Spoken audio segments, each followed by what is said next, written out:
Test. 1, 2, 1, 2, test.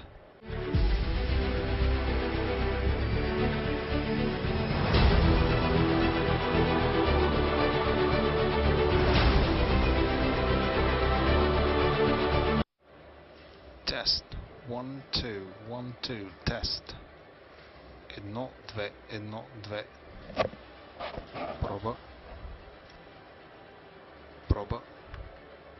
1, 2.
Проба 1, 2, 1, 2.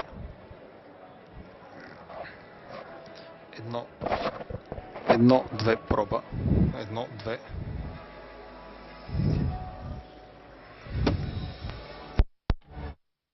Едно, две, проба, 1, 2.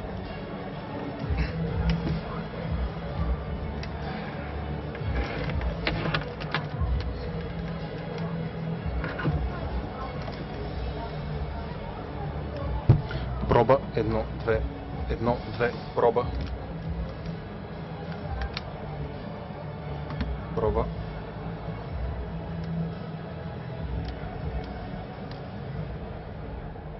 Тест.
Ladies and gentlemen, dear friends,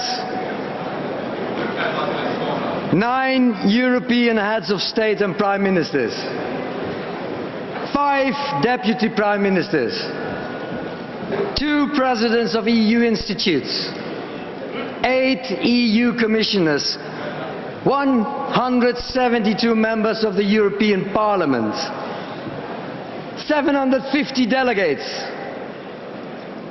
700 guests, 75 representatives from observer and associate parties, 200 people from international press, and more than 300 people, staff, crew and volunteers. Ladies and gentlemen, this is by far the greatest international political assembly in Europe in 2022. Welcome in the Netherlands. Welcome at EPP Congress. Welcome to Rotterdam.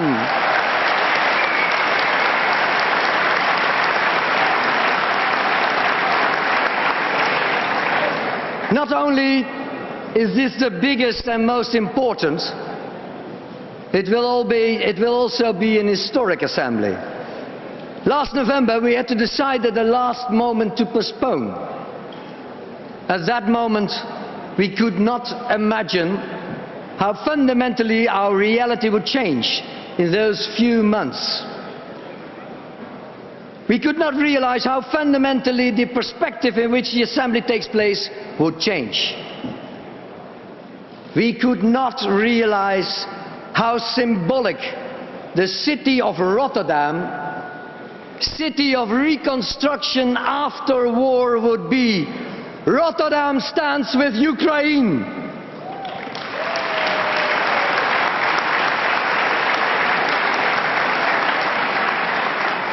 And to be honest, we were not fully aware how important and current, how relevant and appealing the values of our Christian democratic philosophy are for present history.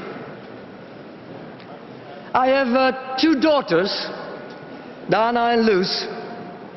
They are 24 and 22 years old. You see them shining. They are privileged, well educated, speak multiple languages, have an international orientation. They took everything for granted.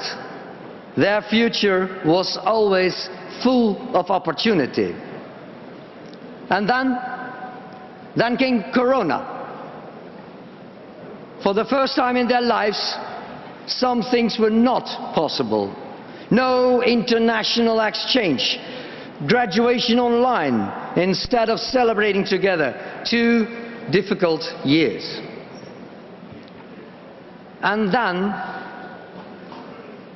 there was war in Europe. For the first time, they are aware that peace cannot be taken for granted. That our freedom and freedom of speech, of press, is something we have to stand up for. That basic values, human dignity, respect for diversity and differences in beliefs and opinions are something we have to fight for. That society, the intrinsic power of human beings living together and creating a society we believe in, is something that has to be cherished and have to be defended. We stand with democracy.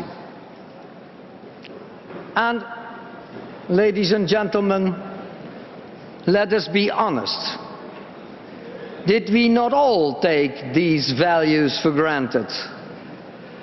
Did we not all become part of the spirit of the age of individualism, lack attention when it comes to building our society? In this society, you and me, the privileged, can support ourselves and find our way. And we assumed the government would solve the problems of others. And that government turned out not to be competent at all when it comes to facing those challenges. And the only political family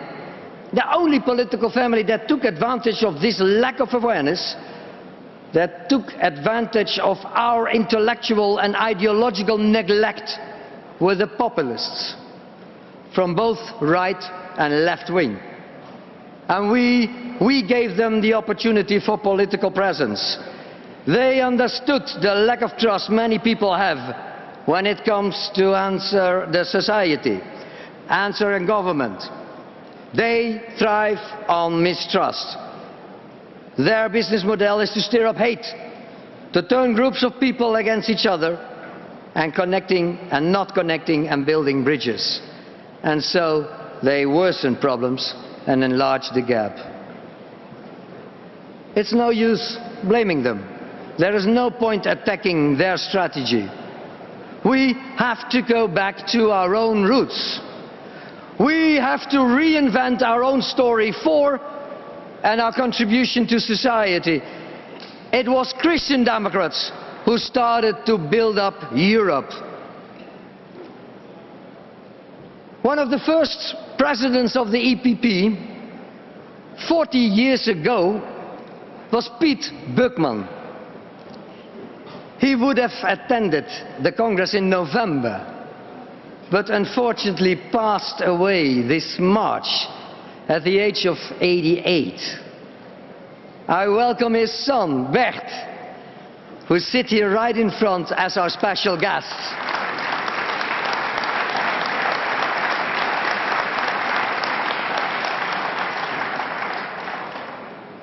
I spoke at the funeral of his father, but I also met him just a couple of weeks before his passing. Hans, he said, sharp of mind as ever, you, as newly elected president of CDA, have to bring our party back to where it comes from. Not out of misplaced nostalgia, not longing for faded glory, but because our philosophy is of this time frame and incredibly future-proof. Our story is what modern society is longing for.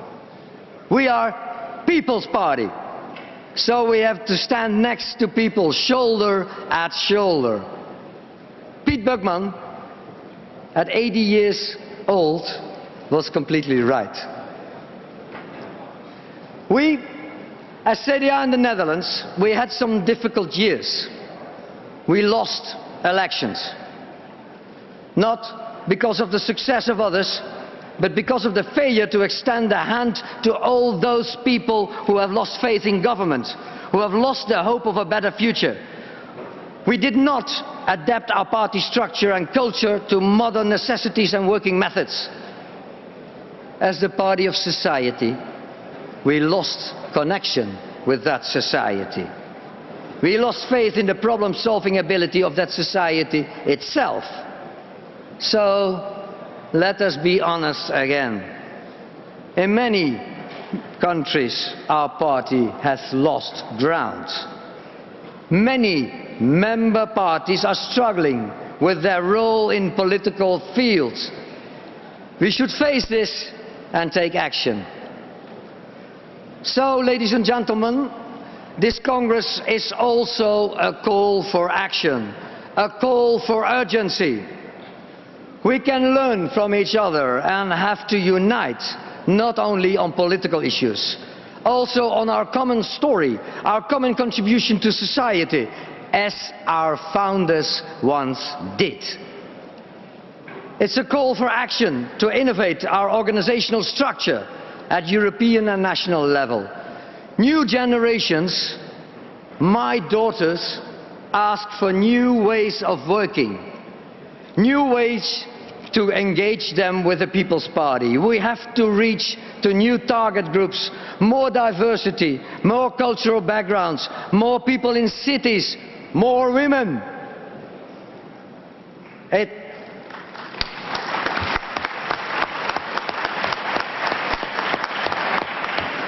It's a call for solidarity and unity within Europe, as a family, shoulder to shoulder, especially for the leaders and people of Ukraine. We stand with Ukraine.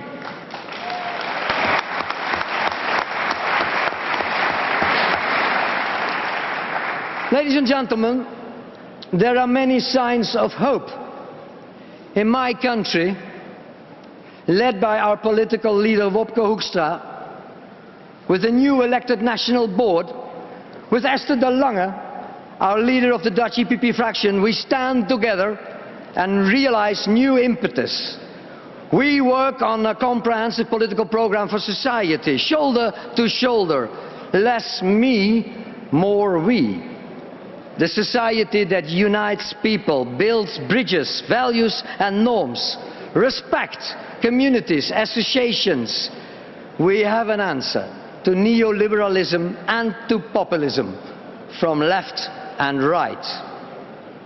At the last municipal elections last March, out of 300 municipalities, we had 100 local party leaders under the age of 40. They all stand for that Christian democratic story in cities and in rural area, and they were successful. So they are the party of the future and the future of the party. And on a European level, there are also signs of hope as well. Europe was never so united as it is now.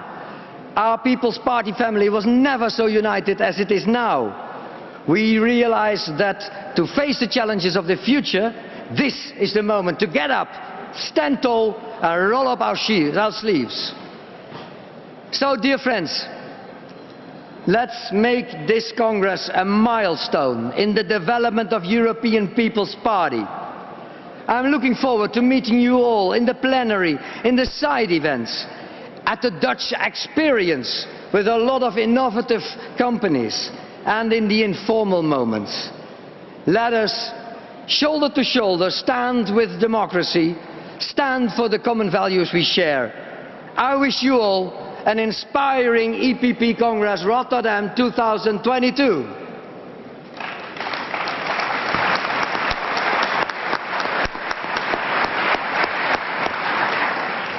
And finally, it's an honor for me to introduce two people. For the first time, this EPP Congress will feature a plenary chair both for day 1 and day 2. Former CDA chairwoman, one of my predecessors, Ruud Peetoom. The plenary chair will ensure the correct proceedings of our plenary session and will have the right to intervene as needed. Ruud Peetoom will also function as chair for the voting committee and will, together with the other members of the voting committee, oversee the voting process, and she will announce the results in the plenary. And last but not least, ladies and gentlemen, it's a great pleasure for me to introduce to you the host and moderator of the Congress. For many years, she was active in the media and hosted very popular national television shows. She developed successful programs with the aim of improving the position of people with a disability in the Netherlands. And since 2021, we are proud she works on realizing the same goal as a Member of Parliament for our party's CDA. She speaks up for people with a handicap, for difficulty reading, the elderly, as well as the LGBTQI community. Above all, she believes that everyone should get the opportunity to pursue happiness and society should leave no one behind. Ladies and gentlemen, give her a big round of applause, Lucille Werner!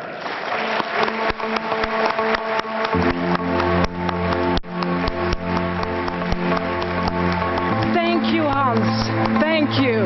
Thank you so much. Good afternoon. It's really good to see you all here. It's really an honor for me to stand by your side today, because I really think it's an important day, an important Congress for you all. Ladies and gentlemen, also on my behalf, a very warm welcome to Rotterdam. It's a beautiful city. You must see it once. And during these 2 days, we will stand in solidarity with Ukraine and with the defenders of democracy. We will vote on our Congress document and other resolutions, and we will hear from our heads of state and government leaders, EU institutions, party leaders and other EPP dignitaries. And we will vote on a new EPP presidency. Now, 5 important announcements.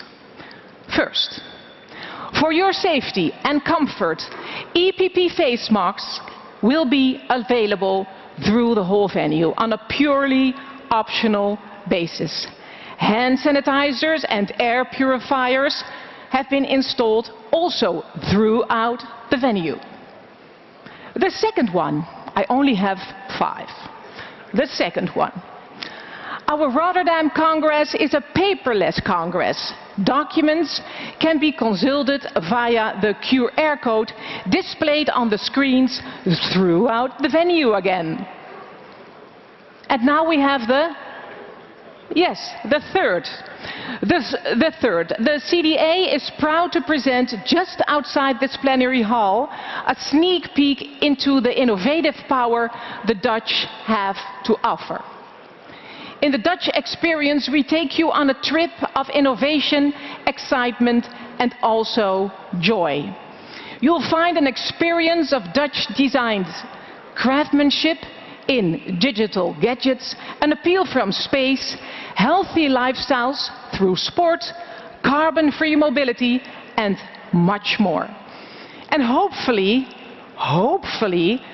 the Netherlands will inspire you, so you can tell the story in your country and use it as an inspiration to build a better world. Enjoy the experience.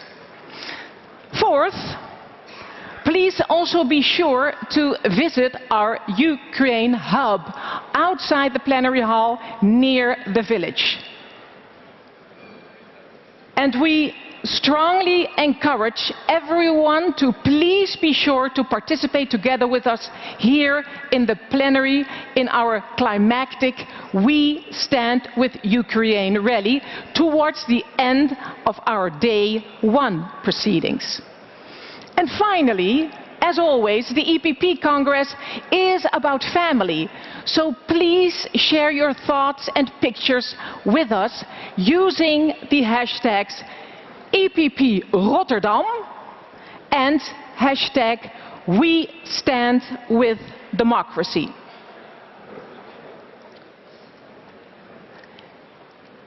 It's my honor now to welcome to the stage the President of the European People's Party. It is Donald Tusk.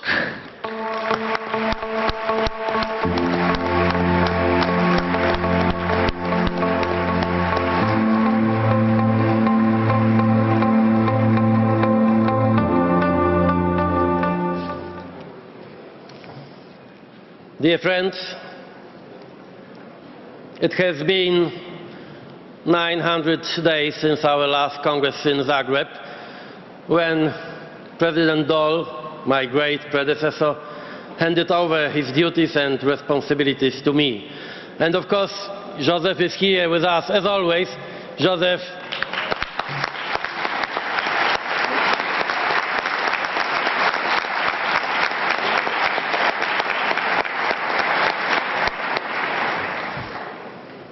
"900 days that shook the world. While you congratulated me on my election, none of us had the slightest idea that in some remote city of Wuhan, an epidemic was just breaking out. An epidemic which would soon turn our world upside down, claim more than 6 million lives, and with long-term consequences, which are still not fully known.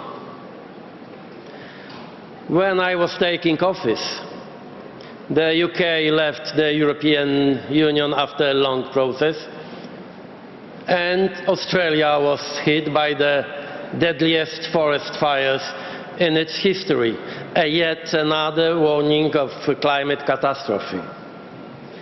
Later in time, we witnessed the most unbelievable events. Global anti-racism protests after the murder of George Floyd, storming of the US Capitol, the end of Hong Kong's autonomy, the Belarusian Revolution, the Americans' capitulation to the Taliban in Afghanistan, the end of Merkel's era in Germany, and 90 days ago, Russia's invasion of Ukraine. The world is on the brink. The prospect of a third world war has become ghastly real. And the threat of a nuclear conflict is not only confined to theoretical debates. This assertion that the world has found itself on the brink is not just a rhetorical term. The dramatic nature of the situation we are all in stems from a rapid acceleration of events, many of which are unpredictable. When Nassim Nicholas Taleb wrote his book about the black swans, that is about highly improbable events which happen anyway from time to time and lead to disastrous consequences, he could not have known that the beginning of the third decade of the 21st century would be dominated by the whole flocks of black swans, just like a disaster movie. But our reality is not a film. We shouldn't watch it as if we were only spectators. And the vision of catastrophe is already very real. Let's just imagine for a second that it is Trump who has won the elections, and he did come very close to winning, that the US is no longer in NATO, what Trump had been implying all along, and Putin attacks not only Ukraine, but also Lithuania, Poland or Romania. Political fiction? Some may say yes, and that I am exaggerating, but then, did anyone predict 3 years ago the events we are observing today? Hasn't reality turned out to be even less probable than the scenario of the fourth season of Stranger Things? It is precisely in a historic time like this when we plainly see who is who, whose side we are on, and what values we represent. It is also equally plain to see how important are determination, mobilization and courage, how crucial are clear intentions and unambiguous attitudes. Both the pandemic and the war in Ukraine, but also the stance vis-à-vis China, Brexit or the American elections, have revealed a deep division of the world.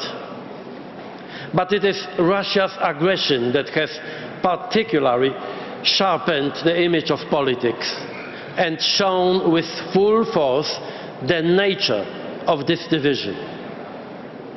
And as always in such dramatic moments in history, it is crystal clear how obvious and simple this division is, even if the games of interest may be complicated and unobvious.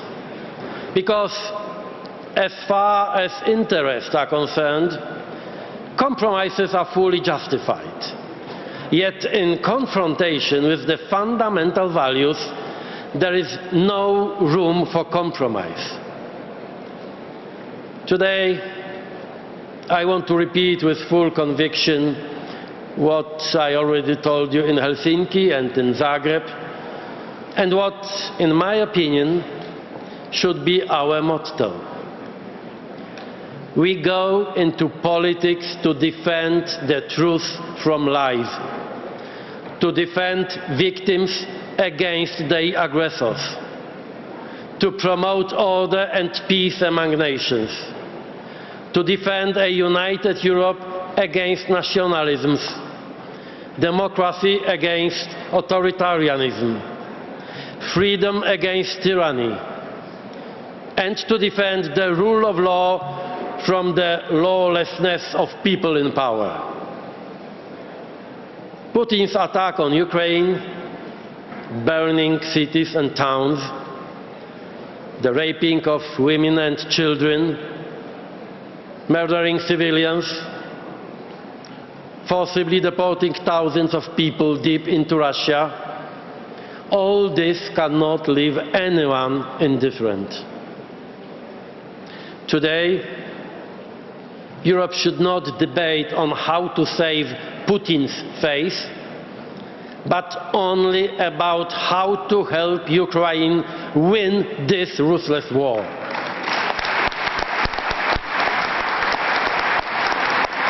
Because this is our war.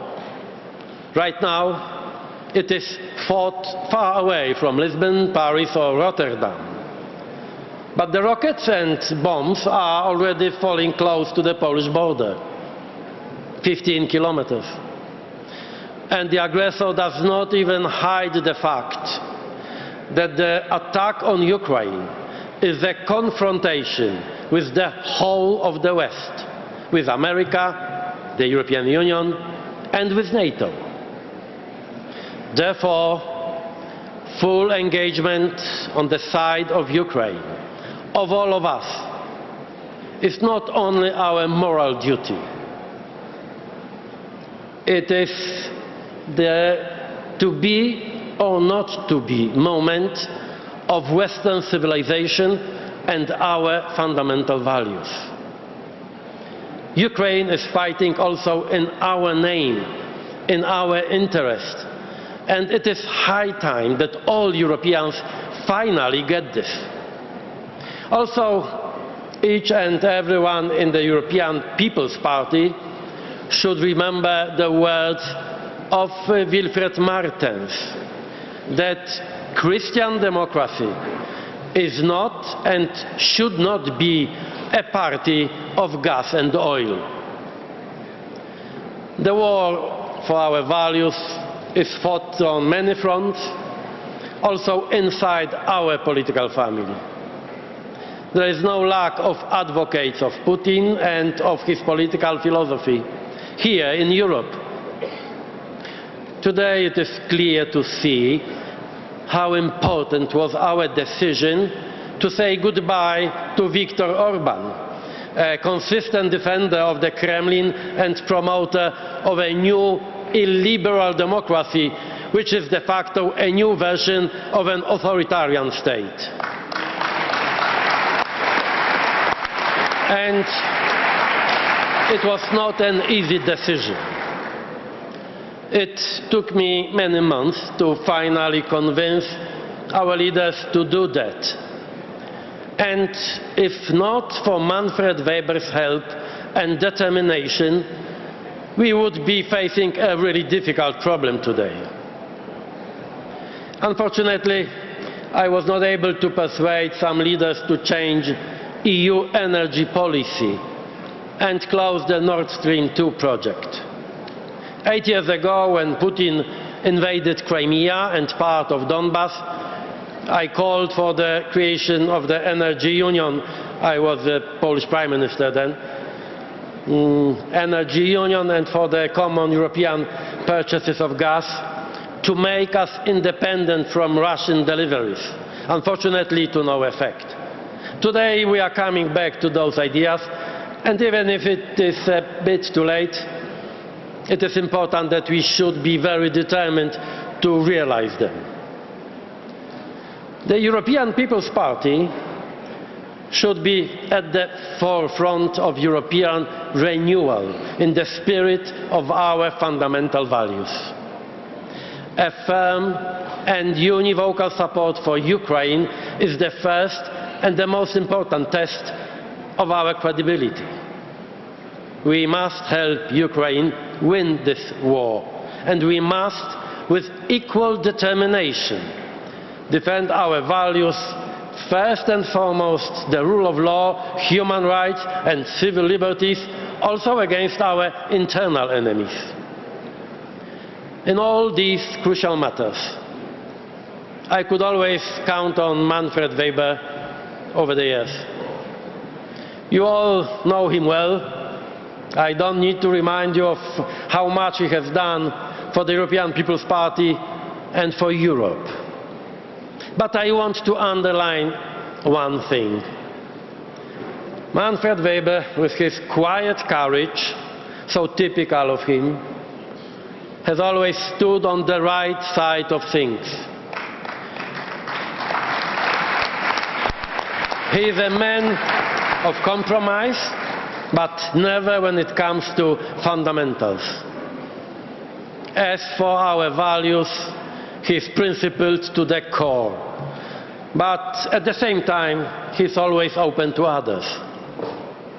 He defends the essential matters, even when he is in minority. He was the one who helped me the most to solve the Fidesz problem. He was the one who had the courage, despite his own political environment, to argue multiple times against such projects as Nord Stream 2. I could also always count on him when it came to the rule of law. There are a lot of politicians who create problems. You know them. Manfred Weber solved them. That is why I fully recommend him as the, I hope, future EPP President from the bottom of my heart, Manfred.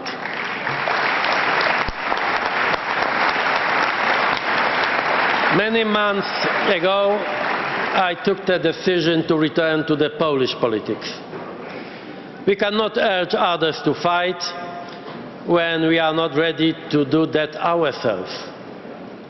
The future of Europe, our freedom, our security and our civilization are being decided here and now, also in my country. I am really proud of my compatriots. Despite the disastrous mistakes made by the Polish government, also during the pandemic time. Record high inflation, today 14%. They have and of course our aggressive neighbors. They have, I mean my compatriots, they have taken into their homes hundreds of thousands of Ukrainian refugees and given them shelter. They have truly demonstrated exceptional solidarity. I want to win the next battle together with them. The battle to restore democratic rules, the rule of law and the freedom of speech, the battle for a European Poland. Because there is no safe Europe without an independent Ukraine and without a democratic Poland. The best possible ending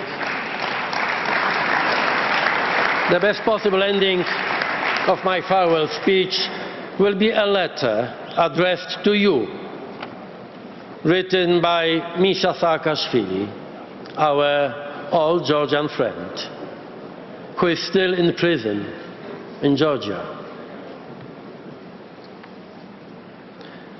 My dear friends, if you allow me, I will read out this letter to you. My dear friends, from where I am, and despite the pains in my body, I feel the strength of the European People's Party family, my political family. It is always during the darkest hours that our values and our leaders show the way towards a brighter future. Today, this responsibility lies with you. Ukraine needs you.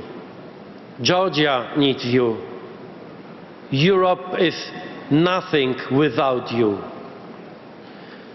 I have devoted all my life to fighting against the evil embodied today by Putin and Ivanishvili that undermines the foundations of our European community: freedom, democracy and rule of law. Let us not be afraid. Let's fight together, united. History has taught us that the price of our collective renunciation is dramatically expensive. My heart bleeds for the thousands of Ukrainians, my friends, who, weapons in arms, sacrifice their lives in the name of the European dream. If Ukraine falls, many others will follow, starting with my beloved Georgia. We cannot let this happen. I find the strength to overcome my days of suffering thinking about the legacy of my dear friend Wilfried Martens, who welcomed me at the EPP while Russia was already threatening Georgia, or remembering the fight for freedom led by my old friend Donald Tusk. As long as my health will permit, I will not give up, even though it means paying the ultimate price. As Jean Monnet said, I am not pessimistic, I am not optimistic, I am determined. Freedom will prevail and pave the way for a great new epoch. Misha Saakashvili. Thank you very much for everything. Thank you for your attention. All the best, dear friends.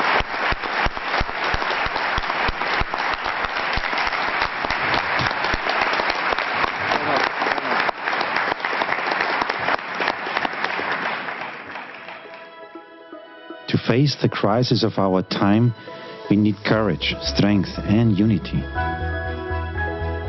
Once again, we see how important it is that we speak with one voice in Europe, with a strong voice. We also see once again how important it is to stand on our own feet in a globalized world, and that we must defend European, Christian and democratic values. And what we see as well is that people care about our European way of life. We need a policy that brings all Europeans together. We must stand firm when the pressure of fear and division increases from the outside. We must listen when people are worried. We have to act because we believe in a brighter future. And we must recall our values to provide orientation. The EPP is our home. It's the People's Party that is the driving force for our common future, for the future of our Europe.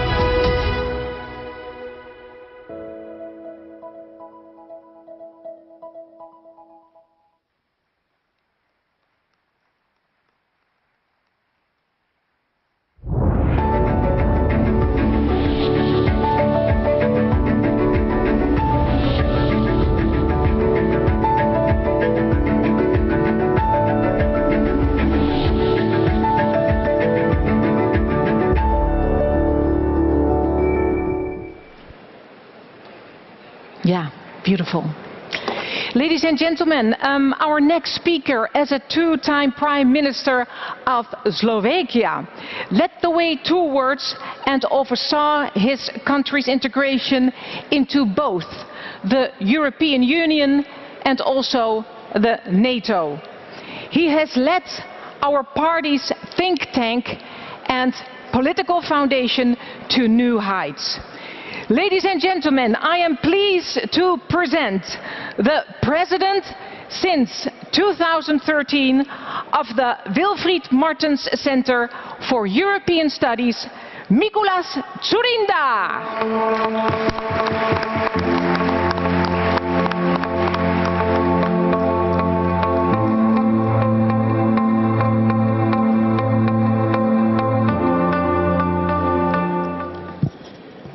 Mr. President, dear Donald Secretary General, dear friends, I believe we all agree that adhering to our common values is the key to solving any problem. One of these values happens to also be the method for how to respond to the current difficulties we face. Recovering from the COVID-19 pandemic and addressing Russian aggression. The value that doubles as a method is subsidiarity, an accurate and natural division of competencies in the administration of public affairs. On occasion, we don't respect this natural division of competencies. Other times, we are afraid of it. Sometimes, I get the impression that the EU institutions are attempting to dictate to people how they should live their lives. Such an approach disturbs and divides us.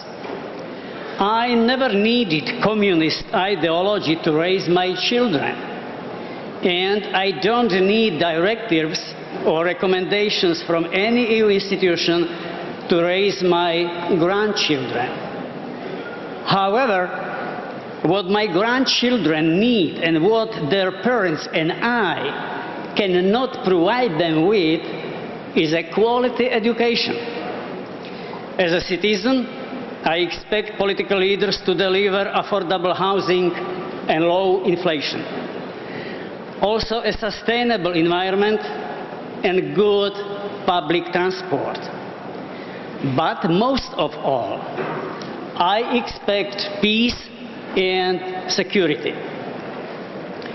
The European Union will be an even better place to live if we adjust the management of competencies at particular levels in a bottom-up direction, from the citizens up towards the EU institutions.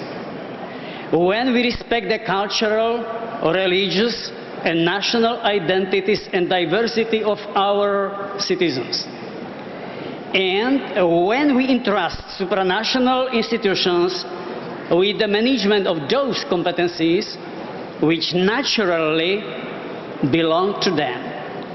Naturally, because no member state can manage them better or on its own. These competencies are in the fields of foreign policy, defense and security, the protection of our external borders, the management of the single market and our common currency. These are the competencies that make it possible to manage emergencies, such as the purchase of vaccines and effective defense in case of terrorism or war, but also protection of the environment. Dear friends, Russia's aggression against Ukraine has proven that nationalism is not a solution to problems, but a cause or part of them. Our countries have rallied in response to Russian aggression, but not enough. We are not united enough because the European project has not yet been completed. So let's finish it. The EPP should take the lead, because when the socialists start talking about federation, they mean a centralization. When progressives work in the same direction, they mean ideological dictates.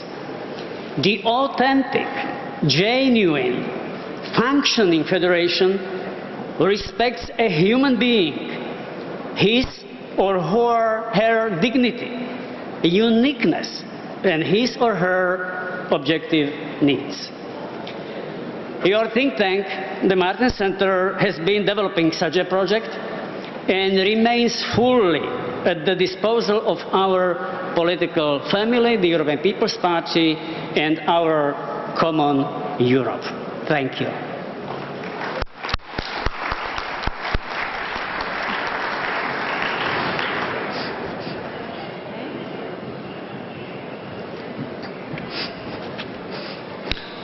Whoa, that was really a nice story. Is it okay here in the hall? Is everybody fine? Yes? Okay, great. Because our next speaker is committed to a Europe close to its citizens. Ladies and gentlemen, a two-time governor of Greece Central Macedonia region. And since 2020, the president of European Committee of the Regions. Give him a big hand. Here is Apostolos Tzitzikostas.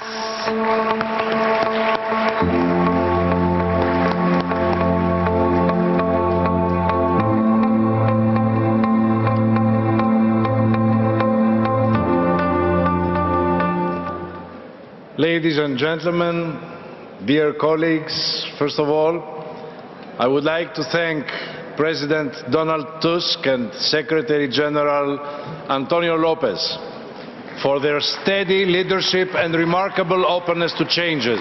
Thank you very much, President. Thank you, Antonio. I also want to thank President Manfred Weber, who has always been a visionary ally of the European Committee of Regions, making stronger regions a high EPP political priority, especially during the Conference on the Future of Europe.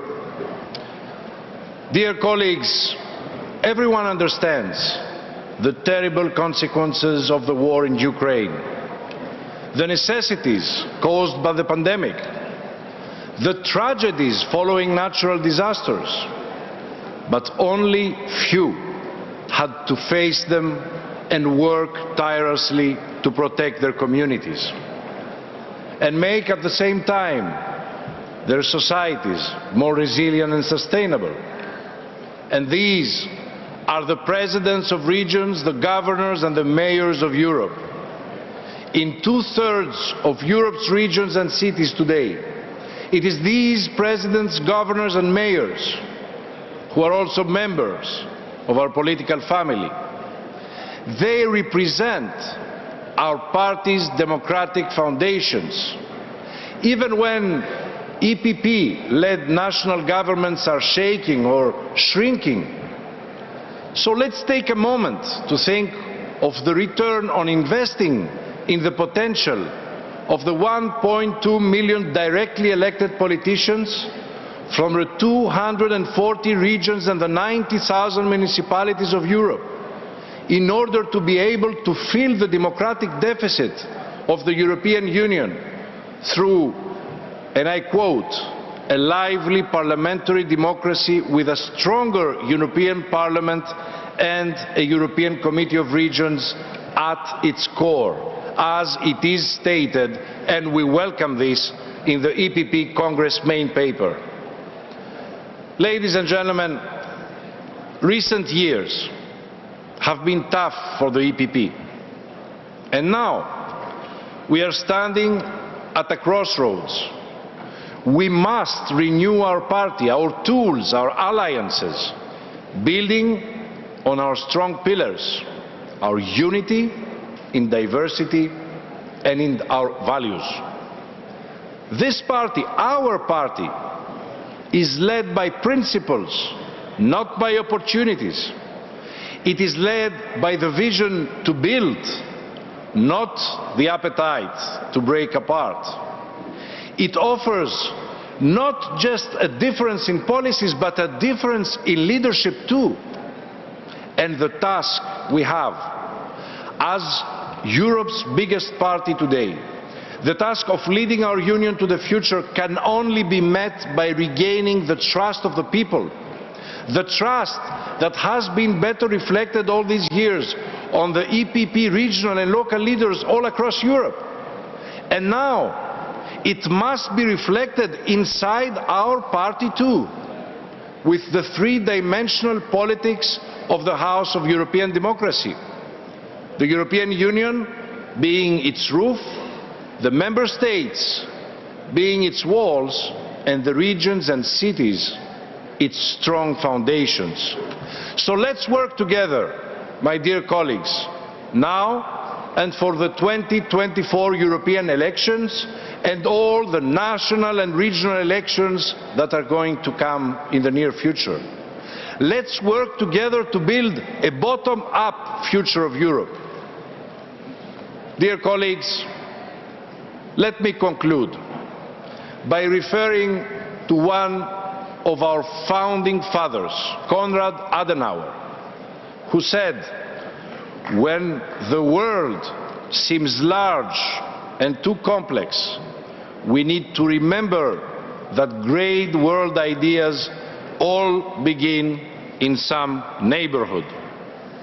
These, my dear friends, are the neighborhoods of our villages, of our cities, of our regions, where Europe starts.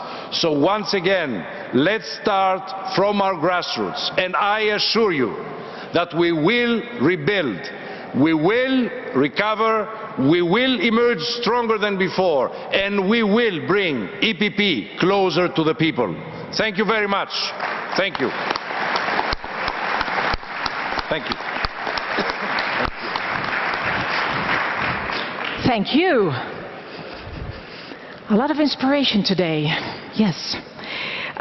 It is now my pleasure to introduce to you the former chair of the EPP and like-minded group in the Parliamentary Assembly of the Organization for Security and Cooperation in Europe, and since July 2021, the President of OSCE PA.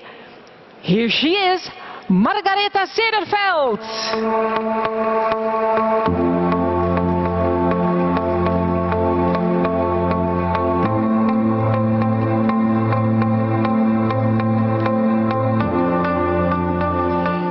Dear President Tusk, dear Secretary General Tono, dear CDA Party Chairman Hans Huybers, dear friends, it's a true pleasure to be in Rotterdam as President of the OSCE Parliamentary Assembly. Last year, I was elected by a very tight difference, and I am running for re-election at the annual meeting in Birmingham this July. The EPP and like-minded group in the OSCE PA backed my candidacy during the winter meeting in Vienna. Thank you very much, Manfred Weber, for being present and witnessing my nomination. The Socialists have nominated their candidate from my neighbor country, Norway.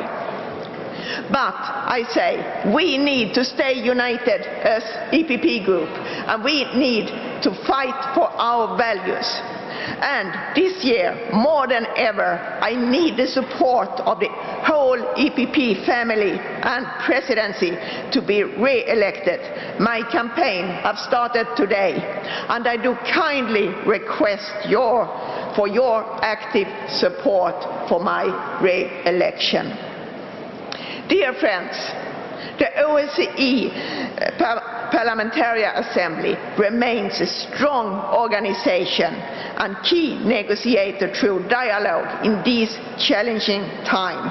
OSCE is the world's largest regional security organization, from Vladivostok to Vancouver, with its 57 member countries.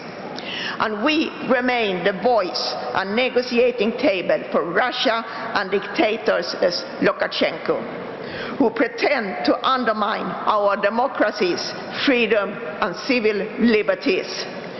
We are open for dialogue, and our red line will be the principles and values we strive for in OSCE. I have the duty to seek to achieve peace in Ukraine. We have to be a driving force, but Putin's war cannot be justified if we do not set conditions of stopping the war. recognize the role of international organizations, respect the territorial integrity, the return of the Ukrainians who left their homeland to save their lives and security. And there is a need for reconstructions of the destroyed country. We cannot freeze the war. We stand with Ukraine, and we are working and doing everything we can to achieve peace. Finally, multilateralism passed its worst crisis during the COVID last 2 years. Our party, the EPP, and especially you as politicians, must stay alert to set and put the best persons at top position in international organizations. And I can guarantee you, EPP and like-minded in the OSCE PA stands for freedom, democracy and peace. And the future belongs to the EPP value and not to the dictatorship. Thank you very much, and I wish all of you a successful Congress. Thank you. Thank you, Margareta Cederveld. Dear guests, please join me in welcoming to the stage the chairwoman since November 2021 of the EPP and associated group in the NATO Parliamentary Assembly, Joëlle Garriaud-Maylam.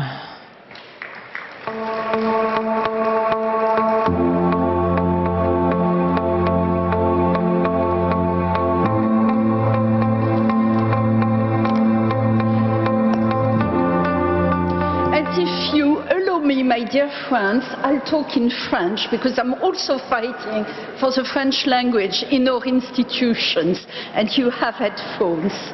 Monsieur le President, Secretary General, dear colleagues, for me it's a great honor to address you for the very first time as the President of our EPP and Associate Group of the Parliamentary Assembly of NATO.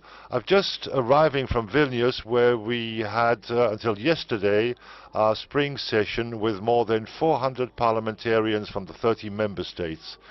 We MPs of the NATO are unanimous in defending the territorial integrity of Ukraine, to claim more help for this country, and to want to accept Finland and Sweden in our organizations. And I deeply hope that all of you, members of the EPP, will be able to convince all your national parliaments to opt for this direction. Never has solidarity among our countries been so necessary, because if we do not fully support Ukraine today, if we don't help the country to take back their ports on the Black Sea as quickly as possible, Moldavia and Romania will be threatened next, and tomorrow there will be famine in Europe.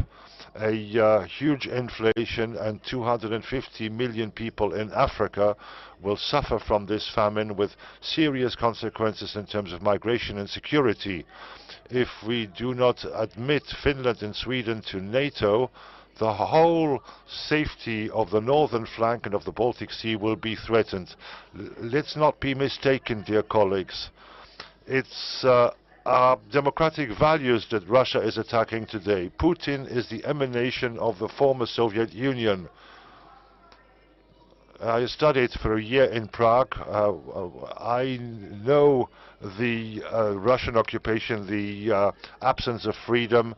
We cannot accept going back. We cannot accept war in Europe. We cannot avert our eyes from the ongoing genocide.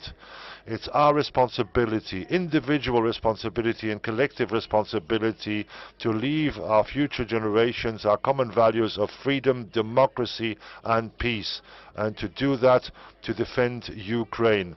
Remember this phrase from Churchill: if you choose dishonor to avoid war, you will get both. So, dear colleagues, let us not be afraid. We need to be up to what is happening. Let's strengthen our links between the EPP and NATO. NATO is not brain dead, as some might say. NATO is really indispensable for our safety, and I would like to exhort you to commit yourselves much more in defense matters. Just to give you one example, I learned that cooperation between NATO and Frontex was suspended at the request of the European Parliament. That's a terrible mistake for our indispensable cooperation for our safety and security, particularly in the Aegean Sea. As far as the EPP and Associates Group at NATO is concerned, that I chair, I'd like to say that I'm very pleased of the excellent cooperation started with the EPP and its instances and its bodies. Particularly, I'd like to stress this, the very efficient support from Juan Margas, who was as dynamic as he was devoted. Thank him. Thank you all for your commitment. Please keep it intact. Long live Europe and long live Ukraine. Yes, ladies and gentlemen, it's my pleasure now to give the floor to the chairman since 2018 of the EPP group in the Parliamentary Assembly of the Council of Europe. Ladies and gentlemen, Alexander Pocci.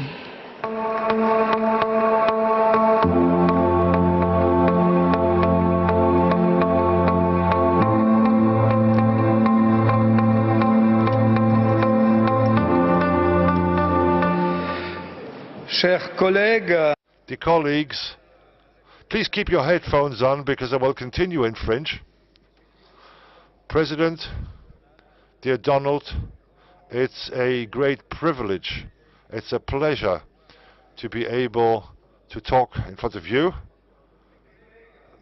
Dear colleagues, for 3 months now has the Putin regime waging a war, a murderous war against Ukraine, a war right in the middle of Europe, a violent war that caused thousands of victims, among them women and children.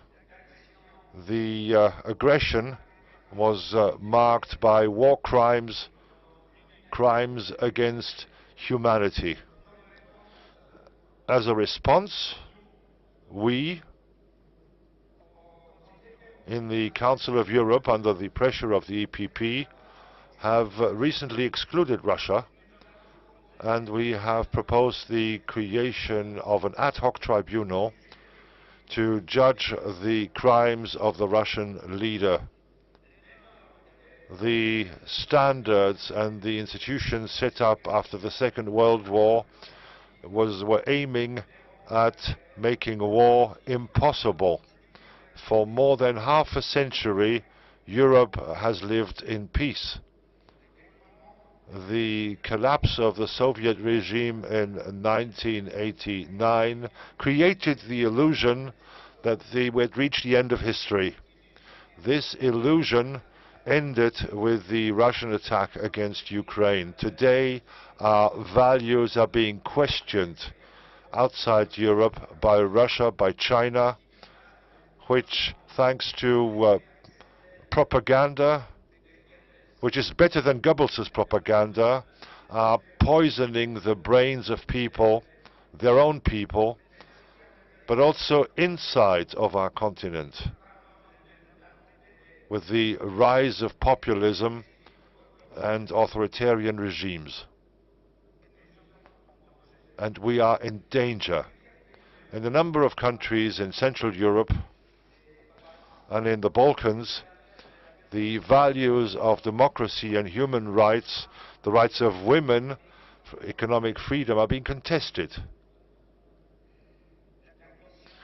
The European Commission, and we need to ask this question, are we also aware of the dangers linked to the non-compliance with the freedom of the press and of the rule of law that will assassinate democracy on our continent? Helping the Ukrainians is our duty. But this should not be a pretext to close our eyes to the non-respect of treaties, to fulfill the coffers of authoritarian governments. I'm sure that our political family has an essential role to play in overcoming these challenges. Our lack of reaction, or rather a badly adjusted reaction to the current challenges, can create monsters in Europe. Thank you for your attention.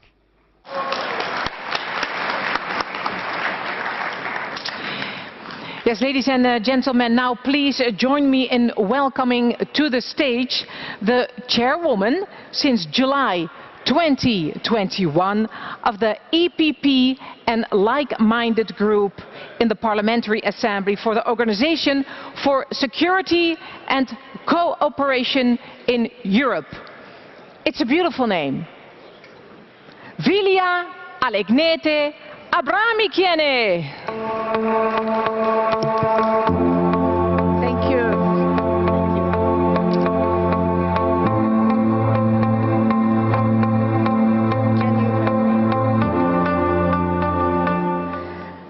Nice music.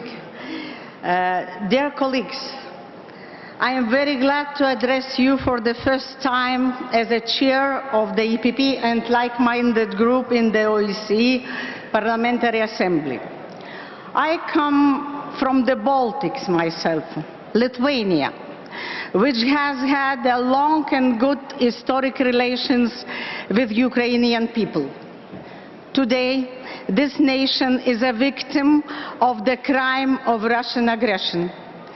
Terrible atrocities and real genocide are performed by Putin's regime.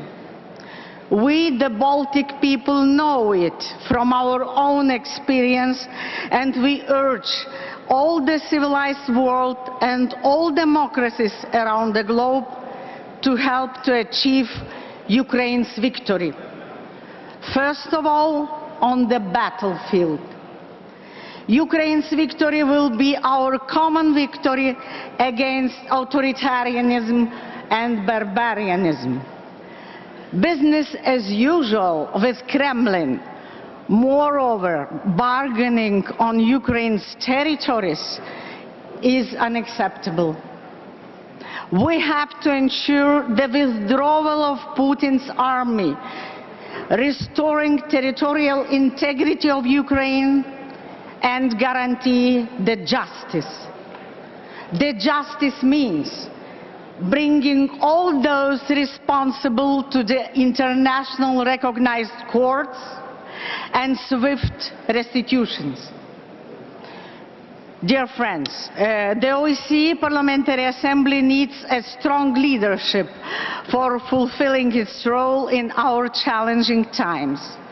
This is why we, the EPP family, should strongly support the candidacy of Margareta Cederfelt, the Swedish parliamentarian, to renew her position as President of the Assembly during the annual session in Birmingham.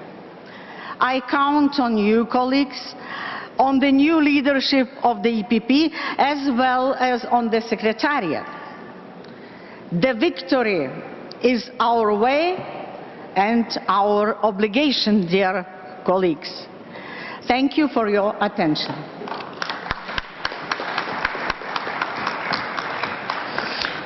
Thank you. Okay, it's an honor now to introduce the Marshal of Poland's West. Look, they're shaking hands, and that's what we do today. Pomerania region, and since January 2020, the President of the EPP Group in the European Committee of the Regions. Ladies and gentlemen, Olgierd Geblewicz. Dear EPP friends, thank you very much. In the past 2 years, despite the pandemic, I had a chance to meet many of you, members of European Parliament, national leaders, regional and local representatives. My message to you has been always clear. The EPP is the political family which sees reality through eyes of European citizens, because we have the strong base on the local and regional level. Our hundreds of thousands of regional and local politicians, including those 50 representatives which are with me in Rotterdam today, enrich the EPP as a party of action and delivery on the ground. In the last 2 years, we demonstrated that regional and local politicians are problem solvers, crisis fighters and election winners. We delivered when we had to face the COVID health crisis. We delivered when our local economies needed support. We deliver now when our cities stand in solidarity with Ukraine, hosting refugees and providing aid to partner cities. We are also preparing to deliver in imminent food and energy crisis so that our citizens feel secure in every region, city or village of Europe. And we are doing that hand in hand with our EPP friend from national and European level, because we understand that being a first political force on the continent is a work in progress, and we need each other to win citizens' trust. Today, the EPP carries a historic responsibility for the future of the European democratic model. It is a model which is now defended in Kiev, Kharkiv, Severodonetsk, but it also needs to be protected and improved in our European house as well as in structures of the EPP. We feel that the best way to protect our democratic model is to keep it modernizing, and our proposal is to make it three-dimensional. A 3D democracy in which local and regional, national and European politicians take decisions together for solving what matters to the people on the ground. And we are grateful for a recognition of the role of the local and regional level in the updated EPP statutes. It is a great first step and clear sign that EPP is and remain not only the biggest but also the closest to the people with a feet on the ground party in Europe.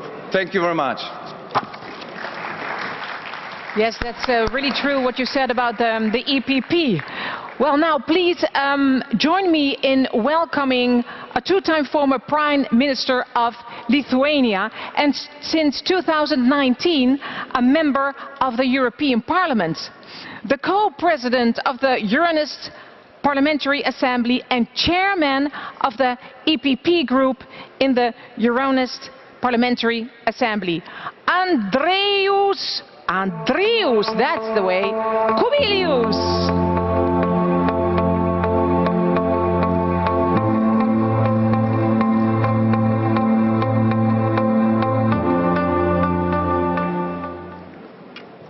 Dear colleagues, dear President Donald and General Secretary Tono, first of all, thanks a lot for your permanent support to Eastern Partnership. Now we need to understand that Russia's war against Ukraine brought a deep geopolitical crisis. First of all, for Eastern Partnership countries, but also for the whole European Union, for all of us. Maybe EU is fit for 55. But I doubt if the EU is really fit for the war. We're simply too slow and too little in our decisions. We need to come out from this crisis becoming much stronger. But first of all, we need to name our mistakes of the last decades, which allowed this crisis to happen. I see two major mistakes. First, for too long we were considering that dialogue with Putin is more important than democracy in Russia. That is how we allowed Kremlin to become a new fascist regime. And second, for too long we were keeping Ukraine in a geopolitical grey zone, not giving it a clear membership perspective, and in such a way we allowed Putin to hope that the West will not defend Ukraine against Russian aggression. Now we need to learn our lessons and to stop continuation of our mistakes. We need to give Ukraine candidate status immediately. And also, in the EU, we need to learn lessons of the leadership during the war, especially some national leaders from the left or socialist camp. They need to face the power of the people and the power of People's Party. Recently, Lithuanian citizens, since I am from Lithuania, during a 3-day period collected €5 million to buy a Bayraktar drone to Ukrainian army. Czech citizens are doing similar things. I hope that, for example, German citizens will follow this example and will buy at least 30 Bayraktars for Ukraine, since they are 30 times bigger than small and teeny Lithuania. And here there will be no need of chancellor leadership, which still is difficult to find. And let's give power to our unity. Recently, we created a global parliamentarian network, United for Ukraine. Now we have more than 300 parliamentarians from all over the world. Our task is to help Ukraine to achieve victories in the second front, in the capitals of the West. This is how we can help Ukraine to win the war, for all of us. And that is why we need to say in a very loud way, Slava Ukraini.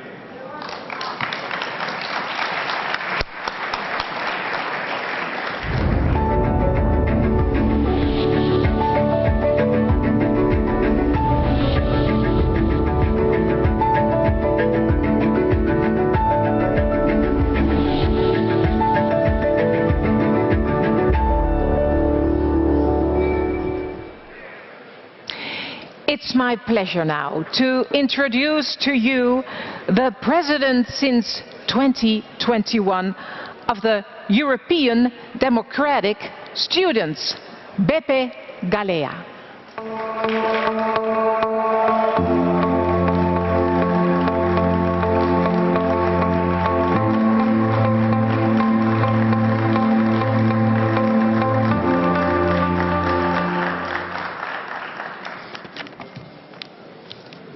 My dear EPP family, as chairman of the oldest and largest student political organization in Europe, coming from Malta, the smallest state in the European Union, I am honored to be given the opportunity to address you as one big family. This gathering brings us together in a moment when Europe is going through major revolutions. A green and digital transition challenged by an economic crisis and war. Add on top of that, a fragile job market, climate change and the pandemic. It is us, the younger generations, who will be living with the consequences of the decisions that are taken now. Despite everything, we are optimistic. We believe that we are the most equipped to meet the challenges. We have strong values and vision. We aspire for dignity for all. We are committed to peace. We provide the forward-thinking mindset for development and change in communities and societies. We are not only remaining on the forefront, but we are leading our fast-paced, ever-fluctuating economies. We hold on in our hands the enormous potential for positive change. All these things are evident to us, but unfortunately not always to others. Too often, young people are ignored, underestimated or misunderstood. The best way to prevent threats in our freedom is to show how capable we are to stand up to aggressors. Otherwise, we risk repeating grave mistakes. We risk appeasing corrupt autocrats who saw it fit to devastate the homes of our Ukrainian neighbors in the name of greed. We risk the lives of journalists and human rights defenders who could suffer the same fate as Daphne Caruana Galizia and Jan Kuciak if they are not protected. If we want to enjoy our freedoms, we need to work for them, stand up for them, and speak out for them. Today, we must ensure that our voices are heard, not only ours here in the European Union, but especially the young activist voices in Albania, Armenia, Georgia, Kosovo, Lebanon, Moldova, and North Macedonia, as well as young Ukrainians starting over in Poland and other secure places in Europe. 10 days ago, EDS was at the Polish-Ukrainian border visiting a wartime reception point at the heart of Europe. We were meters away from a country of war. The inspiring proof of European solidarity will guide us forever. The EPP is serious when it comes to strengthening our voices. The youth have always been a priority for our political family.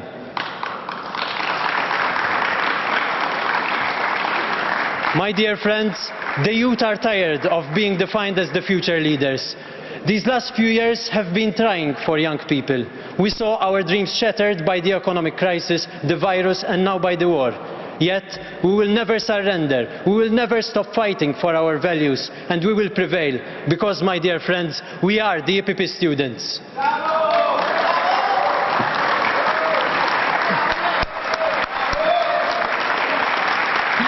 Thank you so much, Beppe Galea. Honored guests, please join me in welcoming to the stage a former member of the European Parliament and the longtime president of the European Seniors Union, Ann Hermans.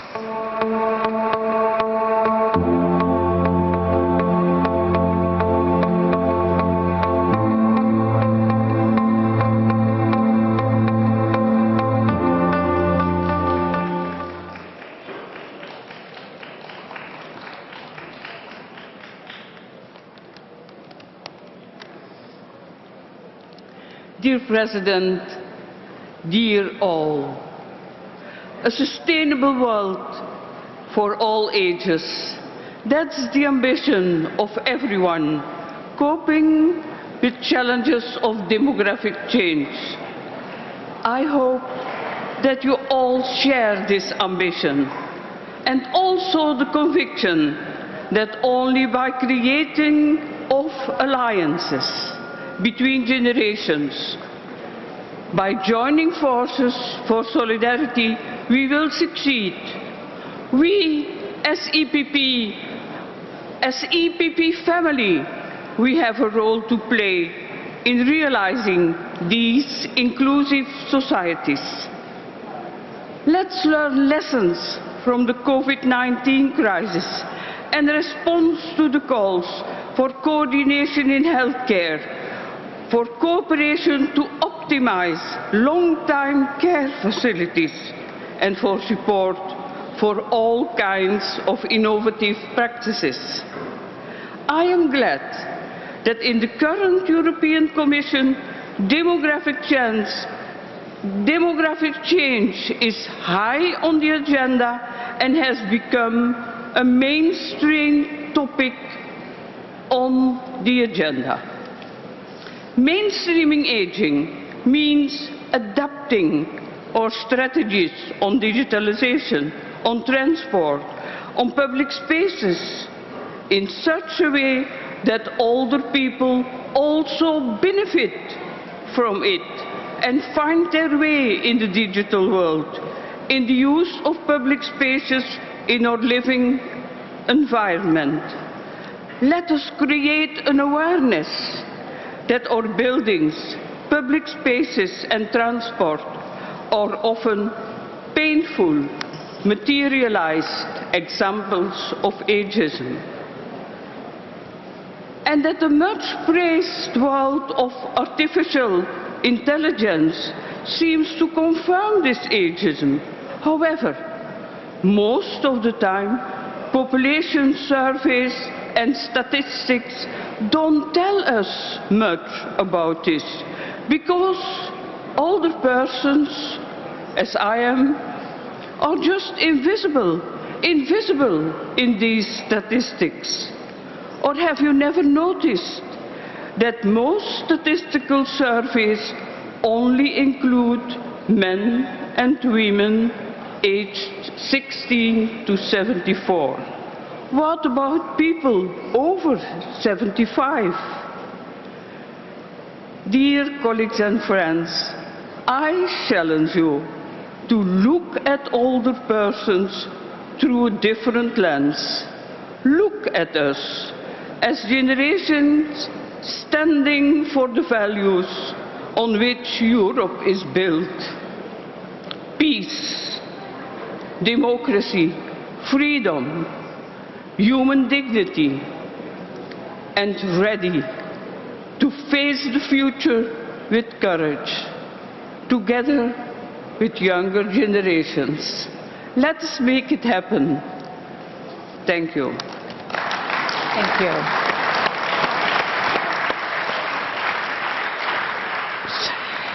Please join me in giving a warm welcome now to the President of the European Union of Christian Democratic Workers, a man who represented his fellow citizens for 4 decades as a member of the European Parliament and who has made enormous contributions over many years to the EPP family. Ladies and gentlemen, Elmar Brok.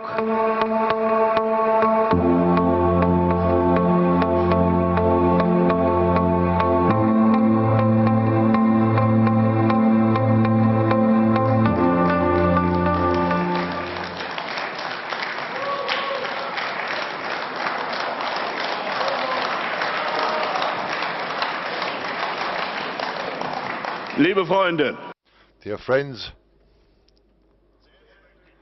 first I would like to thank Donald Tusk for their work, for his work, Antonio.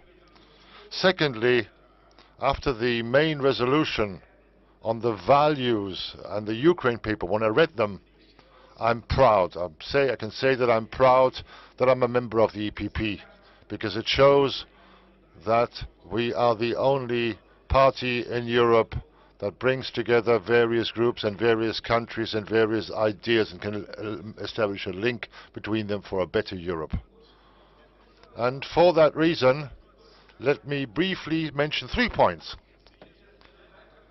When I see the main motion, the main resolution and the other resolutions too, I must say that this Bonn agreement, that we want to have a highly competitive market economy connected with social justice and the fight against climate change. That is the transformation that a modern society needs because of the requirements, the needs. The socialists don't understand anything about competitiveness. The Greens sometimes do environmental policy against social policy.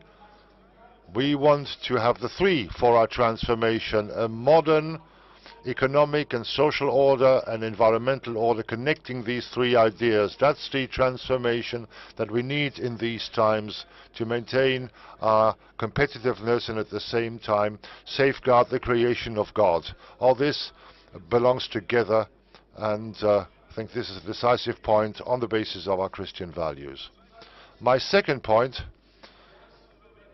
we need to connect this with the capability of the European Union to take decisions. We note that in a number of areas, the majority principle, there is too little flexibility, and it hinders us to move forward. I find, for instance, that in tax policy we need to make progress. I cannot accept that Amazon or Google or others here in Rotterdam earn a lot of money but don't pay any taxes in Rotterdam. And I find this is something we need to change for more social justice, but also for more competitiveness for our economy. And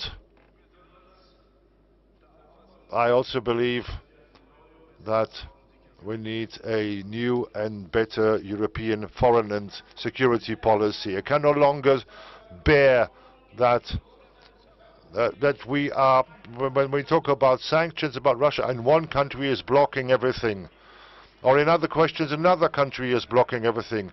We need to be able to defend ourselves. We need to be capable to help the Ukrainians who are defending our liberty. And this can only be done if we have the right decision-making structures. If we take a decision when everything is over, then it's too late.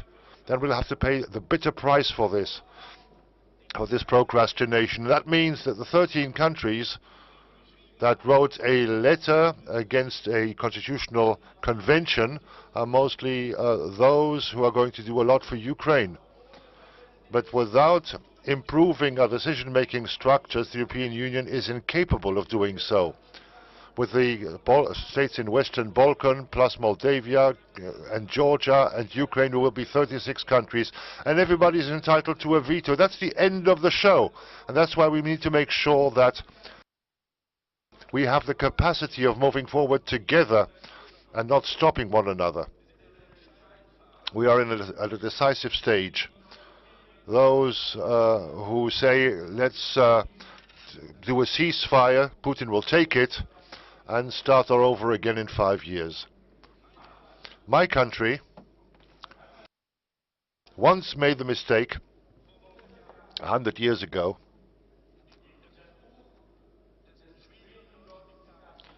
not to read the book of the later German dictator. Everything was written in that book. Everything could have been prevented. The man who in 1940 completely destroyed this city we were in after the capitulation of the Dutch. After the capitulation, the city was destroyed. We should also read the text written by Vladimir Putin. Listen to his speeches. This, when people say, no, that's not what he really meant, it's not, he's after all, he's a reasonable man. These are always the arguments that lead to appeasement. If we don't help Ukraine to become completely free, then it's like Munich in 1938, when the Czechs were taken, when the Sudetenland was taken away from the Czechs, and it was not peace, it was simply an encouragement for further war that led us into the disaster of the Second World War after '39. And for that reason, let us be capable to decide in Europe, and let's have the courage. We need more Winston Churchills and less Chamberlains. Thank you, thank you. Please join me now in welcoming to the stage a member of the European Parliament and the President since November 2018 of SME Europe, Ivan Stevanic.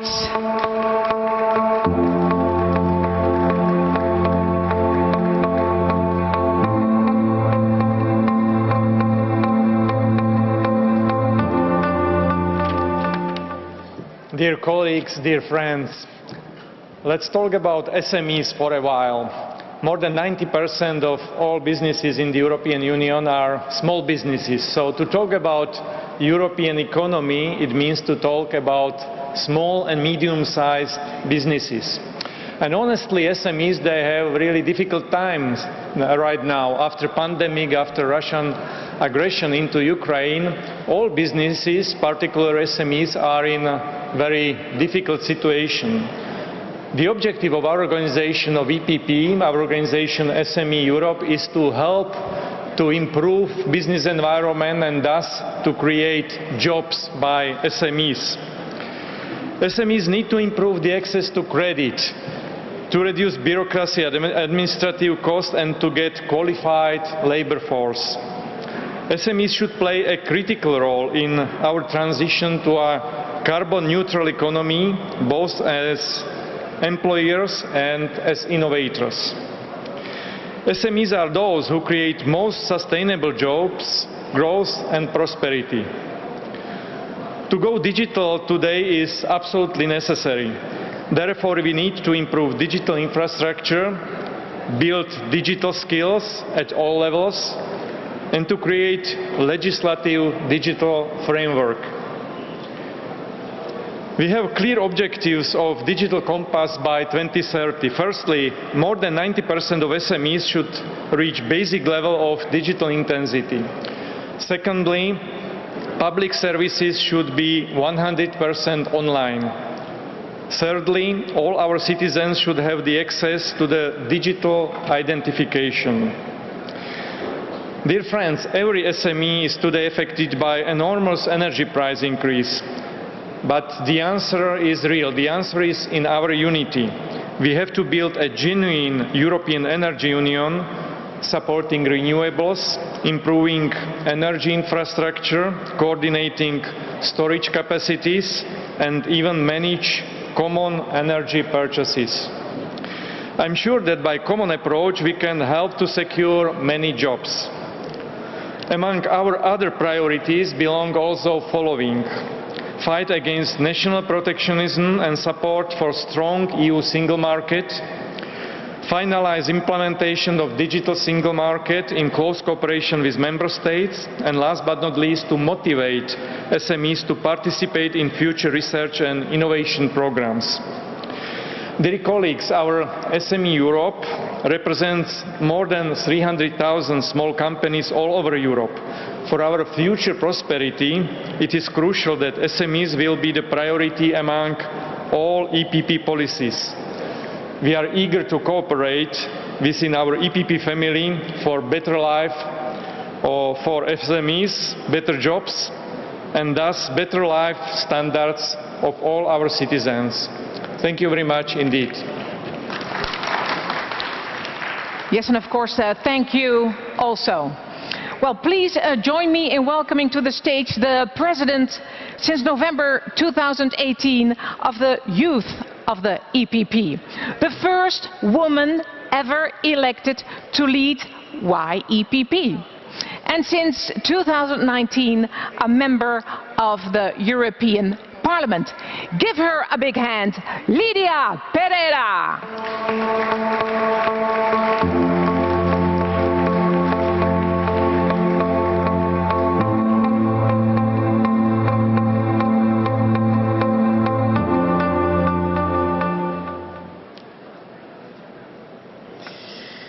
Dear President, dear distinguished guests, dear EPP family, let me start by saying how good it is to be finally here with all of you, to reunite our family and to discuss our common future, to meet our commissioners, to meet our heads of government and our party leaders, and so many friends.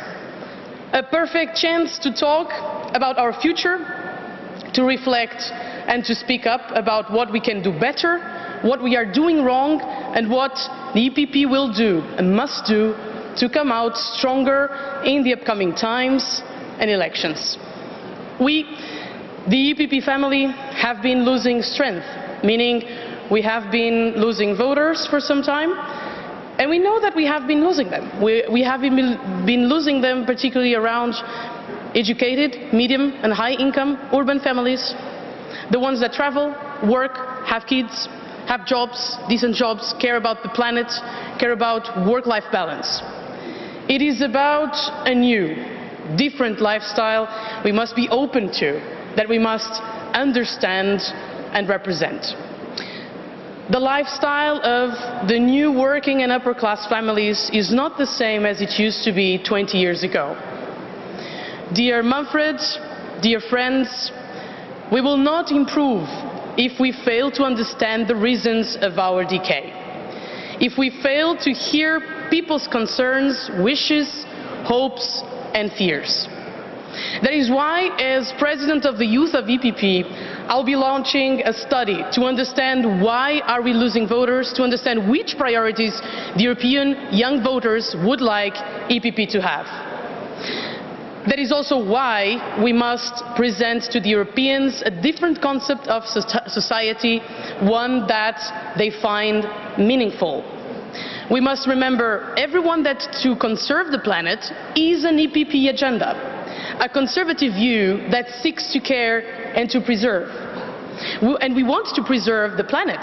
We were the first ones that came up with environmentalist policies. So let us not be afraid of embracing that choice. Let's promote new, clean technologies that can really make a difference. Let's mobilize private money to this transition. Let's put forward an EPP sustainability prize. Let us put them, the socialists and the liberals, the Greens, instead of ourselves, against the wall. Let's keep being in the right side of history. We are the European People's Party. Thank you. Oh jee.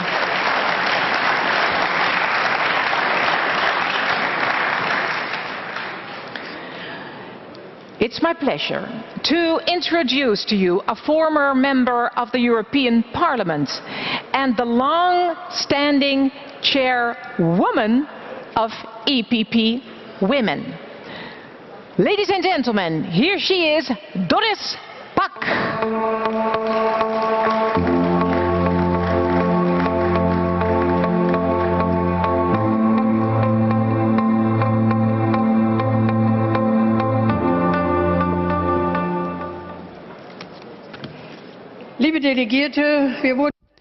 Dear delegates, we've all been asked to speak for 2 minutes. I hope that I will be able to limit myself to 2 minutes. Dear Joseph Daul, how wonderful to see you here. How wonderful to see all of you delegates here.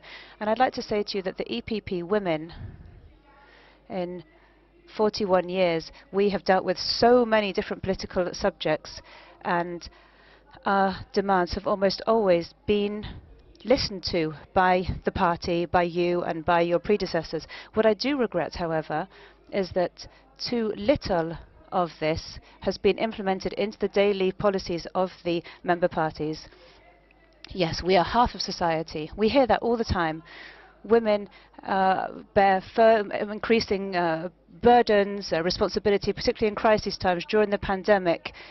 We see the women in Belarus. We see how women with children are fleeing from this horrendous war in Ukraine. However, the contribution and the influence of women is still not valued enough, and their participation in the solution of problems is not being enabled to enough of an extent. If only women had sat down at the negotiation table, then we would have had a better treaty, we would have had peace, and not what we're seeing now. So, ladies and gentlemen, without women, you can't create a state. We know that. That's always been the case. But for women, when we finally get equal access and equal treatment in the labour market, family-friendly environments, that's the challenge of our time. And we need women in the workforce. We need to do something about this. But this can only be done if we take advantage of the talents that women have. If we don't use their potential, then everything is more difficult. And in our parties, at all levels, we need to make sure that we focus on what we're doing. We need to become more attractive for young women, for women in general, so that they get involved and so that they want to fight for our values with us together. Otherwise, we are losing our electors, both women and men. We need to take into account our female citizens. We need to listen to them, and then we need to act. And if we don't do this, then populists win, and then our democracy is losing its forces, it's losing its attractiveness, and it's losing its acceptance. I'm also the president of the Robert Schuman Institute, as it happens, and the Robert Schuman Institute has been working for almost 30 years with all of the women from Southeast and Southwest Europe, and obviously men as well, not just women. But they really want to become open to our values, and I think that we have achieved wonderful successes there. We have seen how the parliaments in Moldova, Georgia, other places have changed. And at the last Congress in Zagreb, we had proposals for a better future for Europe, and we presented these proposals here. I would like to ask you to take these out of the drawer and work on them. These are wonderful suggestions that can be implemented from the local level right up to the national level, and they will help you to bring women and bring them into our parties. Women from the Balkan countries, from Ukraine, from Belarus, from Moldova, from Georgia. They have worked with us, and they have done for many years now. They have great ideas, and they themselves want to be able to implement those in their democracies. Let's show them that this makes sense. As president of the women in the EPP, I am standing here for the last time today, after 21 very fulfilling years working with women from 60 countries, and with some of you have been able to implement the suggestions that we've made. I am now handing the baton over to younger hands, and my wish to all of you today is please elect Maria, Dubravka and Esther, and let us together in the EPP continue to strengthen the EPP for what we call the changing times. Thank you very much. Doris, I'm here. Can you please come to me? Give her a warm applause. I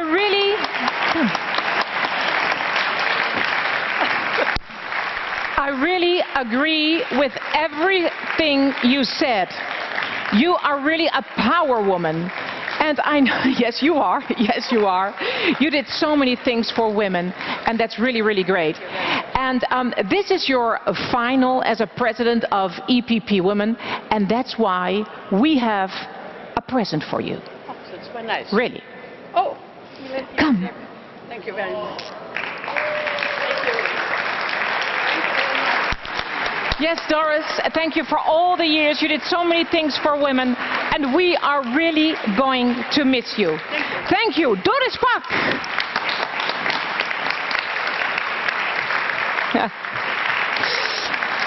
Yes, of course, we need strong women. That's really important in the EPP family.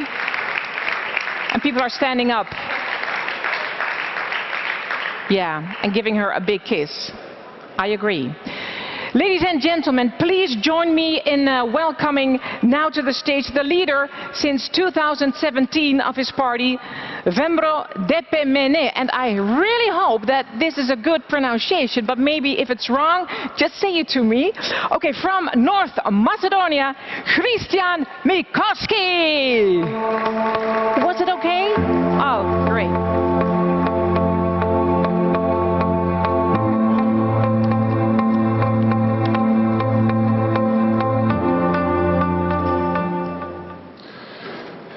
Dear delegates, dear members of the presidency, at the outset, let me first thank our gracious host, the CDA, as well as the entire organizing team at the EPP for bringing together such a successful Congress. It is a pleasure to be in Rotterdam today. These are difficult times for our continent, as well as our global system of democratic values. Yet, trying times usually bring out the best in people. And it's my hope that political decision makers will understand that difficult choices now will set our future path on the right trajectory. I speak this especially in the context of what we are facing in Ukraine and how it affects on the Western Balkans. Macedonians are currently facing not physical aggression, but political aggression. There are, at this moment, attempts by a member state of the European Union to deny the right of Macedonian language and to interfere in the Macedonian identity. This type of behavior is anything but European. Sadly, the process of EU integration for us has become focused on the past rather than on the future. This is not the European that I believe in. We are consistently committed to the European path. Many times in the past, our governments haven't delivered on crucial issues, especially considering the rule of law and the fight against corruption. Still, above all, our citizens deserve the opening of accession negotiations. I personally give you my word that once they begin, a new Vomero Depomene-led government will put a special focus on the building of sustainable democratic institutions that comply with the highest European standards. Today, standing in front of you, I appeal to the leaders present to use their influence to help bring stability and credibility to the European perspective of the Western Balkans. This cannot be achieved without Macedonia opening accession negotiations as soon as possible. In the 21st century, statecraft understands making difficult decisions. Yet, only throughout such decisions in the present can we bring the future that Macedonian citizens expect and deserve. Thank you very much, and I wish you all the best. Thank you very much.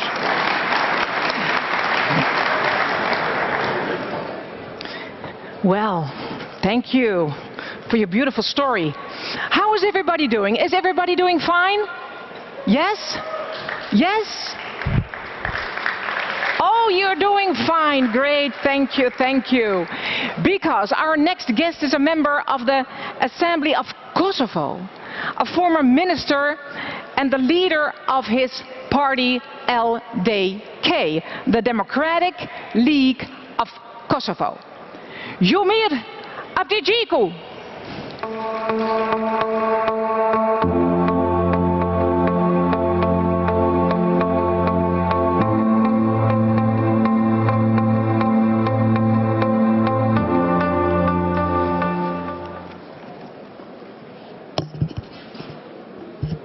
Dear delegates of this wonderful Congress, leaders of EPP parties, members of our political family, we're gathered here in Rotterdam at the critical juncture of Europe and the world at large.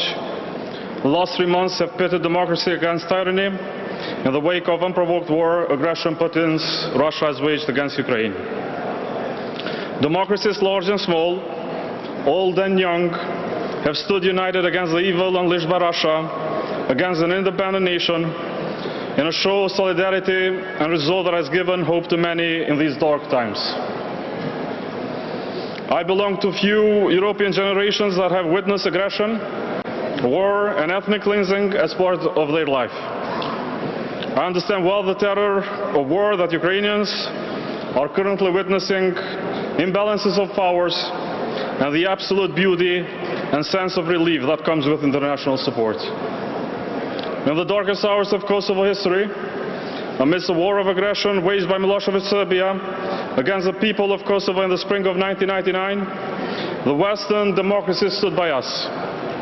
Though nothing can bring back the lives of more than 12,000 civilians killed, of which 1,000 children, and nothing can undo the suffering of more than 20,000 women raped and half of the population fleeing the country, the justice delivered to Kosovan people by NATO, Western countries and allies is craved forever to the very foundations of our state. Europe today owns a strong support to Ukrainian people who, just like us 23 years ago, while witnessing the terror, seek unbrokenly for international support. As leader of the oldest Kosovan party, the Democratic League of Kosovo, a movement formed in 1989 by Ibrahim Rugova, the founding father of independent Kosovo, I am proud to say that Kosovo has aligned itself with the Western Democratic Front in its opposition to atrocities that tend to upend the democratic and security order. This is Kosovo we always wanted. This is a Kosovo we will always want. During the past 23 years of peace and 14 years of independent country, with unyielding support and generous assistance of our friends, European nations, US and other nations around the world, we have rebuilt the very fabric of our society, have built a resilient democracy, a country at peace with itself and its neighbors. Today, the new generations of Kosovo, though unfairly isolated and without possibility of free movement to, around and Europe, are thriving in quest of their dreams, as is the country in quest of international integration. The hard-won peace in the Western Balkans is centered on Kosovo and other fellow nations from our region integrating into EU. With that in mind, Kosovo has applied this month for membership in the Council of Europe. And I use this opportunity to invite every member of EPP to support our just application in Council of Europe, but also in every other institution that serves as an altar of freedom, democracy and prosperity. Our membership there is natural, as should be the support of nations that endorse values of such council. It is also vital for our country to become a NATO member and indeed assume its rightful place in the community of free nations, becoming a full member of EU and international system one day. The Republic of Kosovo has been engaged for a long time in dialogue with Serbia to resolve outstanding issues between the two countries. The time has come for closure on our dispute with our northern neighbor, which unfortunately continues to be in denial of reality of Kosovo independence and sovereignty. The EU-facilitated dialogue, with robust support from the United States, should result in mutual recognition of Kosovo and Serbia in their existing borders. This would bring enduring peace and stability to the entire Western Balkans region and Europe as a whole. In conclusion, dear friends of the EPP family, let me reassure you that ALDK, the oldest party in Kosovo, though in opposition, will work hard to keep Kosovo anchored on the Euro-Atlantic values. The values that have sustained the people of Kosovo in good times and bad. We very much believe that you will stand by us in pursuit of our original and our traditional aspirations, a country part of the Euro-Atlantic family, a nation part of free, democratic and prosperous nations. Thank you for your attention and thank you for letting me have this speech. God bless Europe. God bless EPP. Thank you.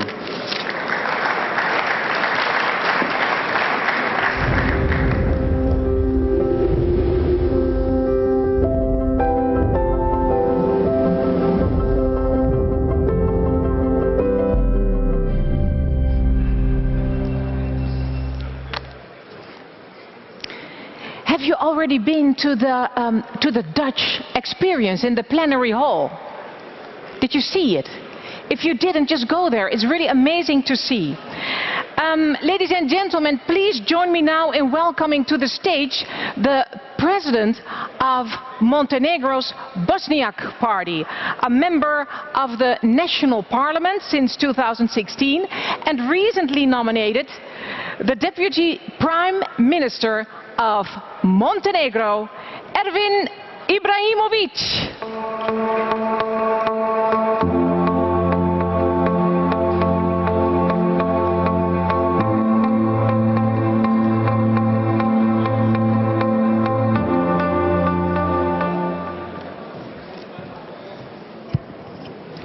Dear colleagues, dear participants of the Congress, on behalf of the Bosniak Party of Montenegro, I wish the Congress a successful work and I would like to congratulate to the candidates and wish them good health and success in their future work. I would like to inform you very briefly about the news concerning the Bosniak Party and current situation in our country. After the Congress, which was held in June last year, and the election on the President and the Presidency, we started the fundamental reform of the party on all levels. We have changed the complete structure within our local committees, involving a lot of new young people and women. In our two municipal organizations, we have female presidents and the head of the parliamentary club in the Assembly is also a female MP. Our program and statutory act have been harmonized with the programs of other EPP members, and we have eliminated nepotism and the implication of the accumulation on functions, and those complete with the recommendation of our partners. We are keeping on with the current internal party reforms, aiming to create a modern European party. When it comes to Montenegro society, we are witnessing exceptional political dynamics. The government of former Prime Minister Mr. Krivokapić has become the past, anti-secular in its ideology, incompetent in structure and anti-European in its action. The government was overthrown in Parliament at the end of January. Since last September, we have started negotiations on creating a new and healthy political scene in Montenegro. We signed a memorandum of cooperation with the parties of other minorities, which is the first document in the 30-year history of the multi-party system in Montenegro, which formalized cooperation and gathered pro-European principles. party belonging to different ideologies, government and opposition. I would like to assure you that as a minority party which has shown exceptional capacity to expand its field of support, we will strengthen political dialogue and society reforms. For the Bosniak party, there is no alternative to the European agenda. So we will support the laws and solutions that can be adopted in Parliament in order to strengthen democratic institutions, fight crime and corruption and meet the objective of Chapter 23 and 24. Dear friend, being faced with terrible sense of the suffering of innocent people on the war storm in Ukraine, we are sending a strong message from here that we will have thought and prayers for the Ukrainian people who are exposed to the aggression. We believe that this is a warning to all of us, especially to the region of the Western Balkans, to which we belong, that we must further accelerate the process of joining Europe and the Union. Strengthening European processes and Western orientation reduce the influence of other ideology that can stabilize the region. Thank you and all the best.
Honored guests, we now come to a very special moment in our Congress, when we pay tribute to the brave man and woman struggling for freedom, often at tremendous personal cost, against an authoritarian regime in Belarus.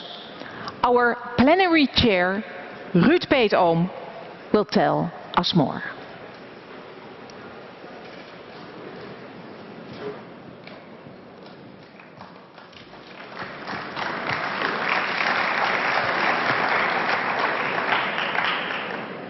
Please join me in welcoming to the stage the leaders of the Belarusian opposition and the leaders of the centre-right coalition, our EPP family members, Volga Kalakova, member of the Presidium of the Coordination Council, Vital Rimashevsky, co-chairman of Belarusian Christian Democracy, Mikolai Kazlu, chairman of the United Civic Party, and Yuri Hubarechevich, chairman of the Movement for Freedom. Please give them an applause. Thank you. Welcome. And now Sviatlana. Welcome for you. Welcome. Well, we are very honored to have you here at the stage with our team, World Congress. We stand with democracy.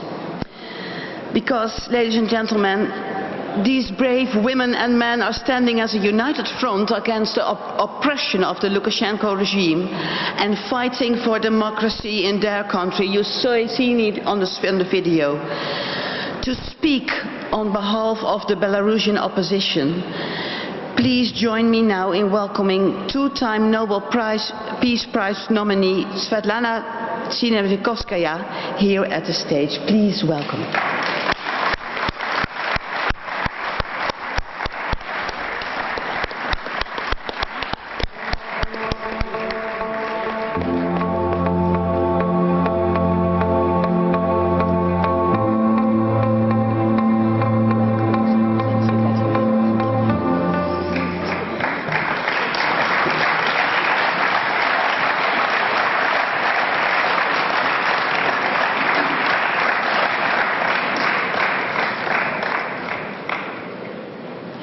Good afternoon, dear ladies and gentlemen. In this beautiful hall, the Eurovision Song Contest was held exactly 1 year ago. And I'm thankful that I don't have to compete in the song contest for your attention. And I'm happy to be here at the EPP Congress because I know that I'm here among friends. Friends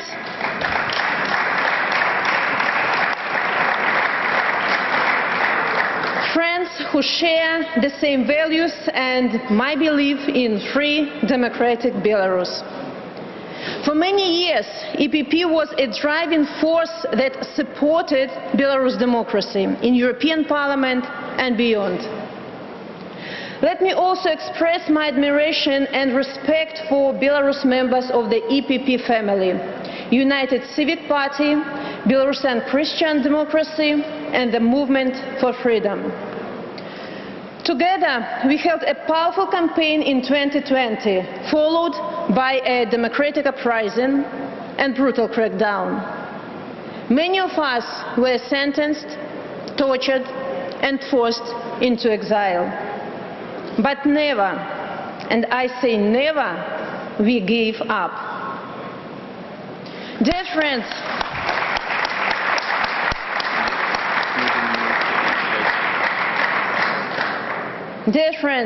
I would like to repeat one obvious but sometimes forgotten fact. Belarus is Europe. Belarus is not Russia. And it became evident when Lukashenko tried to drag our country into Russia's war against Ukraine. And Belarusians put all their efforts into helping our Ukrainian neighbors. 1,500 people were detained for anti-war movement in February and March. More than 80 acts of sabotage have been carried out by partisans inside Belarus. And more than 1,500 volunteers joined Belarusian battalions in the Ukrainian army. Therefore, it's crucial to distinguish the regime and the people of Belarus, tirelessly fighting against tyranny. Help the people and punish the regime. On one hand, open doors for Belarusian students, support free media, and welcome businesses fleeing Belarus. Help those who are fighting on the ground. Consider unilateral visa-free for Belarusians. What a powerful message it could be. On the other hand, strengthen sanctions, both personal and sectoral. And sanctions shouldn't be a bargaining chip. The regime now tries to lift sanctions, therefore it blackmails the world with hunger. So don't make deals with dictators. They cannot be appeased. And of course, don't bargain on political prisoners, who are in fact hostages. There are more than 1,200 of them at the moment, and all of them must be released unconditionally. Some of them might face the death sentence, according to a new law signed by illegitimate Lukashenko. He can kill opponents, but he can't silence an entire nation.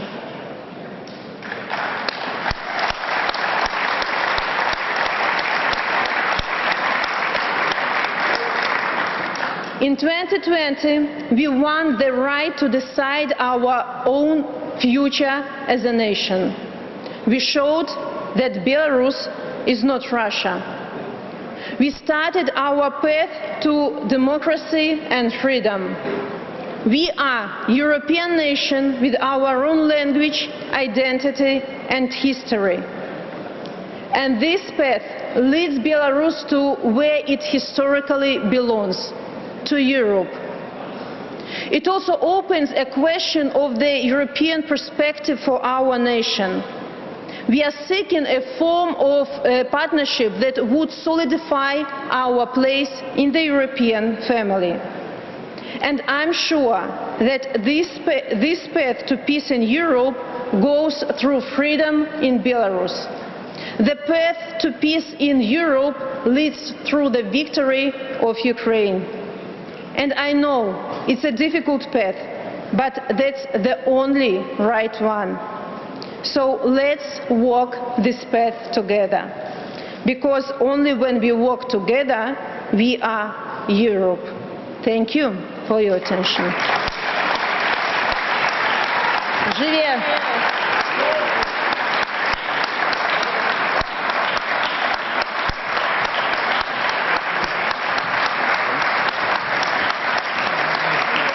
Yeah, thank you for all your meaningful words.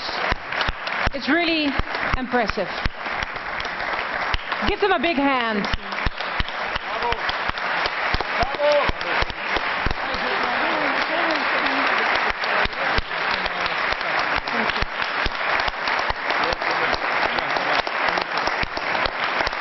Thank you.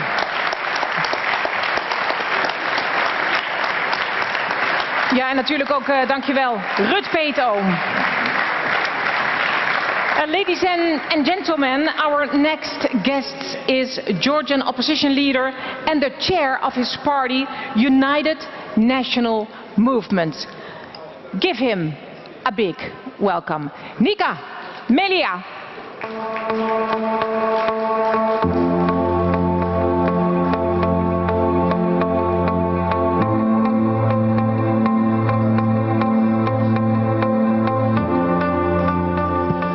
Dear President Tusk, dear members of the presidency, ladies and gentlemen, we all feel that the upcoming days, weeks and months, militarily, economically, politically, in Ukraine and beyond, will reshape the fate of our continent.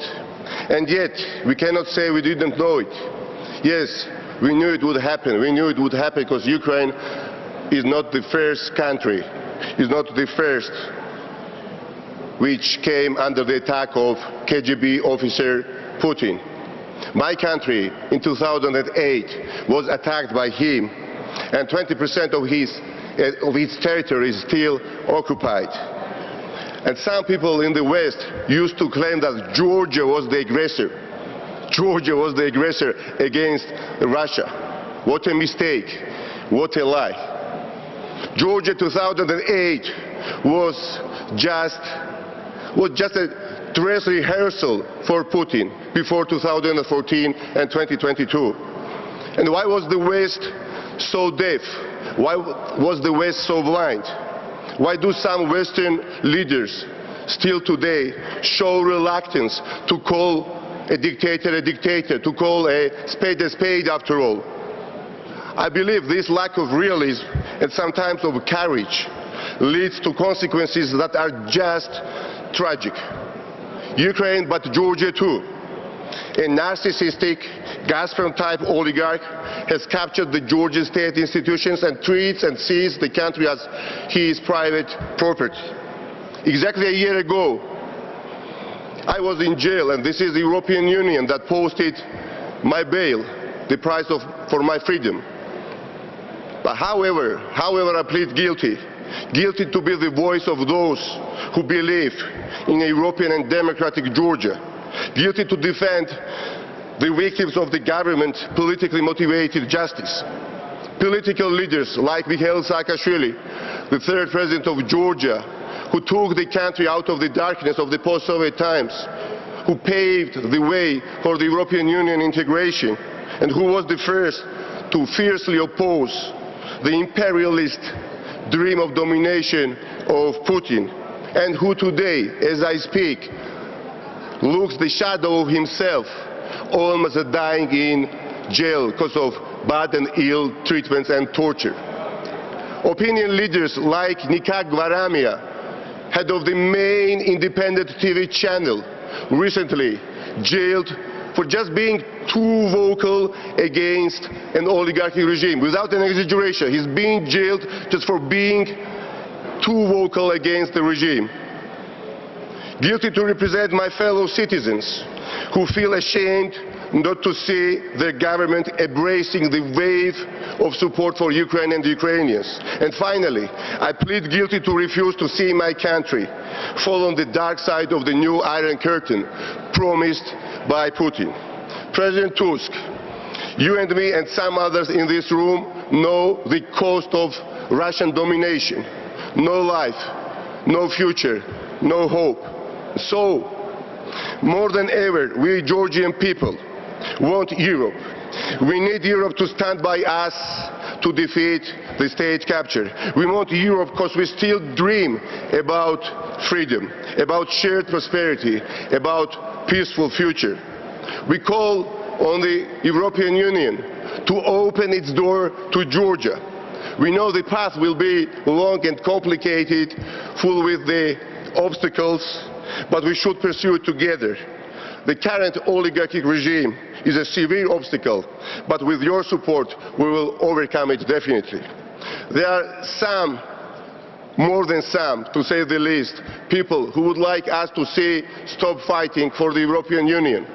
But we will never cease to fight for the European values. We will never flee and we will never flow. Thank you very much for your attention. Thanks a lot.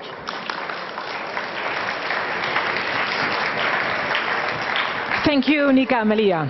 You have everything? I guess so. Okay, ladies and gentlemen, our next guest is her country's first ever female president. How cool is that?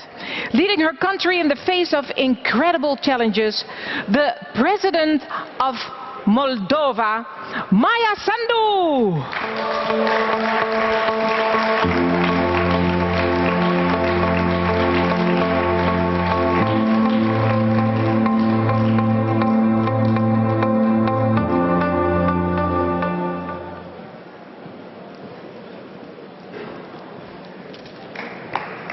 Thank you.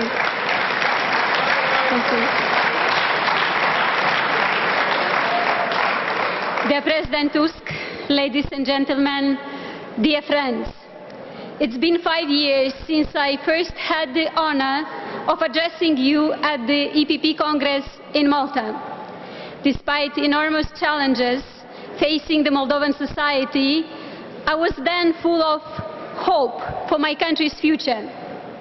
I had the audacity to hope that Moldovans could defeat the oligarchic regime that had captured the state. To the surprise of many, we succeeded. We then dared to hope that we can defeat the pro-Russian political establishment. To the surprise of some, we succeeded again. We succeeded because we truly believe in democracy and in the rule of law. We believe that we can have an independent judiciary, free enterprise, respect for human rights. And we are fully determined to do just that. In this quest for a better Moldova, I know that I can rely on you, dear friends, as I have done so many times in the past. Moldova is fortunate to have on its side so many EPP friends. The support of the EPP family has been crucial to keep Moldova on a democratic course and bring it closer to the European Union. And I thank you all for this. The founders of the EU had a great vision for European solidarity, to be the foundation for long-lasting peace in Europe. Unfortunately, peace was shattered on the morning of February 24 as Russia invaded Ukraine. The courage of the Ukrainian people who are defending their homeland but also the European way of life is an inspiration to everyone. We in Moldova, much like the rest of Europe, are committed to helping Ukraine. We have opened our homes and our hearts and will continue to support the Ukrainian people. We have condemned the unprovoked, unjust and dehumanizing war of aggression that Russia chose to wage against Ukraine. This war created a new geopolitical reality in Europe, a reality that no country of the free world can further choose to turn a blind eye on the dividing lines in Europe, the lines between peace and aggression, between democracy and authoritarianism, between freedom and servitude. We in Moldova want to be part of the free world. On March 3rd, we submitted our application to join the European Union. In this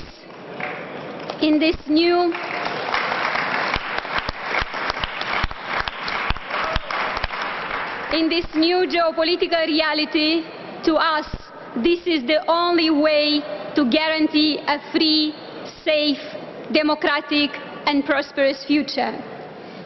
We are not looking for shortcuts, but we also do not believe that the EU is about queuing. We know that there is a lot of work ahead of us, and we want to join the Union. We are committed to improving the lives of Moldovans at home by taking on serious, in-depth reforms.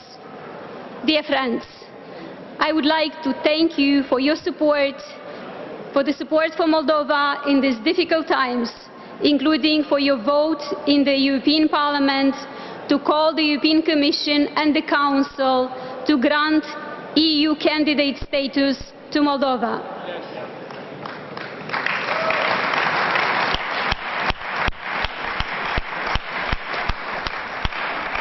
We understand that politically difficult decisions have to be made at the EU level. On this, we count once again on the European People's Party, our political family, to support our bid for candidate status. Now, more than ever, we must work together to strengthen the resilience of our region and restore peace by offering countries like Moldova a credible EU accession path. They say that family always comes first, and I trust that Moldova can count again on the EPP to face the current challenges, but also to help us open the doors to the European Union. We are indeed stronger together. Thank you.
Yes, we just saw a recap of all the candidates. Well, I'm really surprised. Who will be the next? Ladies and gentlemen, it's my honor now to introduce for the first time ever on the plenary stage of an EPP Congress, the president of his party, and I really practiced on this one. The Partito Democratico Cristiano Sammarinese from San Marino. Yes, yes? Thank you. Ladies and gentlemen, Giancarlo Venturini!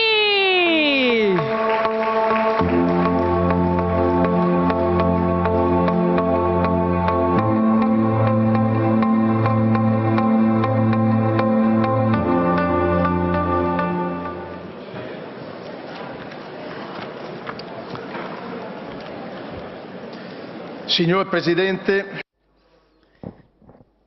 President Donald Tusk, Secretary General Antonio Lopez, dear friends of the European People's Party. It's a great honor and a true pleasure to take part in the 27th Congress of the European People's Party as Secretary General of the San Marino Christian Democratic Party. My participation in this influential Congress is particularly heartfelt because of the great friendship and the shared values that bind the Republic of San Marino and the PDCS to this great family.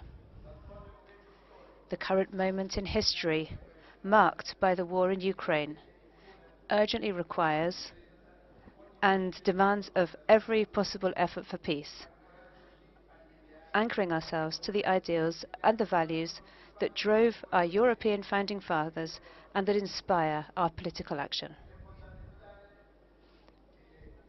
It's essential that a strong message comes out of this Congress, seeing the EPP place the person back at the centre and rediscovering the strong Christian values that are the basis of a society formed of solidarity and a fair society, and of a Europe that is ready to transform itself, a Europe implementing what was set out by Adenauer, De Gasperi and Schuman, knowing how to find unity and look forward to the challenges of the future: peace, health, environment, economy and culture.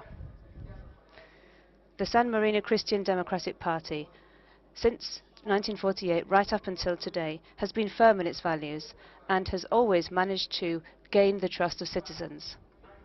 Even in 2019, obtaining almost 34% of votes, the PDCS positioned itself as the leading party in the country, leading an important government coalition.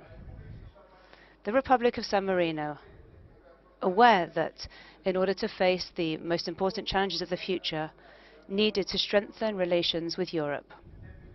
And in 2013, under the Christian Democratic leadership, we started on a path towards an association agreement with the European Union. And since then, important steps forward have been made towards this. However, now I ask you, friends of the EPP, to continue to accompany us on this path in order to achieve speedy finalization of the agreement.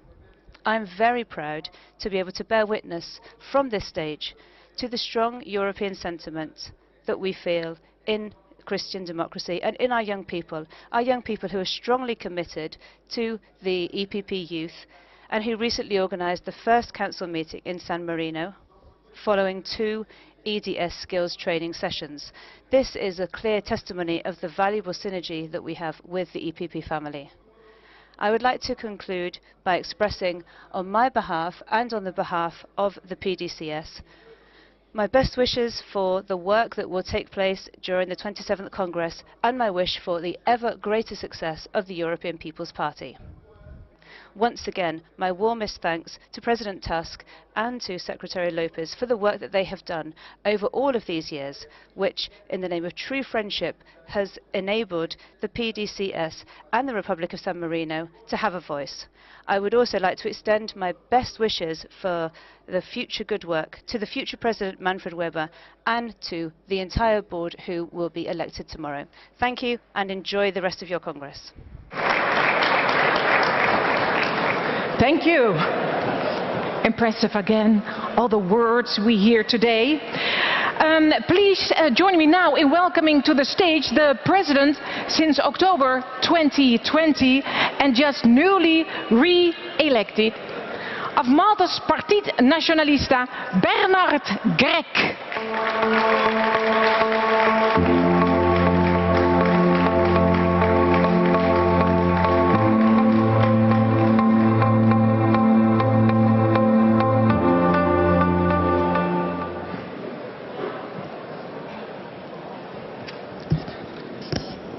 Dear Chair, dear colleagues, I am honored to address you in person once again as leader of Partid Nacionalista of Malta. A proud member of the European People's Party, since the last EPP summit I have been given a renewed mandate by my party to carry on with our work to regenerate Maltese democracy.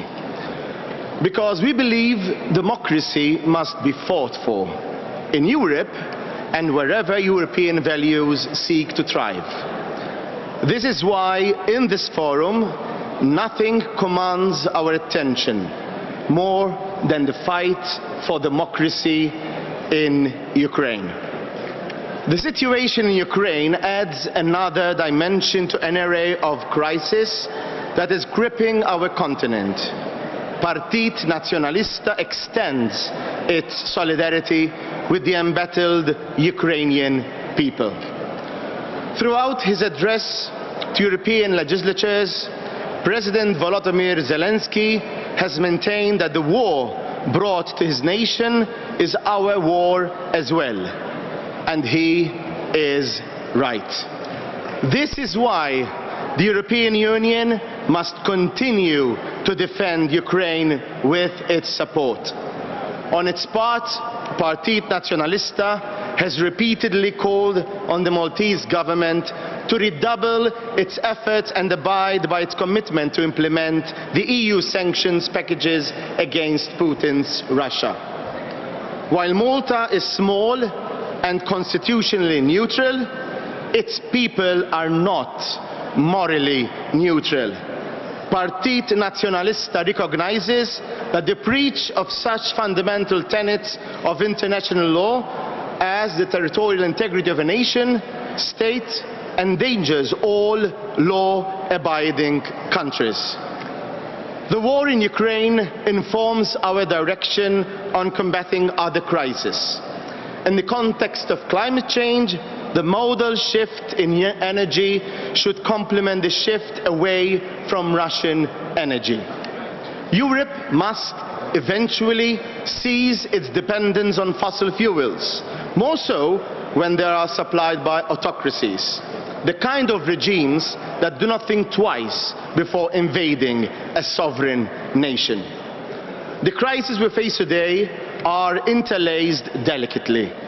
Emerging from the pandemic required difficult calculations for living with the coronavirus.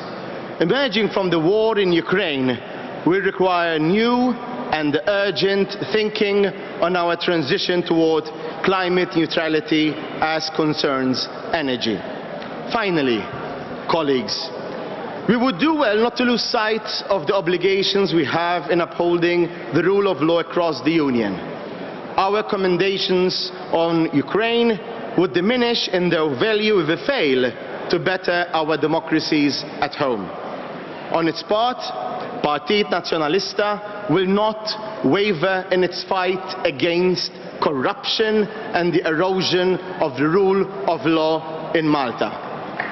Even in the smallest member state, institutional failings mount a real threat to the well-being of the European Union. Along this vein, we will push for the implementation of the Commission recommendation on the protection of journalists and human rights defenders who engage in public participation. Journalists are on the front lines of assuring the free flow of information, a fundament of democracy. May we be swift in learning from a brutal lesson that our government in Malta has unfortunately yet to heed, that of the assassination of Daphne Caruana Galizia. The fundamental rights on which our union is premised are not an obstacle to a solution, but a guide toward it. As we prepare to lead our nations through less stormy seas, we ought to remember that there is wisdom in that well-known axiom that Europe was forged in crisis. And I believe that together, as the European People's Party, with courage and determination, Europe will not only dream to emerge from this chapter, but it will even be stronger than ever before in a future shared with Ukraine. Thank you. Thank you very much.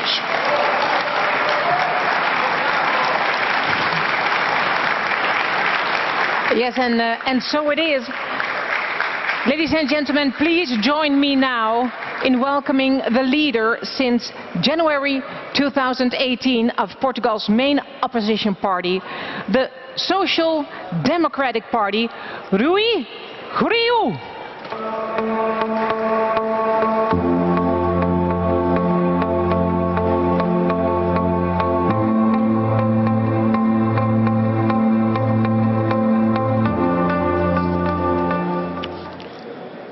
Herr Parteivorsitzender der EVP, Donald Tusk. President of the EPP, Donald Tusk, he isn't currently with us, but as the President of the sister party, Portuguese sister party, I would first of all like to welcome all of you and use this opportunity to mention their excellent performance and to express how grateful I am for everything they've done. Thank you very much, Donald Tusk. Dear Congress participants, just before the US entered into the First World War, President Woodrow Wilson, in his speech before the US Congress, justified the participation in the conflict in saying that it was necessary to ensure that the world can turn into a safe place for democracy. When Wilson then joined in the fight, he had a clear program in order to bring to an end the conflict in Europe and defend democracy. We are currently observing how in our countries and how the democracy is falling and how populism and authoritarianism is taking foot in almost all member states of the European Union, just as is in other democracies around the world. And at the same time, we are observing how authoritarian regimes are moving forward outside their borders, and we're seeing what's being done by the Russian Federation. And today, just like in the times of President Wilson, we are now obliged to put the world into a safe place. We are aware that the democratic government form has weaknesses and has limitations. However, it is still the best way in which we can do what we need to do. A reform of democracy is of great importance in order to adapt to the new times we're facing. And this reform has to be implemented in a way in which these concrete results are reflected, social justice, and to ensure that the weakest are not affected by the political statements. And if you are suffering, you can't be truly free. And so that's why we need to have a larger middle class, and we need to make sure that this is the best way in which we can develop our wealth. Market economy is the way in which states work, but we also need to make sure that we can moderate the things through the governments. And so the role in social areas as well, education, health, social security, and regulation of certain markets and protection of free competition, that is also decisive. And the defense of democracy in the framework of the international relations is also important. Democracy are peaceful forms of government, and the further development of these are used as a decisive instrument for peace in the world.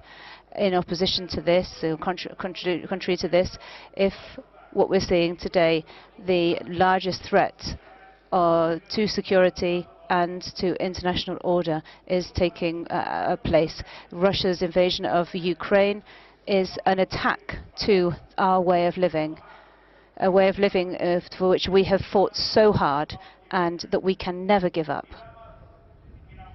In August 1940, women, children, and men, women, and children lost their lives and their freedom, and that was caused through imperialism and moving away from values, and this is something that we all need to work against. So we are talking here about our basic rights and our basic principles for a peaceful world and an upholding of human rights. In this world, the PSD in Portugal has always fought for these rights, and I am sure that the EPP in Europe will never give up this fight for these rights and values. Thank you very much.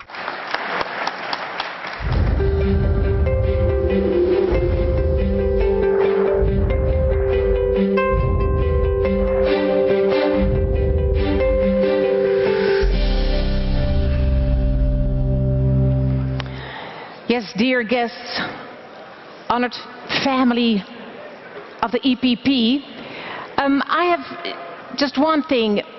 May I ask you to be a little bit more silent for the people who talk here on the floor? Thank you so much. Thank you. Ladies and gentlemen, our next guest is the President of Luxembourg's main opposition party, the Christian Social Party, or CSV. Please welcome Claude Wieseler.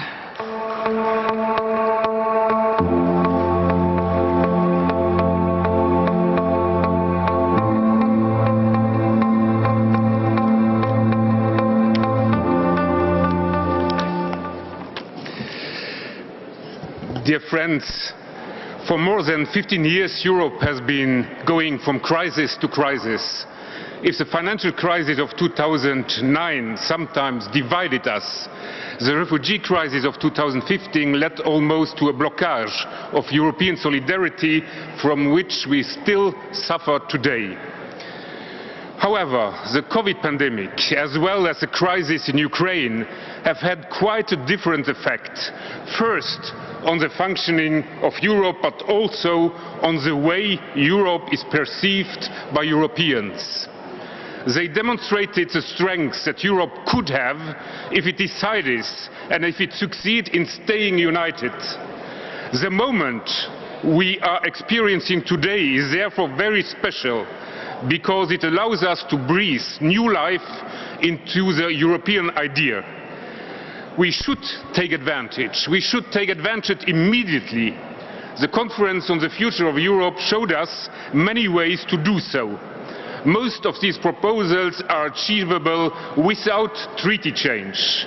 The proposals in terms of health, of climate action and environmental policy, but also energetic strategic independence or the reduction of dependencies in the economic field are feasible now.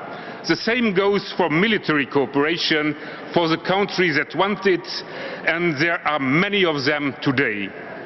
It is true that a change in the treaties is needed to reorganize the common foreign policy, respectively to control and implement the respect of the rule of law. But on the other time, it is just not time now to hide behind a convention and the change into the treaties, but to do today, as of now, what can be done with the existing treaties. Let's not let this moment pass. I think that the EPP should be at the forefront of these transformations necessary for Europe and desired by the population. There is another subject which is close to my heart and which I wish to raise today. It is the rise of extremes in many European countries and the erosion of some of the great traditional popular parties in the left and in the center-right. Make no mistake, it's a permanent evolution that has lasted for more than a decade, and we haven't always found the correct answers. I am convinced that these times of crisis provide us with the opportunity to find real answers, provided we go back to our roots and present a credible project. I believe that in times of crisis, people are looking for reliability and political competence, for security and trust in politics, for politicians who have values and who exemplify them, for clear positions on subjects such as security, defense, the rule of law, health, climate. These are core EPP skills.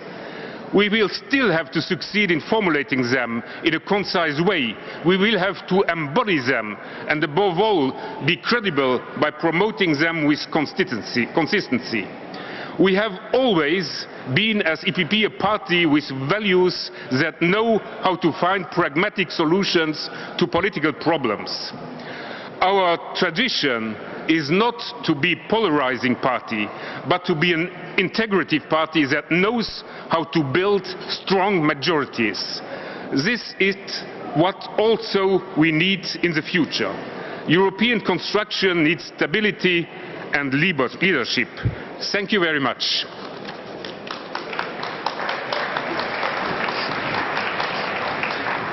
Thank you. Thank you. How are you doing, Ruud? Everything okay? I'm fine, Lucille. Are you fine? Oh, great. Great to know. Dear guests, our next speaker is a former minister and since 2017 the leader of his country's Moderaterna, or Moderate Party. Please join me in welcoming Sweden's next Prime Minister, Ulf Kristersson.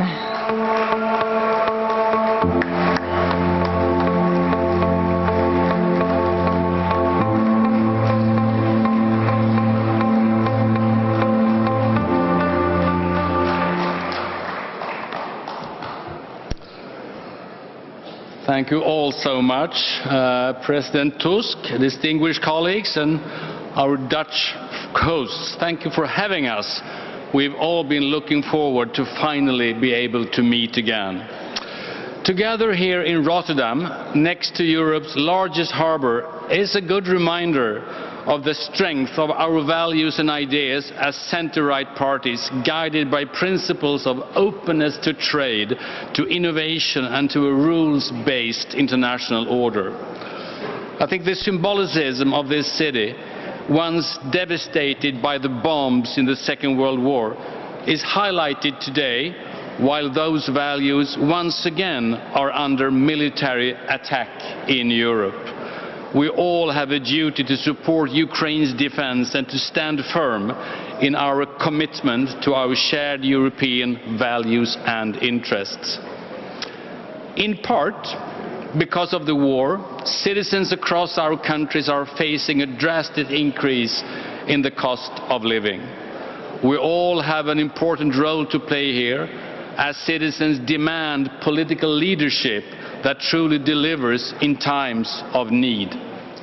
This new situation will surely bring challenges, but it also might offer an important opportunity for the centre-right to re-emerge as the most relevant force in European politics.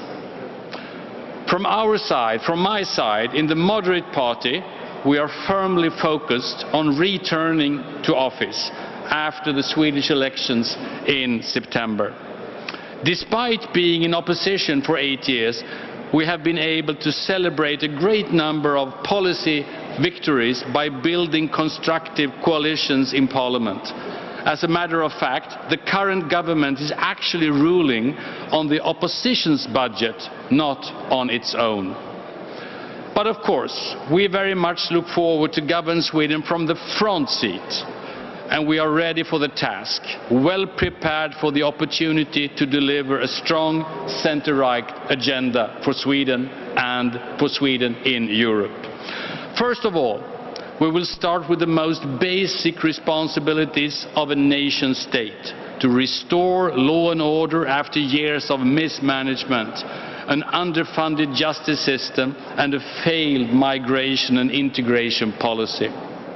Secondly, we need a leadership that truly sees the potential in innovation and economic growth, where business is allowed to play a central role in the green transition, building a fossil-free energy system, including the next generation of nuclear power. If we are able to provide our citizens and industries with reliable and affordable energy and to export electricity to the rest of Northern Europe, we can help reduce energy dependency on Russia even quicker and reduce emissions even faster. But our latest political victory in Sweden, and perhaps our major contribution right now to European peace and security, is of course the fact that we now, together with our friends in Finland, are seeking a NATO membership. A united... Thank you so much. Thank you so much. A united Nordic-Baltic region that stands together in the defense of our borders and values will strengthen the security of Europe at large.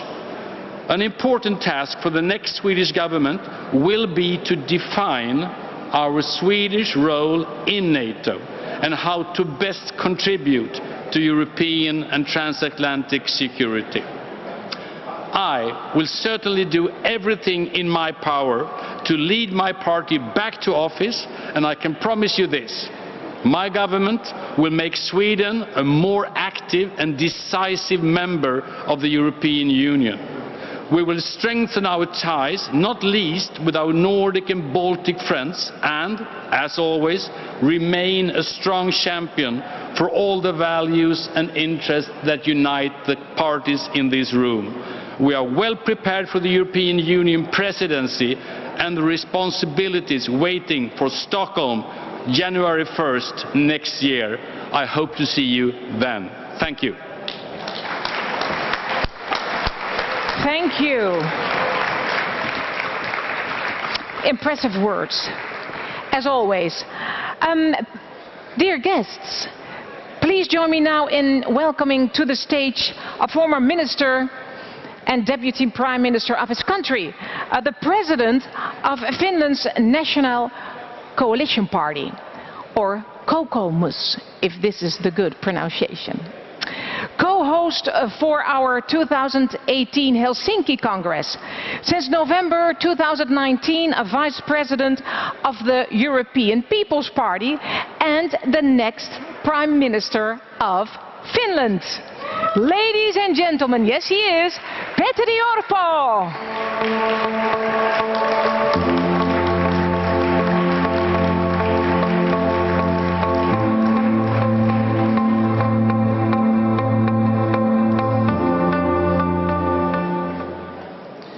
Dear EPP family, it is so great to be here and see you all after the long COVID years and during these times of war in Europe.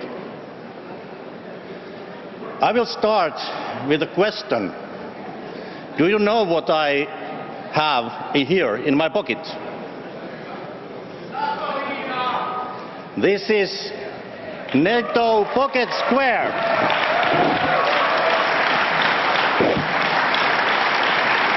I have carried this in my pocket for years, and now Finland is finally joining the alliance together with Sweden. Thank you all for good cooperation. Kokoomus has supported NATO for decades, as the only party in Finland. Finland and Sweden in NATO will make the alliance stronger and Europe more secure. I hope that we can become members as soon as possible. Thank you all for support to speed up the process. Dear friends, unfortunately, this did not happen in good times. Russia's barbaric attack against Ukraine is unacceptable, and we must continue to isolate the Kremlin in order to push back its aggressive behavior. Ukraine still needs all help possible. They are fighting for us and for our European values with their blood. We must not slow down. Right now is the time to do more. Dear friends, I have been chairman of the party since 2016 and I have worked as the EPP Vice President since 2020. Today, my three main messages to you are: first, the role of the European Union and the West; second, the role of the EPP; and then, news from Finland. First, I have never seen such unity in the EU. We have had remarkable unity on sanctions, arms exports, financial aid and refugees. We must hold on to this unity even though we will face economic turndown and high energy prices. We will find answers to this. However, one day the war will be over and we will be stronger together on EPP. We must remain as the most powerful political family in Europe, and we can do this by staying true to our core values. In times of stress and uncertainty, people of Europe need stability. This is what EPP can offer. We are a bastion of calmness.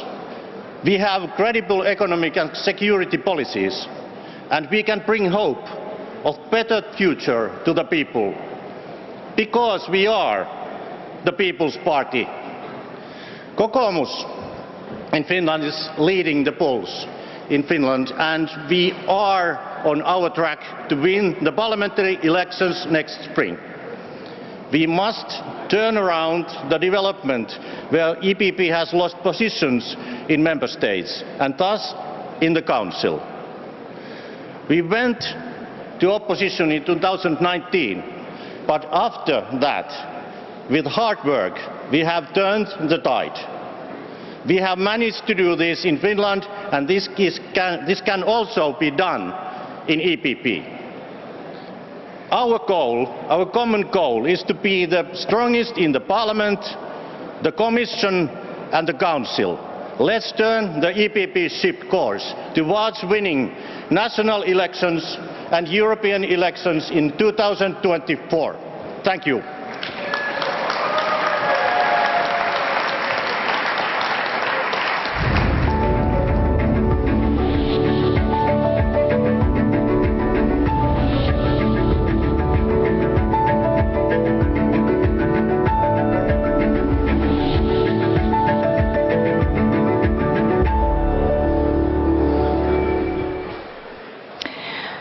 Dear guests, our next speaker has been Minister President of Bavaria since 2018 and the leader of his party, the Christian Social Union in Bavaria, since January 2018.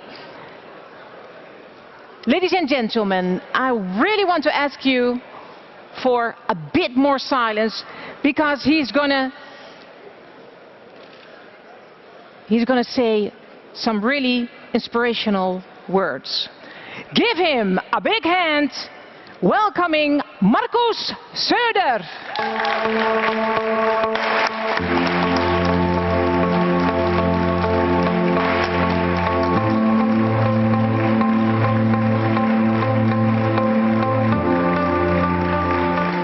Liebe Freundinnen und Dear friends, this is a very important point in time, the time we're meeting here today. This Congress needs sending out a signal of unity and a signal of freedom.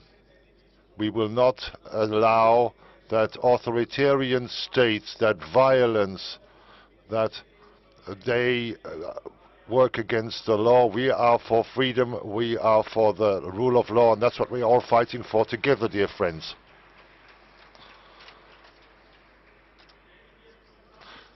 If we stand together, we are strong. If we Europeans want, we can move much more than we think. For many years we've been told because we're not so present in the world, we need to adjust, we need to adapt, we need to fit in, and we need to yield. The recent weeks have shown some of us overestimate themselves when they think that they can dictate their values to Europe. And we underestimate ourselves and our possibilities when we stand together, united. I find this is a great signal that Sweden and Finland want to join NATO. Welcome, welcome to you, if I may say so.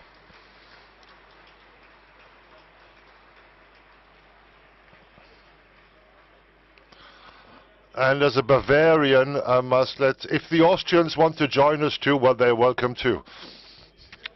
Now, dear friends,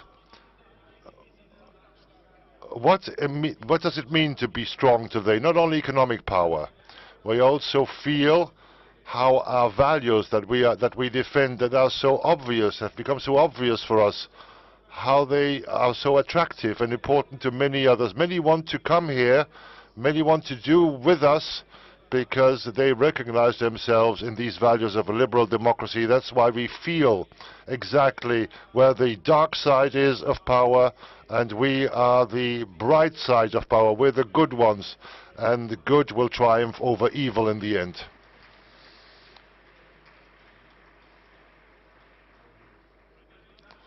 Friedrich Merz and myself, we lead our union parties in Germany, and I say this, what hurts us a little bit, we believe that Germany has a particular responsibility as the largest country.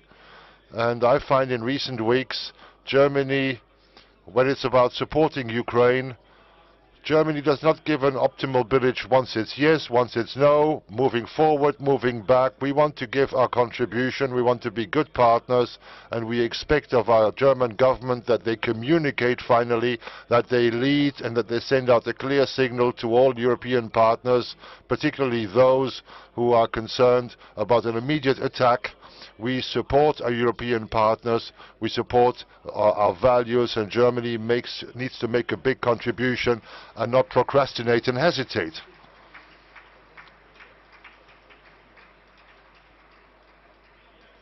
We as CSU, we love to be in the EPP. And we're particularly pleased today because one of us, Manfred Weber, has an opportunity to apply. I think the chances are pretty good. So I think the elections are still on.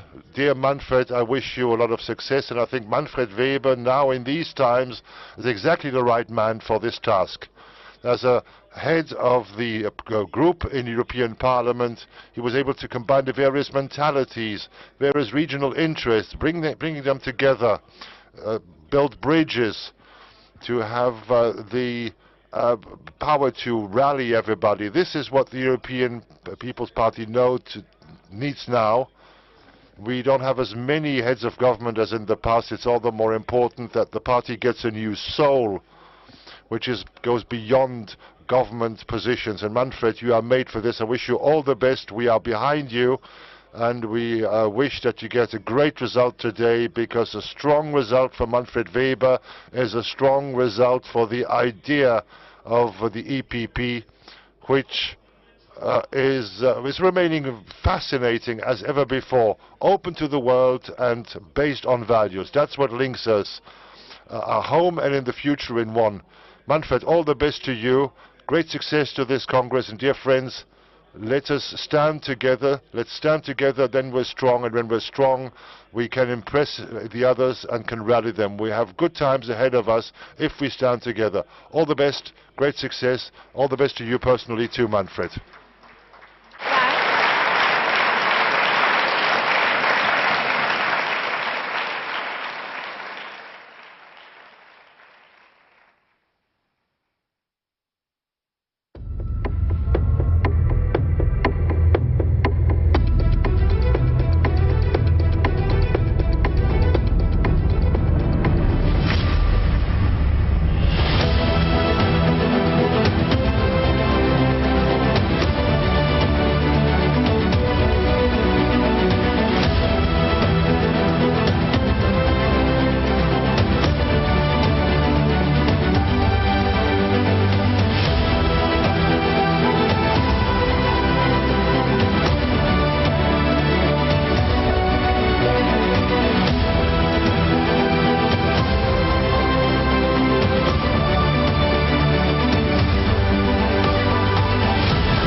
Great and beautiful. Thank you, thank you.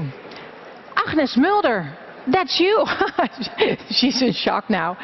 She's my dear colleague, a member of parliament as well. Agnes, did you already share a moment of the Congress?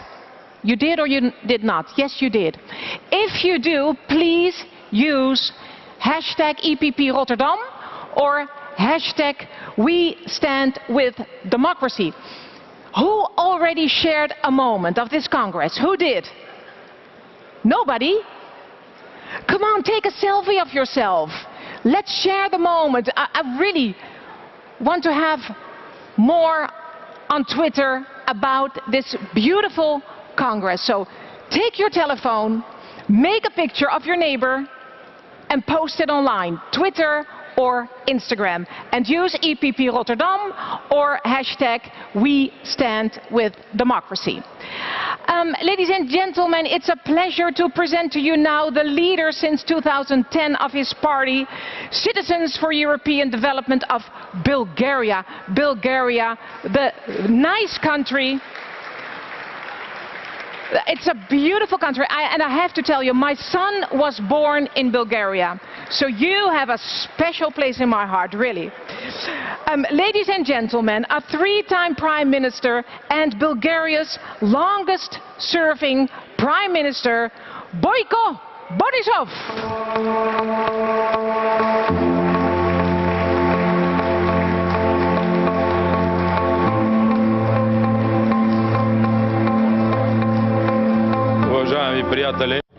Dear friends,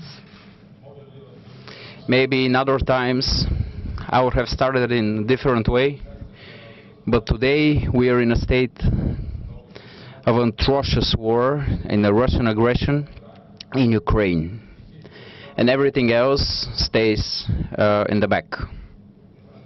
Of course, European People's Party and their leaders, the presidents, the chairs of committee of European Parliament, chancellors, presidents have coped with many crises. And many of them were not less important than this one: the migration crisis, the financial crisis, the COVID crisis, the war in Syria.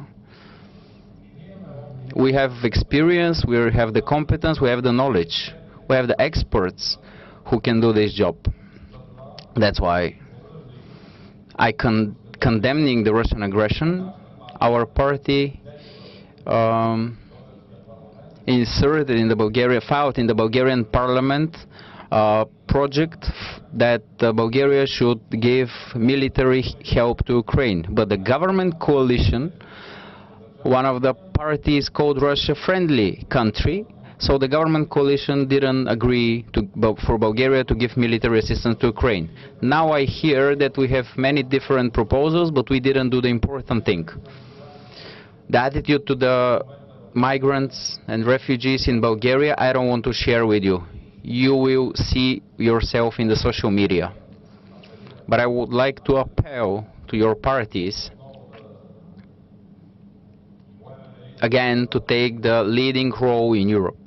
Again, I say, because in the last year or two I see that we are retreating. But after the war we will talk again. I want to thank Konrad Adenauer Stiftung and Hans Seidel Stiftung for what they're doing for our party for more than a decade now. And I would like to confirm that we will continue to provide the best results in election in Bulgaria, because even now all the social polls show that GERB-UDF coalition is the first election power. So I hope that in the next months there will be again stable center-right, pro-European, Euro-Atlantic government. I would like to congratulate my colleagues from Sweden and Finland for their courage, and I would like that we continue strong together. For Manfred Weber, I can say only that he is a great friend of Bulgaria, a person that for decades has been working on these topics. I can wish him all success. I hope his team will engage that the vice presidents work very actively with the member states and the members of the EPP, no matter if they are in opposition or in government. So, Jane, what Jodher said, I fully support him. We rely on new leadership in these very dangerous times, that you should use all the expertise and energy, everything that the European People's Party possess in this room. Let the election end, and then I will wish you all the success, but that's what I want to say. Thank you, everyone.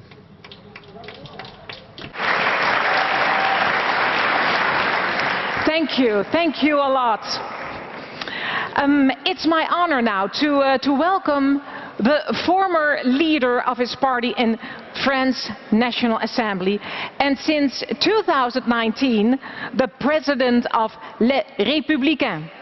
Ladies and gentlemen, please welcome him to the floor, Christian Jacob.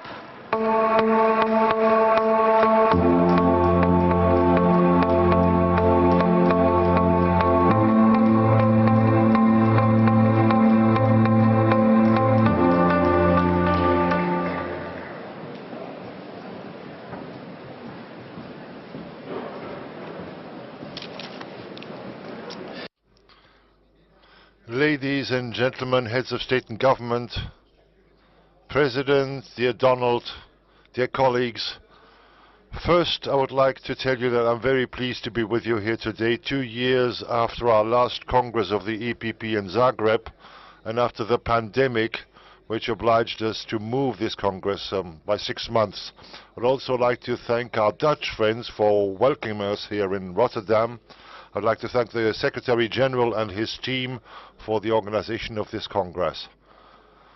In the continuity of the history of the EPP and the major role that its leaders have always played in the building of Europe, I would like to pay particular tribute to Donald Tusk, our President, who has always worked efficiently and in the general interest of our political family. I would also like to thank you once again for your participation in the EPP summit we organized in Paris in February. Our countries are faced with huge challenges in the coming months. First, of course, the war in Ukraine. We need to continue supporting the Ukrainian people and stop the tragedy and the violence that they are suffering every day. The 6th package of sanctions has just been adopted. It was important to reach an agreement. We also need to think of the blocking exports, cereal exports, which could cause a famine in a number of regions across the world. Beyond peace in Ukraine, which is an absolute priority, we also have 3 other huge challenges to take up: reduce our energy dependency, strengthen our defense capacities, and reconquer our food sovereignty. It is strategically important for our economies to reduce our energy dependency. To achieve that, in each of our countries, we need to have a coordinated European policy and develop local energies, double the production of biogas and biofuels, promote nuclear energy, which is our main asset to achieve both energy sovereignty and carbon neutrality by 2050. Also, we need to strengthen our capacities in Europe and our European Defence Fund. We also need to define and organize a new security architecture for Europe and reinvent all our multilateral institutions, the G7, the G20, the UN, which is no longer working today. Then in 2030, there will be 1.5 billion people more on this planet. In 2050, 2.4 billion more. That's about 10 billion inhabitants on the planet. The food challenge is an urgent challenge for Europe. We completely need to reorient our common agricultural policy to respond to the challenge of food self-sufficiency and have influence on world markets. To be able to do so, we need to engage in a production policy that promotes research, equipment, productivity of farms. This is a strategically important issue that the EPP must support. The European Union should not abandon its farming ambitions. We need to strengthen it and develop it. The objective for the coming 5 years is to increase our food production on the European soil, on the European territory. Our political family, center-right family, has always been in the center of the building of Europe and defends the conception of a Europe as a strategist, an efficient Europe showing solidarity, but that respects the sovereignty of each of its member states. Let's continue on that path without yielding to federalism, to the illusion of federalism, and let's stay firm on the values of our political family: work, order, the fight against Islamism, the fight against illegal migration, solidarity, innovation, progress, family, the fight against climate change. I'm saying this all the more strongly because in France we lost at the presidential elections, but we won all the local elections. On the other hand, today we administer more than 60% of the local communities in our country. We are confident for the legislative elections which are going to take place on the 12th and 19th of June in France. In the EPP, we also need people who are attached to our political family and who have anchorage locally. Frank Proust is a man that you know well, and that you know well, dear Manfred. He has a strong anchorage in his region and has the total support of our political family. He has demonstrated for years the strength of his European commitment. In France, dear friends, the post-Macron era has started, and we are the only alternative power for government. That's why in France, like in each of the other countries of the European Union, we need elected representatives that are recognized on their territories. You can be assured of the full engagement of the Republikaner European political family here, now, and in the future. Thank you very much for your attention.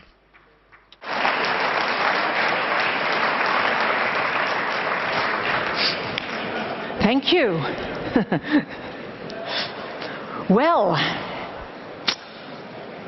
it's a pleasure now to present you the leader since March 2021 of KDU, CSL, and since December 2021, the Czech Republic's Deputy Prime Minister. She's in the house. Marian Jurečka.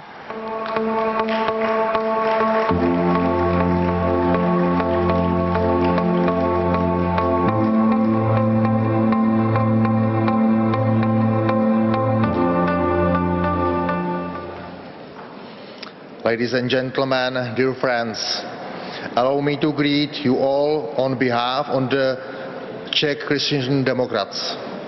We are now in an exceptional situation that we have not had since the Second World War. Russia's aggressive attack on Ukraine is an attack on freedom and democracy, not only in Ukraine, but in all of Europe. Brave men and women are now fighting and suffering in Ukraine for our freedom as well. We must help them as much as we can, using all our force and resources to do so. The Czech Republic is one of the countries, along with Slovakia and Poland. We are most of the people fleeing the war are arriving. We are very active in helping Ukraine.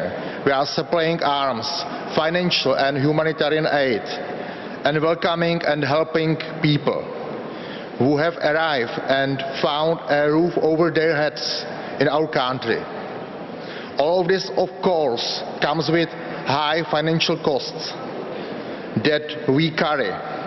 And at the same time, we have to deal with many of the problems that concern our own citizens, as well as citizens across the EU, like high inflation rates, delays, and rising energy and food prices.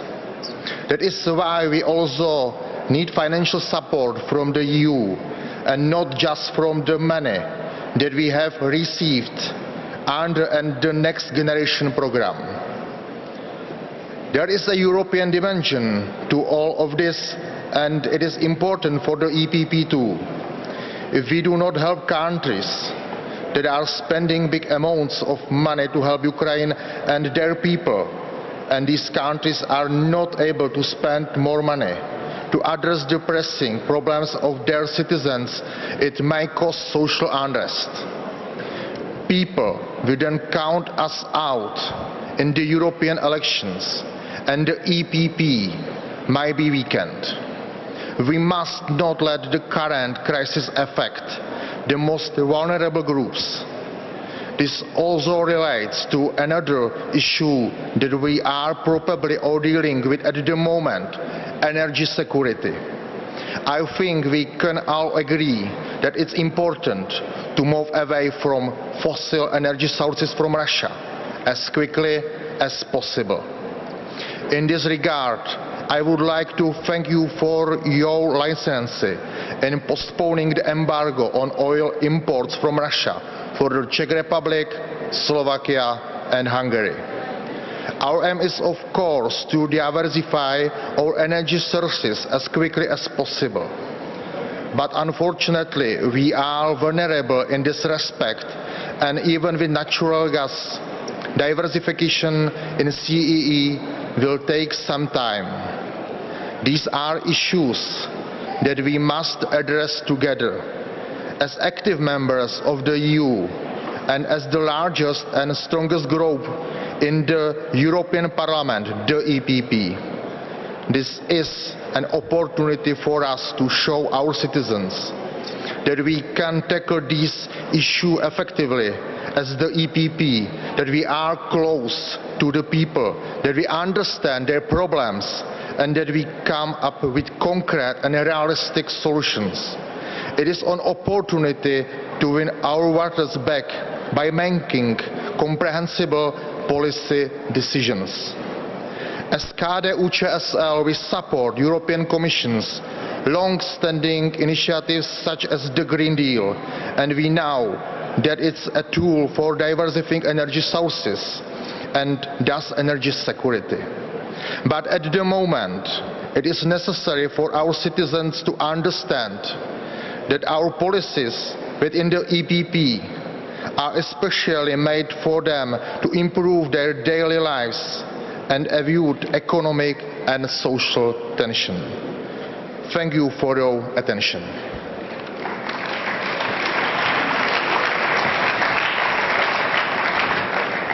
Thank you for your nice words. Dear guests, it's almost time for the EPP Merit Award, but before, it's my honor to welcome the leader since January of this year of Germany's Christian Democratic Union. Ladies and gentlemen, give him a big hand. Friedrich Metz.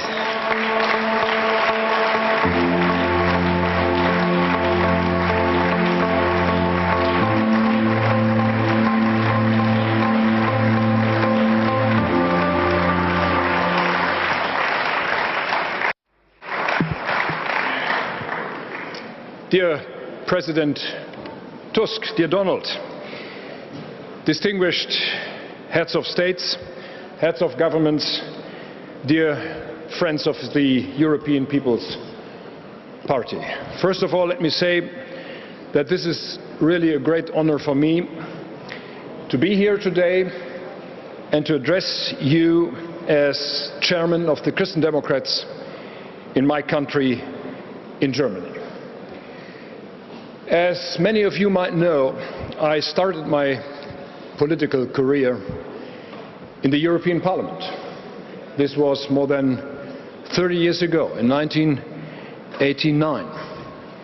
And since then, I'm a strong believer that the European Union is in the best interest of our people, of our countries, and of our future. And ladies and gentlemen, dear friends, this is my strong European commitment, which drives me also in our national politics in Germany. And I can bring you a good message from my country, from the Christian Democrats in Germany. We saw some new polls in the afternoon. And these polls are showing that we are now again #1 in Germany.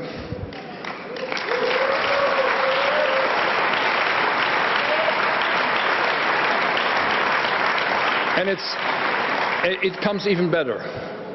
We are 10 percentage points ahead of the Social Democrats.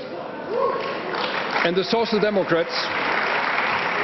Democrats in Germany are down to #3. Between of us, there are the Greens. And the Green Party most likely will become the biggest challenge for us in Germany for the next European elections and for the next national elections. So let's be clear. We have to make our own clear statement and our own clear position in economic affairs, in social security affairs, in foreign security affairs. And this is what brings me to my first point. We are faced with an historical challenge.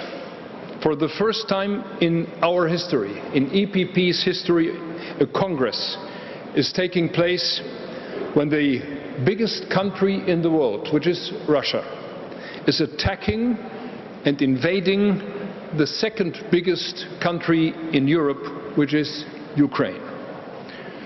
This simple fact, dear friends, this brutal fact, reminds us every day that this war is not only taking place somewhere in the world, but in the heart of Europe, and that this attack is attacking the essence of our European values, is attacking the global and European political order, and is attacking European freedom and democracy. And if this is true, the war reminds us security starts with strong and sufficient defense capabilities, including strong deterrence. So we have to make this very clear. Europe, our values, our democracies can only survive if we are willing to spend money and capacities in our security.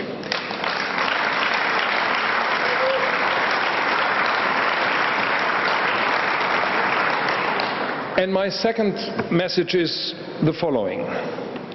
The EPP is the strongest party in Europe.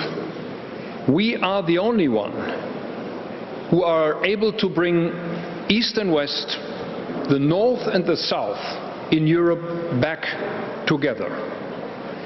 And when I was in Brussels last time, I pointed out that this party, and Manfred knows that as the leader of our parliamentary group, that this party is the only one who is covering any country in the European Union.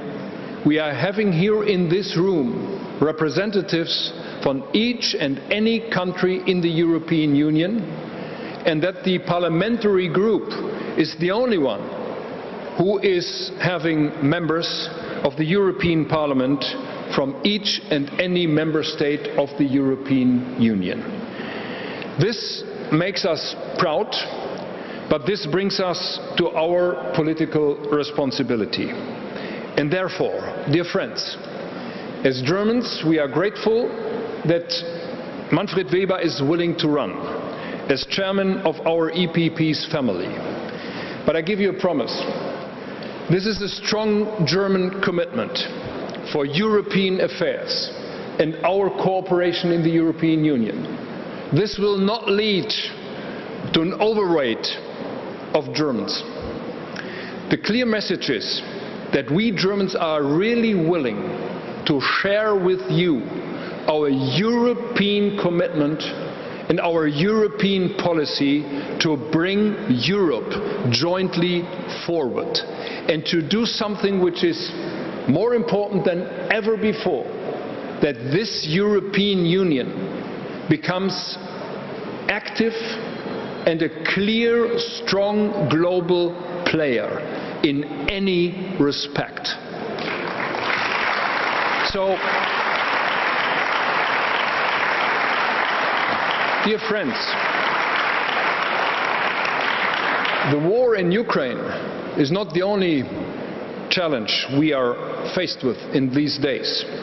The rise of populism, Euroscepticism, and the crisis of trust of democratic structures must be addressed seriously as well. This also includes a high level of self-reflection and willingness to reform the EU. A strategic, economic and geopolitical independence in close cooperation with our democratic partners around the world must be the common goal for all of us. The next European elections will take place in summer 2024. And this is 15 months before we will have our next federal election in the Federal Republic of Germany. So our strong commitment goes to these two elections in 2024 and 2025. Let us jointly show that the Christian Democrats and the center-right parties in this European Union have the clear message that we will become the decisive political power in both European-wide and national. And that's the reason why I'm really happy to be here, to speak to you, and to bring this message to you that the Christian Democrats are those who are clearly committed to national and to European policy.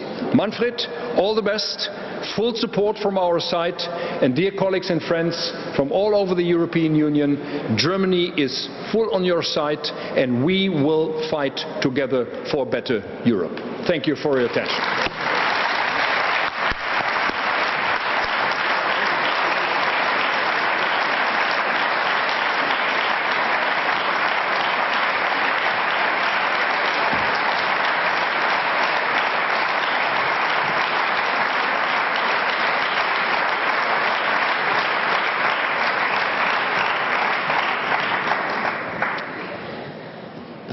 Ladies and gentlemen, please, for the people outside here, this room, please come in for this important moment that we are facing now.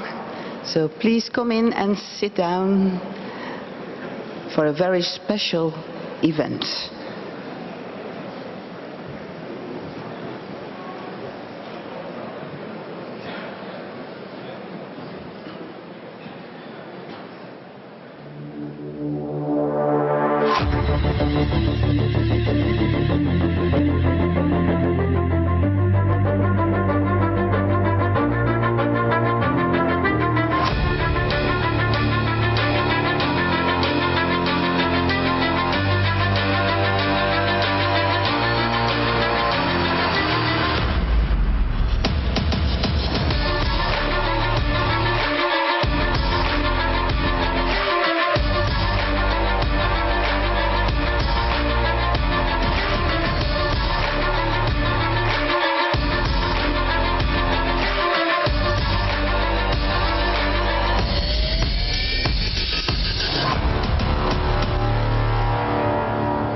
Dear guests, what a beautiful award. Do you know what kind of award this is? No? Nobody knows? Of course you know, it's the Merit Award. Ladies and gentlemen, now we come to an important moment in our Congress, the EPP Merit Award. And here to present the award is our plenary chair, Rut Peetoom. Je mag er weer bij komen, Rut. And please come into the room, because this is really a very important moment. Okay, the floor is yours. The floor is yours. Ladies and gentlemen, we in our EPP family have seen the extraordinary courage shown by opposition leader Alexei Navalny in his fight for democracy, for freedom and for human rights against the Putin regime. Only all the more so since his unjust imprisonment starting in January 2021.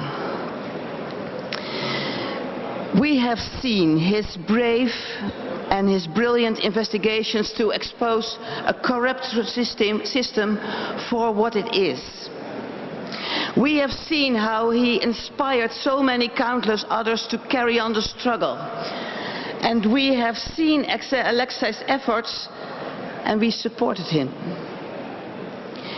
We have been in dialogue with him, directly benefiting from his insights.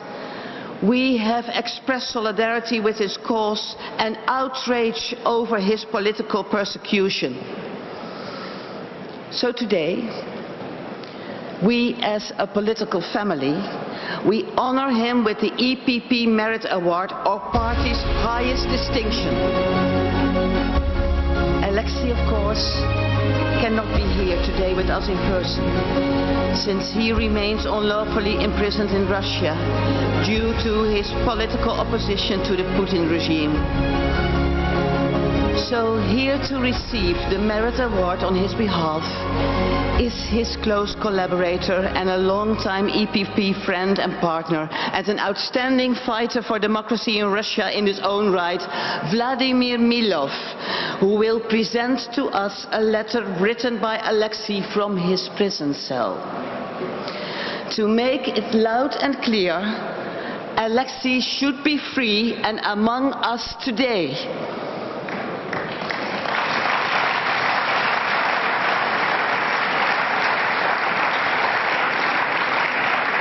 I now invite EPP President Tusk to present the award. Please do not enter the stage.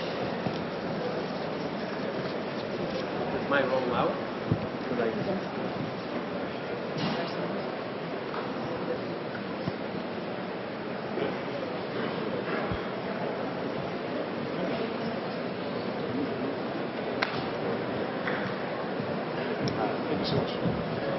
Mr. Milov, very welcome here.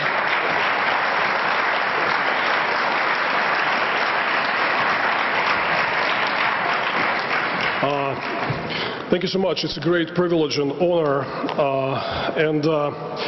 I have a special message for the EPP Congress from Alexei Navalny. You know that he's in prison now, but he specifically addressed this Congress with his uncomparable sense of humor, but also a lot of sadness about the recent developments and Putin's barbarity and his brutal aggression against Ukraine. Dear Chairwoman, dear Mr. President, Secretary General, the honorable delegates, I began my previous note to the EPP Congress, prepared in November last year, with a joke about all things happening to me: arrests, courts, poisoning, being a part of global conspiracy aimed at preventing me from attending the EPP Congress for years. In this regard, little has changed, except that my prison term had been extended since November from 3 to 9 years. So the waiting won't be too long, just 8 more years, and I will finally be able to speak at the European People's Party Congress in person. I happen to write from Russia, which is now very different, even from the country that it was just a year ago, to Europe, which is also very different now. Few of us were ready for the recent course of events and expected a real large-scale war in Europe in the 21st century. With destroyed cities, many thousands of victims, millions of refugees, and news wires reminding of battlefield reports from 80 years ago. Many mistakes were made. Many of us counted on most important government decisions being made according to logic, albeit cynical, and to extract benefits, albeit selfish. Life has shown that even now, in the 21st century information age, pivotal decisions on war and peace may be just driven by delusional obsessions, madness, self-hypnosis inflicted by one's own endless stream of pathological lies. Probably if Putin had any calculus behind his barbaric actions, it was to overwhelm the West, and primarily Europe, with a state of shock, counting that the West would concede facing Putin's unconstrained ruthlessness, that the West would step aside, surrendering Ukraine to the mighty, dangerous bear that Putin imagines himself to be. Many, unfortunately, share that view. But I'm glad that all these people have turned out to be mistaken, and that the West has shown that democracy is not weakness. Collective and parliamentary decision-making is not a system failure, but a necessary integral feature of the modern free world. Complicated European system is able to act swiftly and effectively, responding to Putin's aggression. The great merit of the European People's Party is that you have proven to be the key pillar of the system. You made Putin, who attacked European peace, imagining himself to be an invincible bear, face not something amorphous, but instead a solid rock. A rock that Putin had smashed into, showing everyone that he's not a mighty bear as he imagines himself, but instead an old and witless cattle who broke his horns against brave Ukrainian resistance, against European solidarity and unity, against European faith in its ideals of freedom. I'm convinced in the coming failure of Putin's military adventurism and bankruptcy of his regime, both economic and moral bankruptcy. And I'm confident that the formula of tyrant's demise will include the key important component, the citizens of Russia. Putin's propaganda tries hard to prove that 70–80% of Russians support the war. That is not true. And even facing the threat of imprisonment, multiple Russians raised their voices against the war. Hundreds of thousands participate in the anti-war actions. Tens of thousands are facing arrests and persecution for their anti-war positions right now. Thousands of military servicemen refuse to take part in this barbarity. Accepting the EPP's Merit Award with great gratitude, I consider it to be an award to all my fellow citizens fighting against the dictatorship and war, fighting in Russia. Please do not equalize Putin with the people of Russia. The anti-war movement in Russia is just beginning, and me and my colleagues will try anything possible to make sure that the evil madman Putin will not be able to count on the Russian people as his ally. Our path is with civilized democratic world. Our path is with Europe. And Putin, with his kleptocrats, is a historic mistake which we will do anything possible to correct. Alexei Navalny. And I will add a few words myself. We all, the free people of Russia, we look with absolute shock and grief at the barbarity that Putin is right now engaged in Ukraine against the free Ukrainian people. When we held major opposition rallies across hundreds of cities in Russia in the past years, I'm sure you watched that, many of us brought Ukrainian flags, Georgian flags, flags of Belarus. We want our neighbors to be sovereign, free and happy. We don't want an inch of their territory or just one bit of their sovereignty. We support their European aspirations. And believe us, that's a long road ahead and it's a very hard fight. I served some arrest terms myself, so I know. But Russia will be free. And it will be not anymore an aggressor that everybody condemns it at this moment. But it will be a contributor to a great, united and prosperous Europe. Europe whole, free and at peace. Thank you.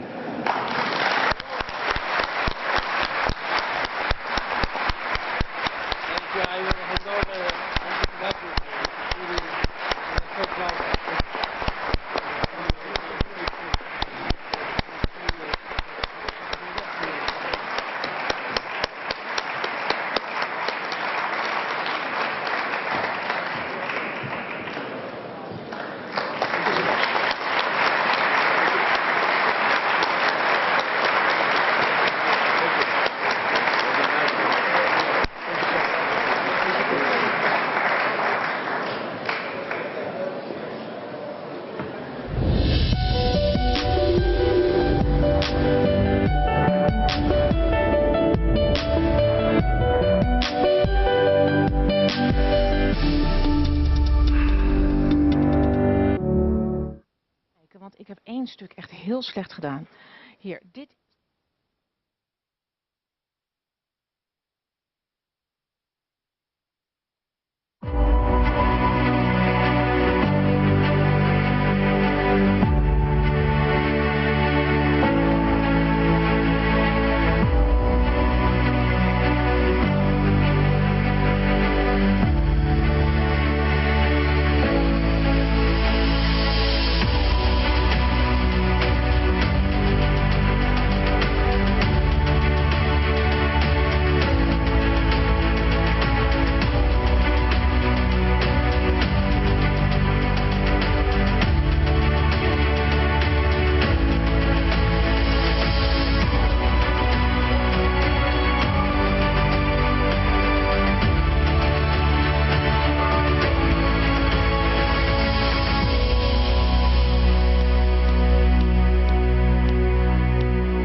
Ladies and gentlemen, it's time now for our plenary debate. It's United in Solidarity, Defending Western Democracy. This debate and indeed our entire EPP Congress takes place in the context of democracies being tested more than at any time for many decades. And yes, we have seen how powerful our unity can be. We have come together as the EPP family to reaffirm our democratic values in a time of war and to stand with Ukraine.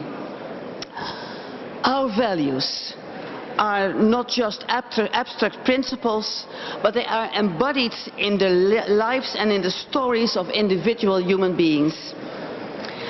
Here to introduce our speakers is our debate moderator, the Secretary General of the European People's Party. Here is Antonio López Istúriz. Tono.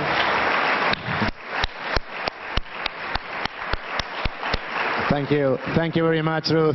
Thank you very much. And it's my first intervention today, and I would like to tell how, as you know, how happy I am to be in the Netherlands and to be with all of you, with my friends of the CDA. It is, friends, a pleasure now to introduce the speakers for this panel that we are going to discuss. I require your attention because the quality of the speakers, I believe you will understand, merits this. First of all, I have to tell you that the Prime Minister of Greece, Kyriakos Mitsotakis, and the Prime Minister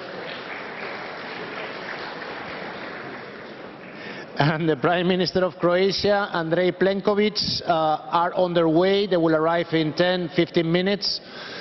We are a little bit on advance, so we have to also wait a little bit for them. But nevertheless, we will start, and it is my pleasure to introduce two young, known by all of you, leaders of the EPP. Will or will not? One of them is a dear friend that I have known for many years when she started in our youth organization in the EPP. And today she is the proud Vice President of the EPP and President of the European Parliament, Roberta Metsola.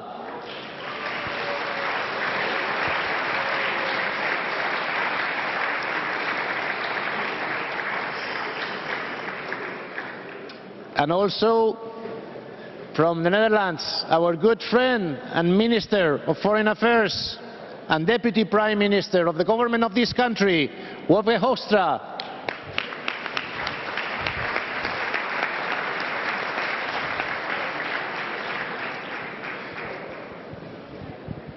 So, the title of today's main plenary debate, it's Defending Western Democracy.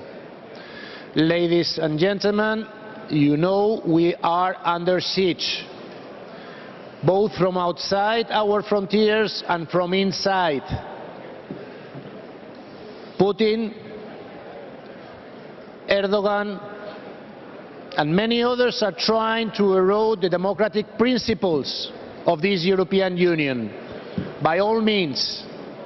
And inside the European Union we have populists and extremes, right and left, that are trying also to destroy our European dream. We have heard today friends, colleagues, brothers and sisters from Belarus. There are also from Georgia, from Moldova, from many places that they are giving their fight to have the same rights and freedoms that we have here in Europe. We cannot give this for granted. These friends are sharing with us, and I will ask you during this Congress to listen to them. You have also debates around this plenary session where they are speaking, they are telling what is happening with them, the sufferance, the persecution that they are suffering, and also, of course, our Ukrainian friends, that they will have their moment later on. Roberta, you were the first president of a parliament that was present in Kiev. Please tell us, what did you find? What was your first impression? Please share with us your personal thoughts, those moments. Let's today not talk so much about policies, but about human sentiments. What were your feelings when you arrived to Kiev? So thank you very much, Tono. Thank you for inviting me to be part of this panel. It's really an honor, and I was just thinking that I have been attending EPP Congresses for 20 years, and I'm very, very happy to be here today in my capacity as President of the European Parliament with so many dear colleagues and friends. The decision to go to Ukraine on the 1st of April, so exactly 2 months ago from today, was one that I took after I was invited by our colleagues from the European Parliament, but also after the European Parliament had decided, and we were the first parliament to do so, to invite President Zelensky to address the European Parliament on the 2nd of March, after which I issued an invitation to 160 parliaments across the world in order for what we heard to be heard in so many, what we say, new concepts of parliamentary diplomacy and parliamentary democracy. Why do I say this? Because I think following the 24th of February, we can never go back to the world before. There is a pre-24th of February and a post-24th of February world. And it is a date that we will remember as the one where public opinion told us that Europe is not only a conglomeration of countries that come together for economic reasons, but that remember that the European Union was founded on democracy, on values, on peace, on justice and on freedom. And when we have countries, you have just mentioned them, but especially Ukraine today, that is fighting a war on Europe, that is fighting for exactly those same values, then we cannot look away and we cannot close the door. So upon being invited by the President of the Verkhovna Rada, it took me a couple of minutes for me to say that I will go. It was something that would then have to happen within hours because I was given the specific time. It was not an easy journey, and it was a time when Ukraine was still under curfew and surrounded. It was also the day before the horrific images of Bucha surfaced on all our phones and all our computers. And you enter and you arrive in Kiev after a very, very long train journey. The city was deserted at the time. On that day, there were no cars in the street. Over the 9-10 hours that I spent there, I met maybe 2 persons in the street. But then, this is the best part. I enter the Ukrainian parliament together with my dear colleague Ruslan Stefanchuk, and I find the beating heart of Ukrainian democracy. Hundreds of members of the Verkhovna Rada, some of them are here today, that were doing politics as we know it, you know, Tono, that you have different political groups, different agreements, resolutions, votes that were taking place, political group meetings. And I said, this is amazing, that this is a country at war, but that places democracy at its very heart of its actions. And I think that is a memory that will stay with me forever. When I arrived back home and I met my husband who I have met through the EPP and through the European Democrat students growing up, I said, I have grown up. I have now learned what actual politics is, and it's a memory that I will never forget, and I'm really, really, really proud of the courage and the bravery we saw there. Just a second.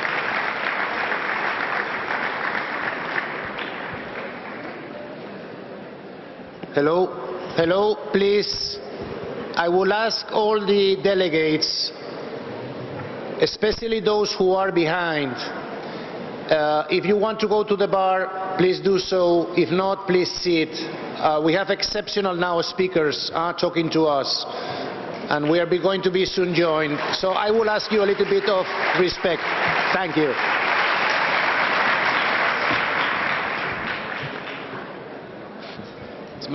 It's my task, it's my duty. Wopke,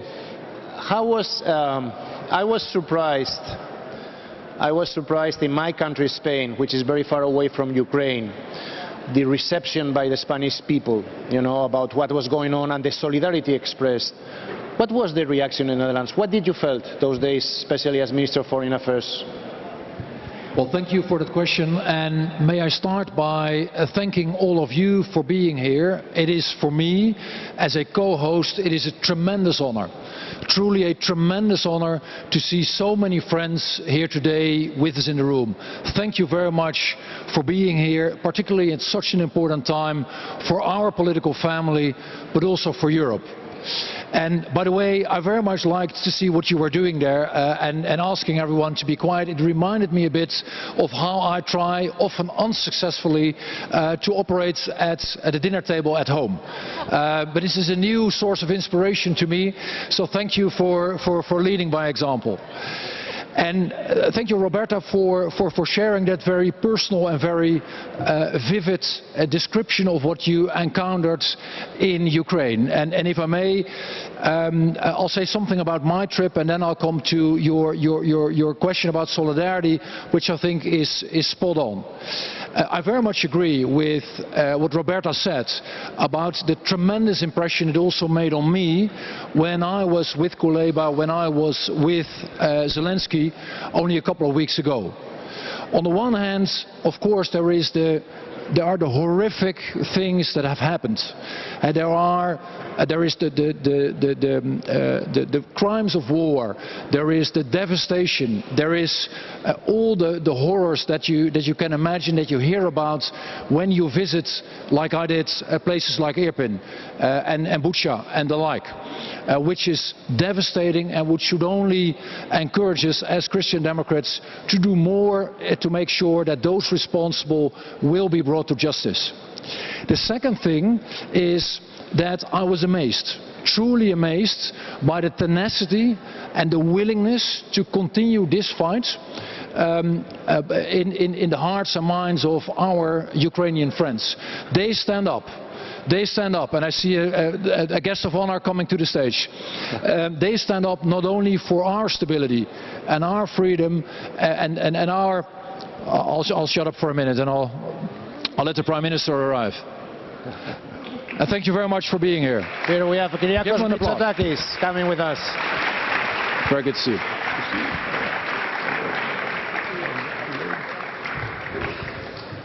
As I was saying, so they're defending not only their own freedom, their own democracy and their own stability, they're doing that for us as well. And I think that is precisely, and that is why your question is so spot on, why this triggers such a huge response. Truly a huge response in terms of solidarity all across Europe. In Spain, as you rightfully mentioned, in all the other countries, including the Netherlands. And you see that citizens and governments alike are willing to do their utmost in terms of helping out with weapons, in terms of helping out with humanitarian aid, but also in terms of very concrete things like packaging stuff at school that they can then use and send to Ukraine, or do that in a neighborhood, or do that through churches. You can see that in the willingness and the desire to harbor refugees themselves, as many have done all across Europe, in Eastern Europe, in Western Europe, in Northern Europe and in Southern Europe. And I think that is a huge sign of not only politicians and governments, but also our people showing what this conflict is all about. Thank you, Wopke. Kyriakos, you are an example of a leader that sometimes you have to take tough decisions, and it has been the case in council meetings with this new situation created by the invasion of Russia of Ukraine. We are talking today, I'm telling you, not about policies, but about what were your sentiments when you heard about, for example, the invasion of Ukraine, and how do you decide to take, action in Greece that has been so much also welcomed by all the other European countries, please. Well, Donald, thank you very much. It's a pleasure to be here with you. Look, I still remember, when the news broke that Russia had actually invaded Ukraine. The truth was that although we all had access to the relevant intelligence, not many of us thought that this would actually happen. Maybe it was wishful thinking, or maybe we did not believe that Putin would behave in such an irrational manner. But it didn't take much to realize how shocking it was to be faced with a war on our continent, something which was unthinkable. And the founders of this party and the founders of the European Union fought so hard in order to ensure that territorial integrity in Europe would never be violated through the force of arms. So this is indeed a new world we're facing, and as far as Greece is concerned, although we are a country which is relatively close to the Russian people because of our geography and because of the tradition of our Orthodox Church, it was very, very obvious to me from the very beginning that we needed to make the right choice, and the right choice was to support Ukraine in any way possible. We took the decision to send military equipment. We explained why we did that, not just as a matter of principle, to support a country that is under attack, but also to send a clear signal to anyone who can think that the borders can be redrawn through force, that they will be faced with an overwhelming response. And this is exactly what we've managed to do in Europe. Andrei is here with us, and Roberta, we still remember the first meetings in the Council. You know, the first days we were still discussing as to whether we should sanction Putin himself, and then 2 days later all the decisions were taken, and now we've agreed the 6th package of sanctions, which is the toughest measures we've ever imposed upon any country. And our strength here is our unity, and we have to explain to our people why we're doing this. We have to explain to our people that yes, there will be short-term pain, but if we were not to stand up to a bully, if we were not to support Ukraine, you know, all the values we have built our political careers fighting for would essentially be threatened. So decision at the end of the day, Tono, was obvious and easy. Thank you, Kyriakos. We have also now with us the Prime Minister of Croatia, Andrej Plenković. Warm welcome also.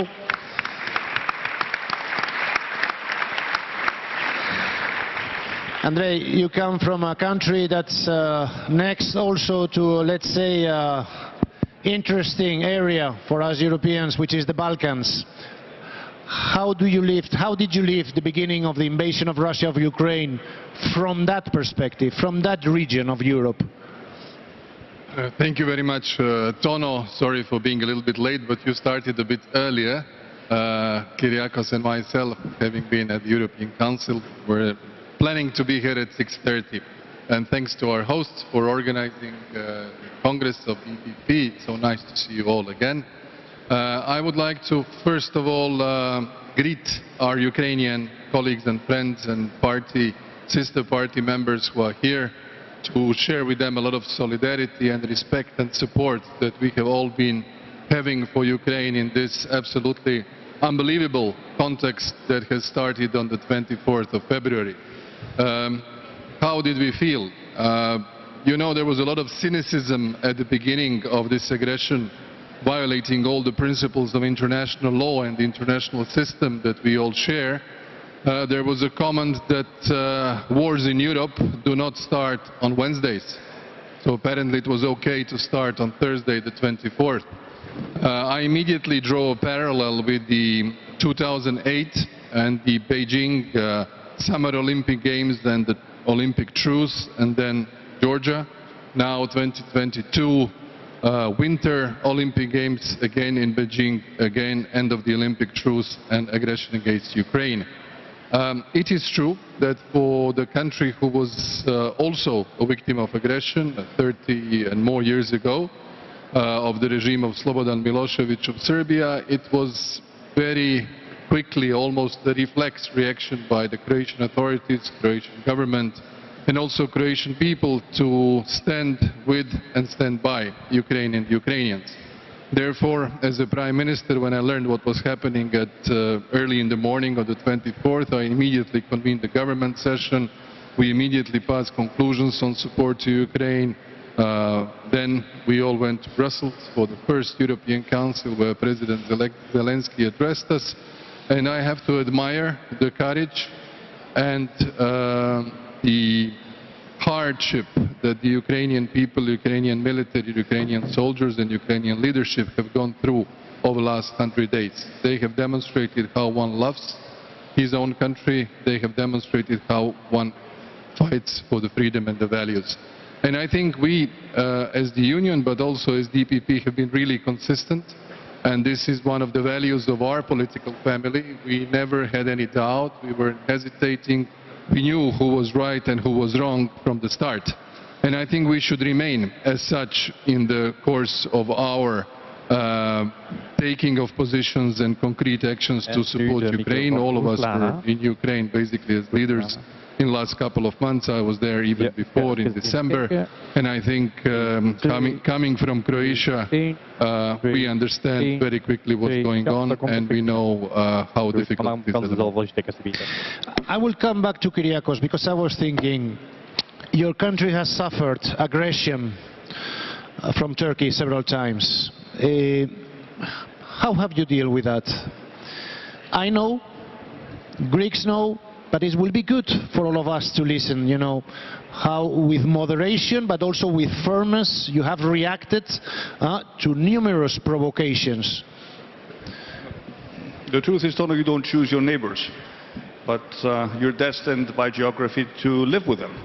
And it's of course much better to live in peace and solve your differences through the only commonly accepted framework, which is that of international law and good neighborly relations. This is what we've always tried to do, and this has always been my approach since I became Prime Minister with President Erdogan. Unfortunately, that approach has not always been reciprocal.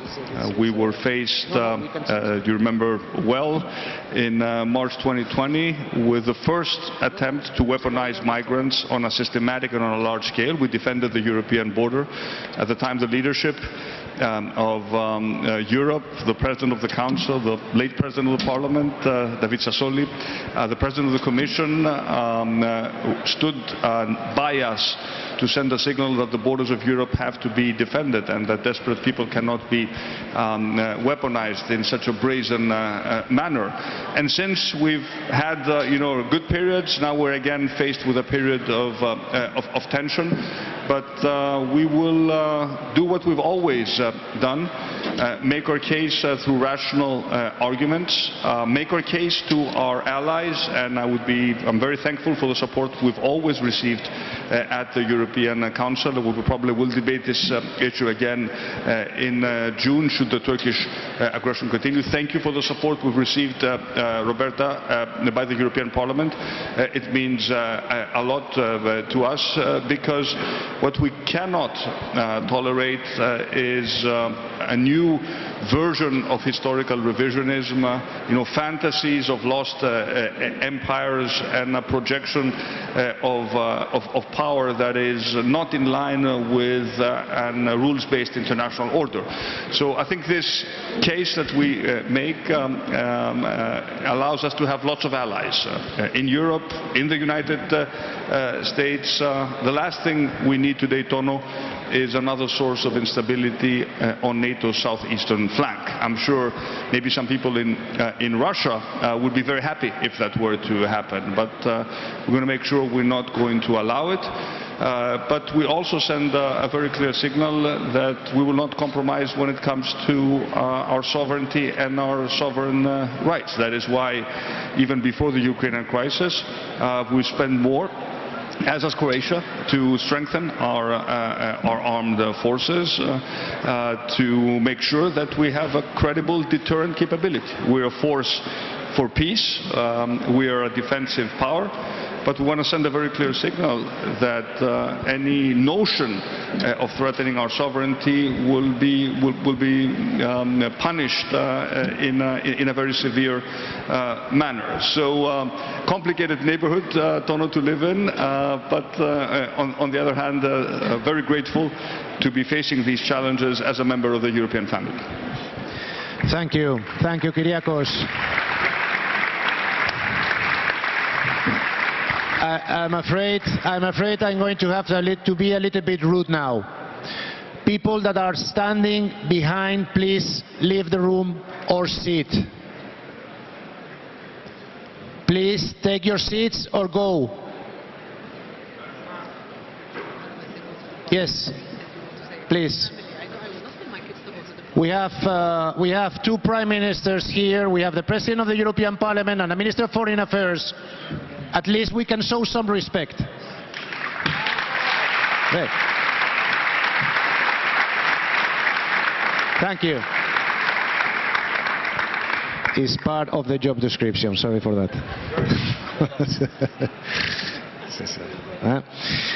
Roberta, you come from the Mediterranean like me. Do you see any threats to our democracy coming? We have spoken about the Wagner Group in Africa, about the belt, Chinese belt, and the activities that are going down there. Do you see any kind of threat for us and our democracies building up or not? Thank you, Tono. So I'll split the question in two. First of all, do I see a threat to democracy? And this is an answer that we should all ask ourselves the question. Are we doing enough as politicians, as elected representatives, as people fighting for democracy in our countries and in our everyday job in order to push back against the threat of EU skepticism, of populism, of extremist rhetoric, but also of not tapping into enough with the frustration of some voters who feel far away from us? And I think that's a question that we should ask ourselves, especially today, when we emerge from a very difficult 2 years of a pandemic, where people have been at home. Whole generations of students have lost the possibility, as our host told us this morning, of going to school and living a life where discussions take place in person, but now everything has been for 2 years dealt with alone behind the screen, that it became so much easier to tap into or be influenced by extremist rhetoric and narrative on our screens. What have we done as a Europe, and what can we do now as a party to push back against that growing? I think that that is an existential question that we should all, whether our parties are in government or in opposition, fight against, especially in the run-up of the elections in 2024, which will be a test as to how we can encapsulate once again the hope and the vision for Europe in those generations that have not yet voted.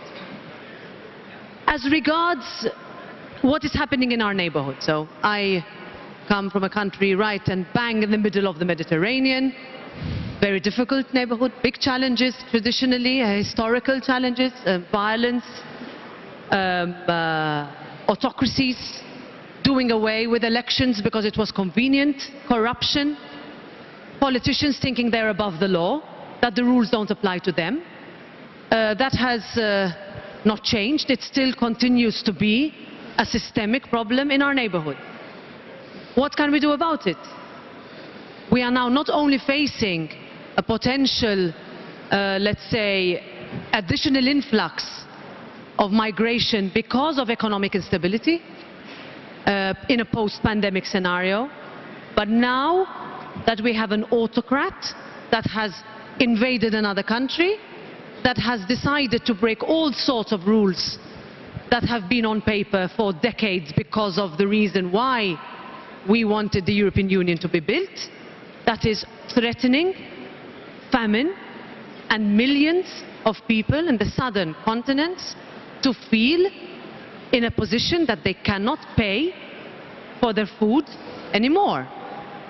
And this is because the supply chains are blocked, because there is no possibility of importation, that raw materials are not arriving, and that even for those countries that are in a position to grow their own food, they do not have the resources to do so.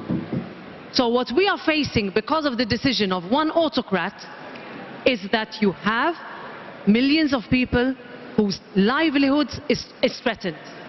What is our answer? Yesterday in the European Council with Kyriakos and Andrei, in the part where I was present, this was discussed. What do we do? Do we allow it once again to happen at the cost of so-called peace? Do we allow for face saving of a person because it is not in our interest or in our comfort to look away? Or do we really today, as a political family, as a European Union, say this is unacceptable, no more? I would go for the latter.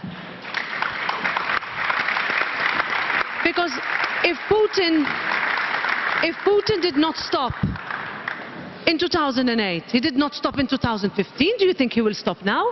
No, he won't. Unless we answer in the strongest, most united, most coordinated fashion. I am proud of what we have done, of the leadership that the European Union has shown, the European Commission has shown, our prime ministers have shown in making sure that we are coordinated, effective and quick. That is, quick is not, let's say, a word or an adjective we usually use for the European Union and also, least of all, the institution that I am a member of. But we managed. We managed because we had the political will and our citizens asked us to respond to an aggression that for my generation had not lived through it. And I would like to make sure that our children don't live through it and look at us and say, what did you do in 2022? Just like our children are already looking at us and saying, what did you do in 2015? So I would say that the threat is real, but our answers are in our hands because we have the tools to combat them. Thank you. Wopke, are we facing a new Cold War? Do we have to choose between the United States and China? I know my choice, but what is the role of Europe in all this? What is your vision about it?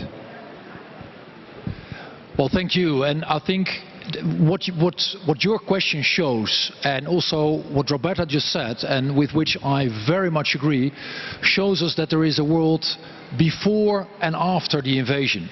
And if you look at what is there on the wall, and I think we can all read it, we stand with you, we stand with Europe, we stand with Belarus, we stand with freedom, Ukraine and democracy.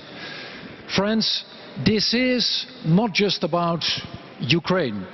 And this war is the most extreme thing that we have seen recently from Russia. But let's also accept that we have been too naive in the decades that are behind us. We have thought that the peace dividend would always be there. We have been lured into a false sense of security. And I don't want to sound depressed about the world, but I do want to be realistic. We are in this for the long run. This conflict, this war will take longer, but also the values like freedom, values like democracy, values like human rights, values that are inherently belonging to us as an EPP, those values are not being taken for granted all across the world. And we have thought that it would only be a matter of time until others outside of Europe would accept these as the best recipe for their citizens. But that is not the case. That is not the case.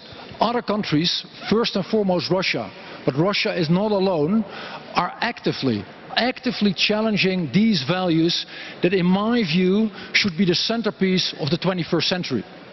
And it is up to us, in this specific war, but also beyond that, to defend and protect these values, not only for our citizens in the European Union, but also for all those citizens across the globe who actually have the exact same rights to democracy, have the exact same rights to freedom, have the exact same rights to all those things that we as European citizens often take for granted. So we have to stand up, we have to live up to that promise and defend to what is most dear to us. Thank you. Thank you, Wopke. Andrei, you have come with Kyriakos and we're very grateful that you have come straight from the Council. Is there anything you can tell us from the Council? In terms of internal debate? Maybe something secret. Well, I think that the entire reflections and the decisions that we have been taking do take place in a global context which is critical for us as a party to understand. We are in the moment of rivalry between authoritarian regimes and democracies. We are at the moment with a different view on the concept of the way the world is governed. On the cooperative manner, the one that we are trying to advocate, and the conflictual ones that is happening right now. And in such a posture, what do we do as the European Union? What did we do as the European Council today? Roberta mentioned the speed. I think there are two tremendous velocities that we should acknowledge in the context, in the post-context of Russian aggression against Ukraine. One is the speed with which the European Union has reacted, or the speed with which Western democracies, as our panel says, have reacted. This has been unprecedented. And second is the overall international mobilization for Ukraine. I'm speaking this as someone who comes from a country who was also a victim of aggression, but in the beginning of the 90s, not that we didn't see such a mobilization of the international community, we had to defend ourselves under the United Nations embargo and sanctions on import of arms. So what I see here is a tremendous aid to Ukraine. This was part of our debate, what you asked Tono yesterday and today, and there is a very strong commitment. There was an agreement on the package of sanctions, sixth package of sanctions in 100 days. This has been an incredible achievement. I think that the consequences for Russia will be felt, because we can't accept that the war and the war campaign is financed by selling fuels, selling fossil fuels, selling oil, selling gas, and thus profiting and being able to finance the military machine.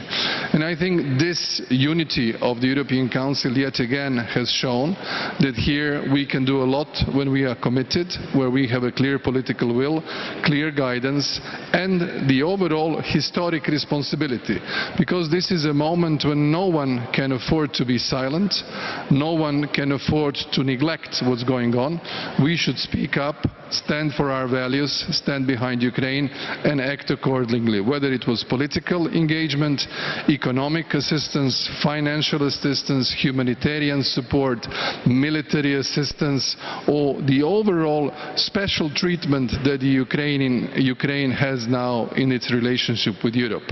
I don't recall anybody else who had so many special dedicated programs, measures and support as Ukraine has had over the past 4 months. Of course, it is due that is like that, and I think we should keep up this effort and continue.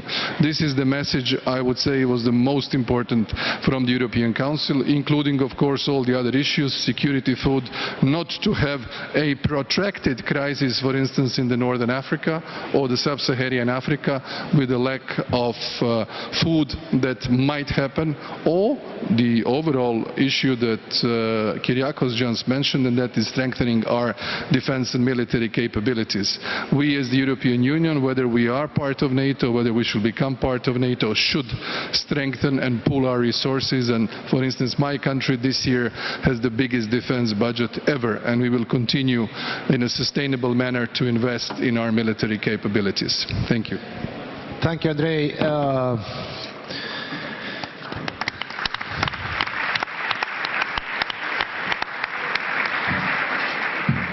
Energy, energy, energy. It seems that now our democracy is depending on energy. Do we have alternative sources? I know that something is going on in the south in the Mediterranean towards Greece, Israel, Cyprus and others. What's going on, Kyriakos? Is there our alternative sources? We are faced with a short-term problem and a medium to long-term challenge. As Europe, we have been at the forefront of setting the pace for decarbonizing our economies.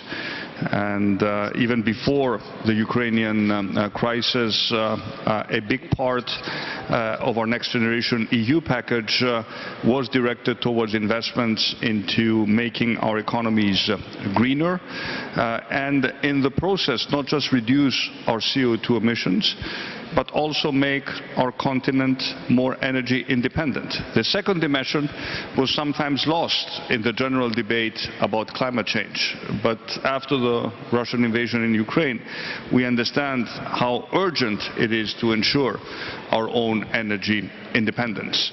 So now at the Council, we've tasked the Commission to finalize the detail of what we call the Repower EU plan, which is essentially repurposing the unallocated loans from the RRF and channel them again towards projects that will make us more energy independent and will pave our way towards reducing our emissions. In Greece, we are by nature blessed with solar and wind energy. And we know that now the cheapest energy that we can produce in Europe is from wind and from the sun. That was not the case, unfortunately, when our energy markets were designed. So coming back to the short-term challenge, Tono, all our governments, there's not a single colleague at the Council who is not struggling today with high energy prices. There's only that much we can do in terms of national subsidies. That's why we've been advocating for European-wide solutions and to take a very close look at how the energy market itself is designed. The truth is we're paying very high prices for gas in Europe, Tono, now, much higher than anybody else in the world. And this is a distortion that we need to address. We first of all need to recognize that it is a distortion and that it needs some sort of intervention. And we also link our electricity prices to the gas prices. So the marginal unit which determines the price of electricity now is gas, whereas in the past it was renewables. So the system is not properly designed to address these challenges. That's why it is very important. It's a technical discussion, Tono, and we also want the European Parliament on board in this discussion to really look at the design of our electricity market and to understand that right now we're the victims of a distortion. We're paying more money to Russia than we should. We're essentially contributing towards Russia making more money from gas, and at the same time we're imposing very high energy prices on our citizens. And my concern is that if we don't do this quickly, there's a risk here, and the risk is that the support in our societies will start to erode, because people will look at their monthly gas bills or their monthly electricity bills, and then they will realize that we're paying a higher price than we had anticipated. That is why, on top of the national initiatives, we've taken quite a few in Greece to alleviate, as has Croatia. All countries are to a certain extent spending money to subsidize in one way or another energy bills. It is imperative that we also need a short-term intervention. I have no doubt that we will move towards making ourselves more independent. In Greece, for example, we are planning to construct an electricity cable that will connect Greece to Egypt and to Cyprus and to Israel. For example, from Egypt we can import very cheap electricity. So these are the types of projects that take time. But until these projects develop, let us not lose sight of the fact, and I'm sure this is also an issue that is discussed at the European Parliament, that we need more urgent interventions to deal with the short-term problem of high energy prices. This is an urgent issue that needs to be addressed, not just at the national but also at the European level.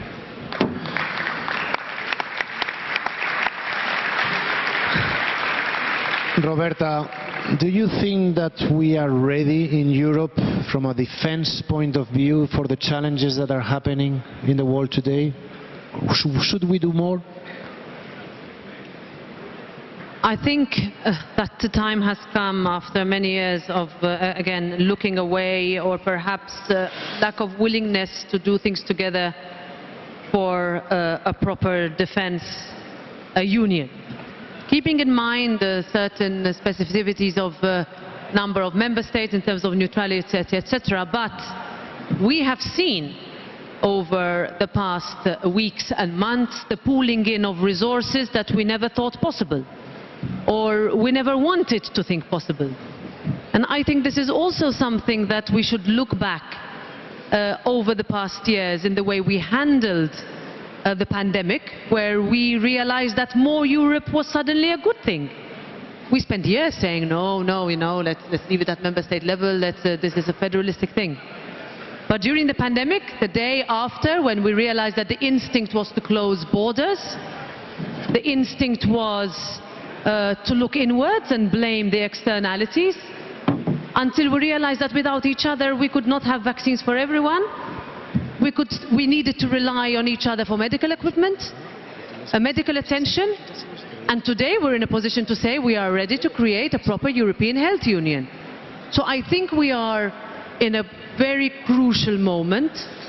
We're in the context of talking about the conference on the future of Europe, and we can discuss at length about whether we open the treaty or not. The position of the Parliament is very clear in that we want to have a convention, but we also need to see what tools we already have. When we see the EPF, how it has been used, how it has been well used, when we thought that we would not be able to use it in the current structure, when we see the way that member states have answered so quickly to President Zelensky and his colleagues' requests, then we see that defense-wise we have the capacity to act, and with speed. But also, Kyriakos, we have had this conversation earlier about what we mean by our external borders and the possibility to actually strengthen those external borders through the agency we have, which is a union response to a question that has been pushed by our political family for many years, because we have also not to forget that after the March 2020 incident at the external borders, which got a strong response and once again called for the securitization through defense means of those borders, we had the hybrid attack by Belarus on our Baltic countries and on Poland. This is only a few months ago. Time goes so fast, and let me make it very clear, this is no time to try, as Putin would want, for us to look away from Belarus, because that is a country that has been fighting an autocracy and a dictator for decades, and that is exactly what Putin would want us to do, to look away. So my answer would be yes, absolutely. We are not well equipped, we need to be more. We need to have a true and proper defense union. We should not be afraid to see where the gaps are and be ready to fill them with solutions at the European level. But now I will flip the argument over. We have had many solutions at our fingertips. We have had tools in our hands that we could have used with majority voting, etc., but we didn't. When the word solidarity was not used, when it could have been used with countries that needed it. And I think we should also look a little bit internally over what happened over the past 10, 15 years, that it is sometimes not only about inventing or creating new tools, but about how we use those that we already have. And I'd like to mention one anecdote which I wanted to bring back earlier. We are a party that has always focused very much on the regions. And I'm sorry, I'm seeing Apostolos in front of me. And I need to recognize, and we need to recognize, as a pro-European party and group of parties, that without our activity at the regional level, what we have seen in Europe would not have happened. Would not have happened. And I see this because we have so many mayors, also among you, so many colleagues that are active on the local level, that opened their homes, that organized the possibility of hundreds of thousands of refugees, of Ukrainians traveling. That was one experience I will never forget as I was boarding the train to Kiev, that there was a group of refugees boarding a train to Prague on the same platform on the other side. And I saw it happening with my own eyes, and I said, this is Europe in action. So we have the tools, we can do more, we have shown our human side. I think now we also need to show our defense potential. Thank you, Roberta.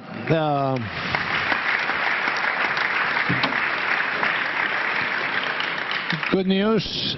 Tomorrow we will vote an amendment that will give our Committee of the Regions, all our regions and cities, more representation in this Congress. Thanks to Apostolos and Olgierd.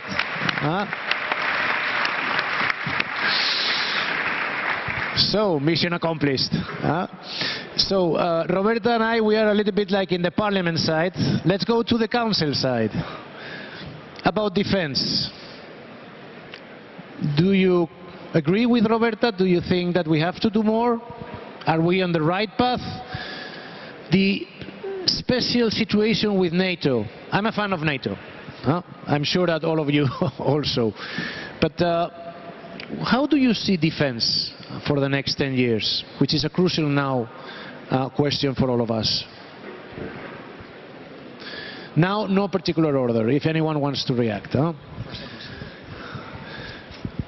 Because next question will be, next question will be if Ukraine is going to be a member of the European Union, so I will throw it also if anyone wants to take it. Okay, sorry, Kyriakos. I think we need to spend more, and we need to do it in a smarter way. I think that's something we all agree on, and even countries which were way under the 2% threshold, your Prime Minister has committed. He just told us that you've made a big announcement in terms of pushing your military budget. So there's no doubt that we need to spend more, and of course we need to do it in a way that is fiscally sustainable. We will have the discussion regarding the new parameters of the Growth and Stability Pact, and I know that there are many of us thinking about various exceptions to what should count or should not count towards our deficits. But I think if there's one category of spending that, especially after Ukraine, needs to be in a completely separate category, it is the most existential role that the state has to play, which is to defend its citizens. So I would very much advocate for us thinking constructively about how to treat defense spending. But spending at the national level is clearly not enough. We've always see these presentations of the number, the multiplicity of weapon systems that we have in Europe, so there's no doubt in my mind that we need more joint procurement and more streamlining when it comes to purchasing weapon systems. We need to buy more European. The truth is that 60% of the spending is currently non-European spending, which means we need competitive systems, which means we probably need more scale, we probably need more consolidation. And if we do that in a joint manner, then interoperability becomes a much easier question to answer. Let me give you a joint example between us and Croatia. We both bought the same type of aircraft. We both decided to buy French Rafale jets. So what did we do? We bought European, and we bought a similar type. Maybe had we thought it before, we could have even done some sort of joint procurement initiative. We never know, it'll come. But this is so much easier in terms of servicing, in terms of making sure that our forces, also within NATO, are more streamlined and are much interoperable. Last observation. This is not competing with NATO. The stronger the European component is within NATO, the more leverage we will have within NATO, but the more capabilities we will have, should we choose at the European level at some point to act on our own, to be able to undertake that task without always relying on transatlantic support. Thank you. And I couldn't agree more. And maybe, Tono, I could share one of my experiences of the last couple of months. As is always the case in politics and in Europe, there is never a shortage of meetings. And I had a range of meetings with my NATO colleagues, as well as with my European colleagues. And the interesting thing is that already, if you look at the member states, there is of course huge overlap. But in the last couple of months, also something else became possible, and that very much links to what Roberta was saying before. What was impossible only a couple of months ago is now completely acceptable to everyone. Because in these NATO meetings, some of our European friends were present most of the time. And then our EU meetings, there was the Secretary General of NATO, and our Canadian and American friends were present there as well. And the big task that we have in front of us is making sure that Europe truly stands on two legs, on NATO and on the EU for geopolitics. And of course defense is primarily the objective of NATO. It is the cornerstone for many of the European countries. But if you think about the future and you think about the geopolitical position of the European Union, there is a lot of work that we have to do. We are an economic superpower, and we have to make sure we translate that capability into geopolitical savviness. And we haven't done enough, and there's much more that we can do. And let me close on by saying that I would very much welcome, I think as we would all do, our two friends that are already part of the European Union, Finland and Sweden, in NATO as well, because it would further show how seamlessly these two organizations can, will and should work together. Thank you.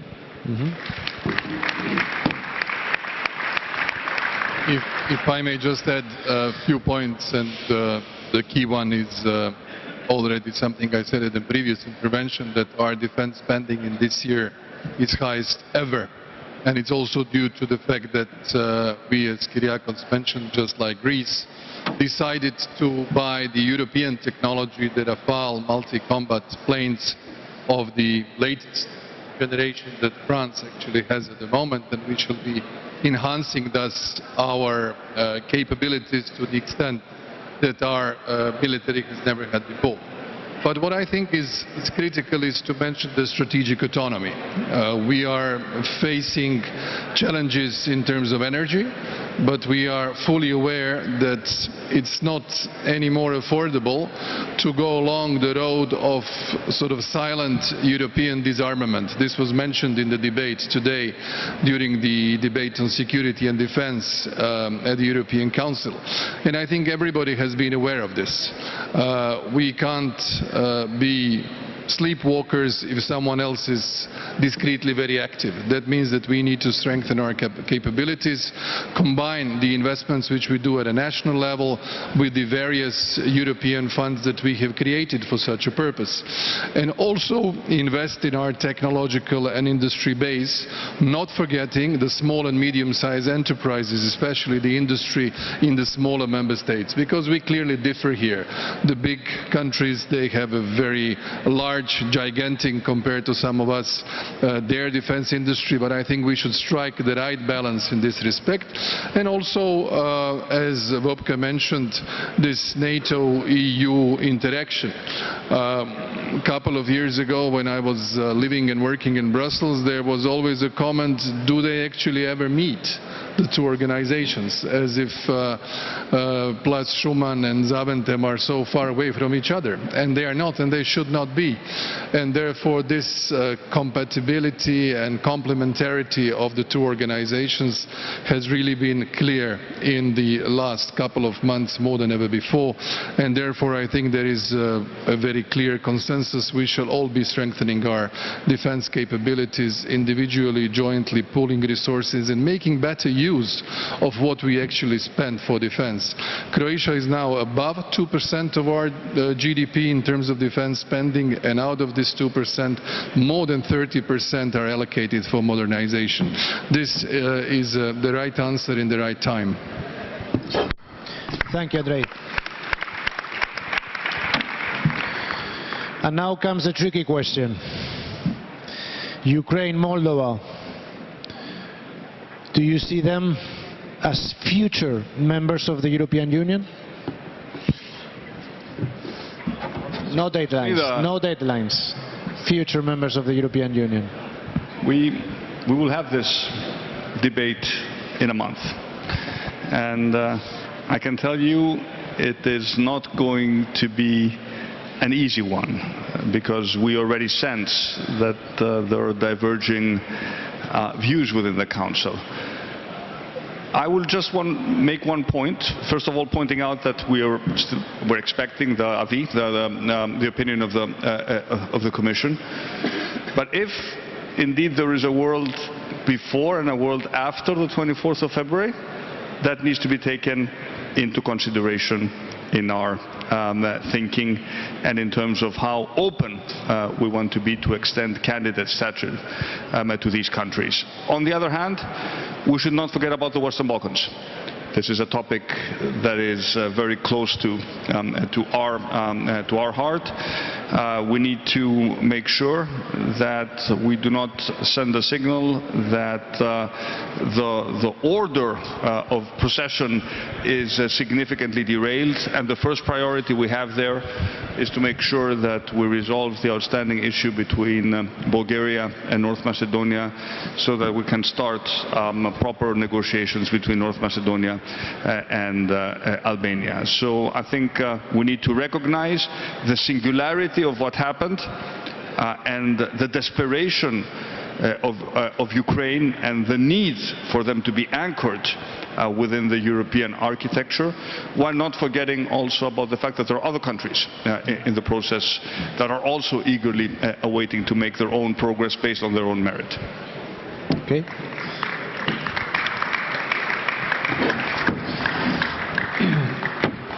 When I was in Kyiv in December, I signed a bilateral declaration with President Zelensky supporting Ukraine's European path. And as the latest member of the European Union in terms of stage in the organization, having joined only on the 1st of July 2013, we would be the last country to say no to anyone. So our policy in general is to support, first of all, our neighbors in Southeast Europe in their attempts to fulfill the criteria and become members of the European Union. And I'm happy that Kyriakos has mentioned the Balkans. I mention here in particular two countries which have not yet been granted a candidate status. One is Bosnia and Herzegovina, and the other is Kosovo. Kosovo is not recognized by 5 member states of the European Union, and that poses a serious obstacle. But Bosnia and Herzegovina certainly should not be the last wagon in the train towards the European Union. And in this respect, I think that we should, as the EPP, try to fine-tune some of the elements which are standing on this way, not only the 14 conditions that the Commission has outlined towards Bosnia and Herzegovina a couple of years ago, but also to settle the basics. And the basics are major and elementary democratic rights of fair electoral system, of constitutional reform, and thus enable that all the 3 constituent peoples, the Bosniaks, the Croats, the Serbs, as well as all the others, feel well and comfortable in Bosnia and Herzegovina. And therefore, I appreciate the efforts after the European Council conclusions in March that the President of the European Council, Charles Michel, has undertaken in direct talks with the highest level of political leaders in Bosnia and Herzegovina to come to a consensus to alter the electoral law, which is, in our view, inadequate because it doesn't end up with legitimate representatives in the institutions. And we shall continue to insist on this issue because we feel it is essential. On Ukraine, on Moldova, on Georgia, all 3 countries have applied for membership. We are waiting for the Commission's avis. The process is always the same. The country applies, the Council sends the dossier to the Commission. Commission, before writing the avis, sends the series of questions to the country that is aspiring to become a member, and then the answers come and are evaluated. So I think it will be very important what the European Commission will say on this membership application demands.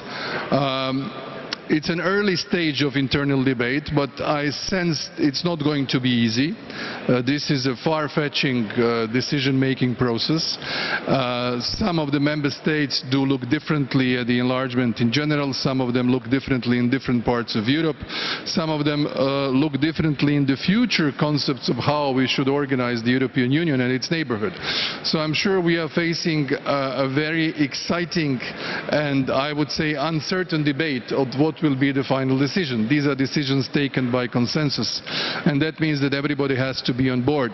So with all, I would say, allegiance towards the legitimate ambition, especially of Ukraine in this context, because I do understand the symbolical value of being granted a candidate status in the context that Ukraine finds itself now.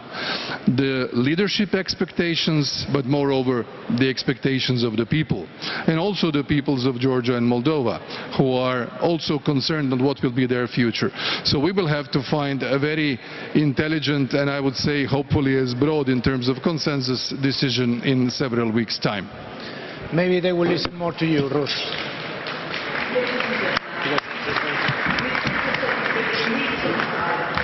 So please get out of the room or get your seats because we want to follow this.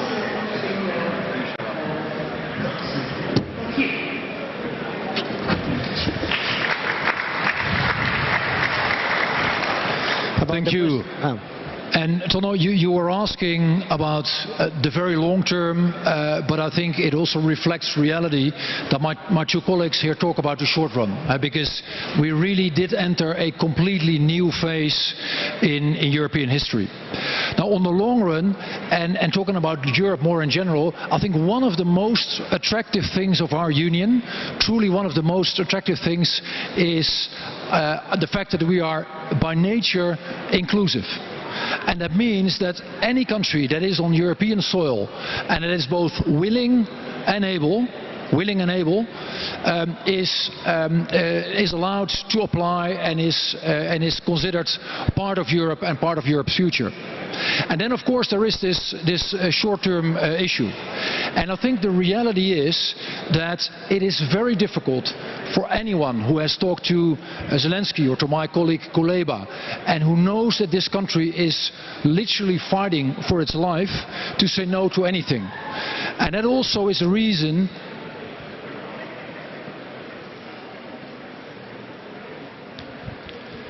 Let's see whether that works.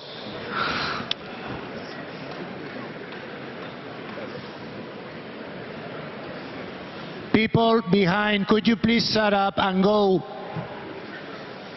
For once and at all, please. Thank you. Thank you. So a friend in need, it is very difficult to say no to. And that is precisely the reason why so many of us from the EPP family, from all our member states, have gone to great length, have done the unthinkable in providing Ukraine with weapons, in putting up very, very significant sanction packages, in helping out with harboring refugees, in helping out with humanitarian aid, and taking the very first steps in making sure that those responsible for war crimes are being put to justice. That is all that is needed. But at the same time, there is of course also this issue. And I think that what we have done so far is actually a wise step. As my two colleagues have said, the Commission is now looking into this matter very seriously, is taking into account all the various positions in the capitals, but also the geopolitical reality that we are facing, and that simply has changed. And I think it is up to us as leaders, as members of the EPP family, but also as foreign ministers and prime ministers, to whatever the Commission comes up with, take an open look at that and then come to a quick and firm decision. Thank you. Good.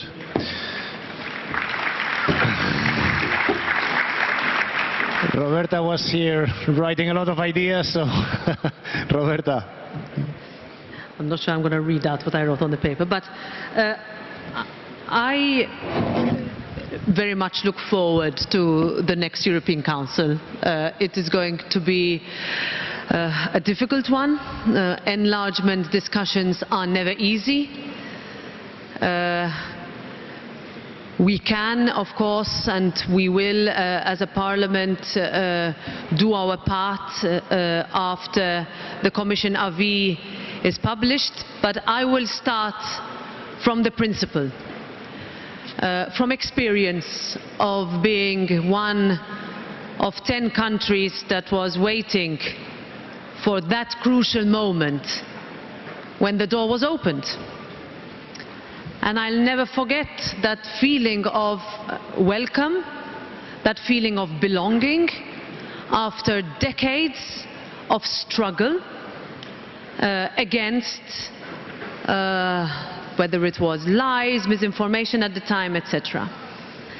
And when we celebrated our entry into the European Union 18 years ago, one month ago, and in 2024 we will be celebrating our 20th anniversary of joining together with those 9 other countries, it will be a moment where we can look back and say, was that the greatest decision or not?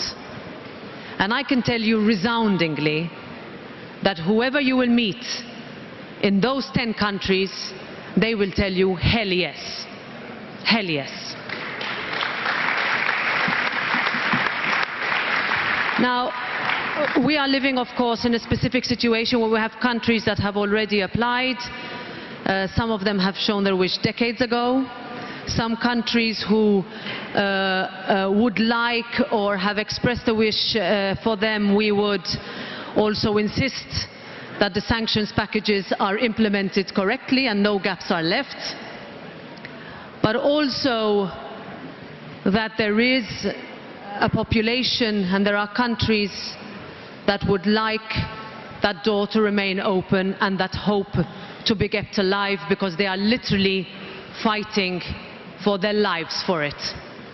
And if we can manage at the next European Council, Andrei used the word intelligent, I agree fully with those words that can continue to show that when we look at the European Union, it is not only economic decisions that define the territory or the external borders, but the fundamental principles which we all share, which our political family is founded on. I am convinced of this. The European Parliament has been already very clear, with the largest majority we have ever seen, and this is not easy to get, majorities all the way from the left to the right, with a resounding, if a country looks to Europe for protection, for peace, for liberty, for justice, let's not look away, let's not close that door.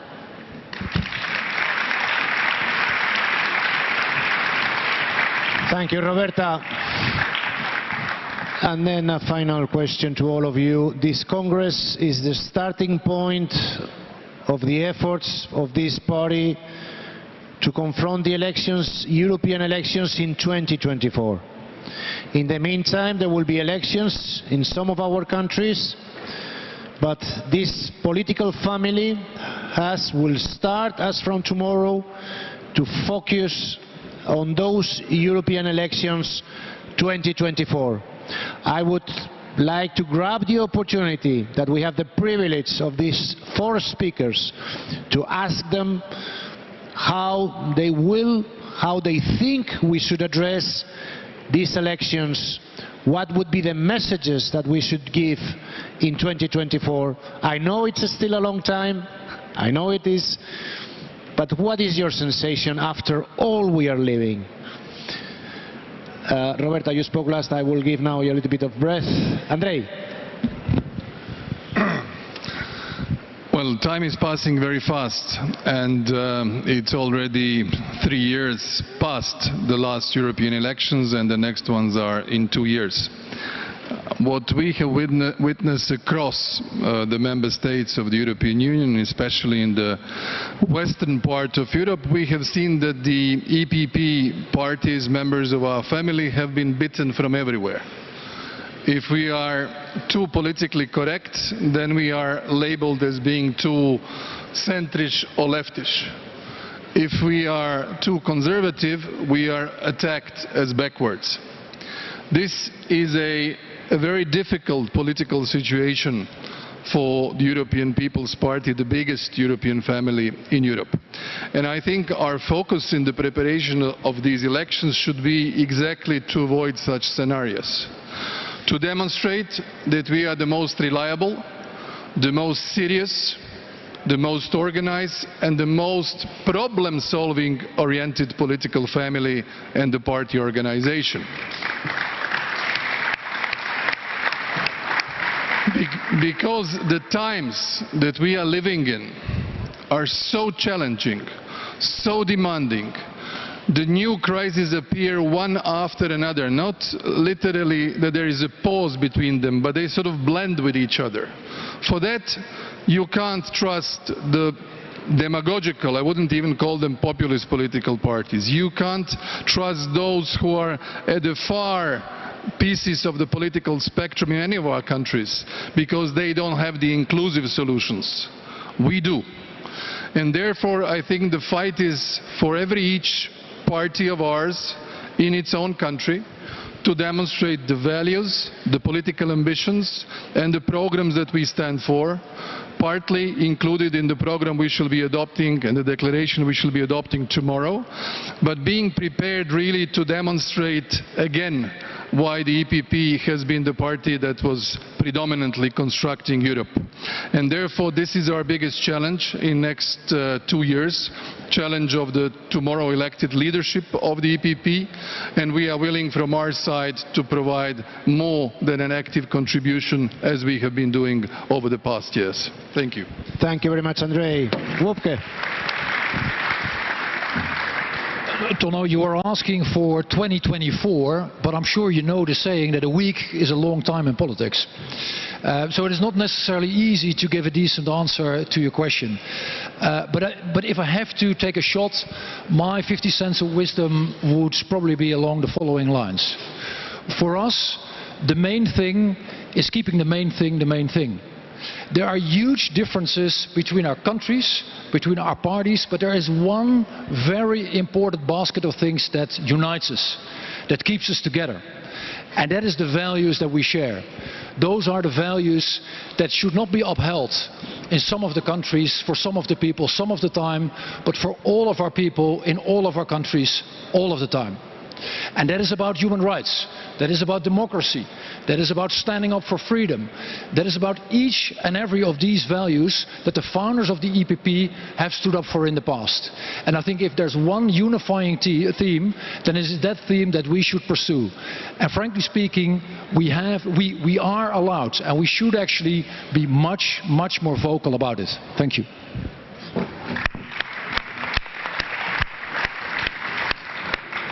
Kyriakos. Before thinking about the 2024 elections, I first have to win my re-election in Greece in 2023. It's one of the important elections that will come up in the electoral calendar, including Spain, Poland. It is an opportunity before the 2024 elections to make sure that we increase our presence at the European Council, because the last electoral cycle has not been very kind to us. And my personal experience in Greece is very much aligned with what Andrei said. At the end of the day, our job is to solve problems, and I would encourage us, while preserving the fundamental values of our party, Wopke spoke very eloquently about them, to also focus on the practical concerns of people today. And these are jobs, growth, health, education and income inequality. We need to reach out to all of those who are disgruntled and convince them that the populists offer very easy and palatable solutions, but when they are elected into power, usually they make a huge mess out of it. This was very much the Greek experience, and I hope it will not be repeated in many other European countries. So a combination of focusing on our traditional values, what has made our European family so strong and so important in the history of the European Union, with a focus on cutting-edge problem solving and really innovatively public policy solutions, embracing the green transition, embracing digital, which is such a transformative tool in order to rebuild trust between governments and our citizens. These are some of the lessons that we need to take forward as we move into the 24 electoral cycle. Thank you very much, Kyriakos.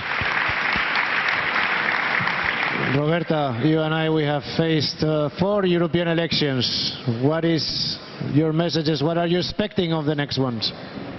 Well, we are the ones who, in my case, will be a candidate in 2024, so I'll for the European elections, and it will be a very, very difficult one, but one that I think we can look back as having had a mandate which focused on what mattered.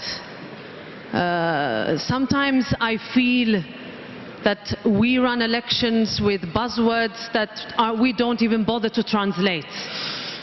Big words, and then we question ourselves, but why didn't people vote for us? What happened?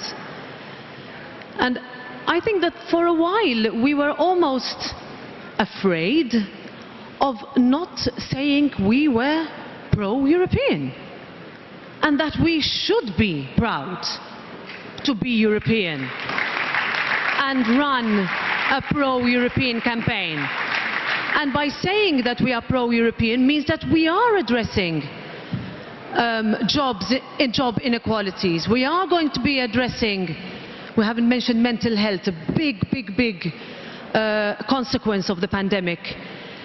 We are going to have an audience of 88 million 15 to 29-year-olds who should be able to look at our political family as the one giving them the answers, as the one that is ambitious on climate, as the one that does not treat the environment and climate as though they were mutually exclusive. We've done that before. As one that we can look to Europe to create new jobs and solve problems. And ultimately, I think if we go into these elections with one message, that we can win. And I am convinced that we can win, and I'm convinced that the next European Parliament will be composed of an even larger European People's Party group membership in it.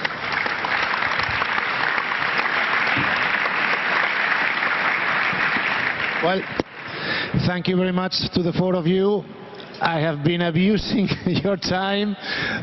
Thank you for your patience. Thank you for sharing with us here in our confidential meeting of the EPP. And hope to listen to you soon. 4 of us, thank you very much on behalf of all of us. Thank you.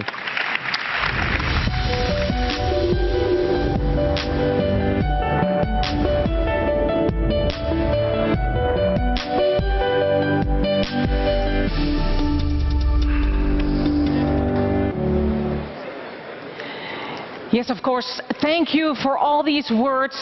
It gives us hope for the future.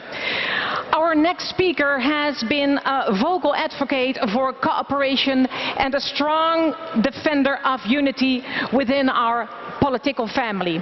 Ladies and gentlemen, a man you know you can count on both in Brussels and all across our continent. EPP Secretary General Antonio López Istúriz.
Thank you. Please. Thank you.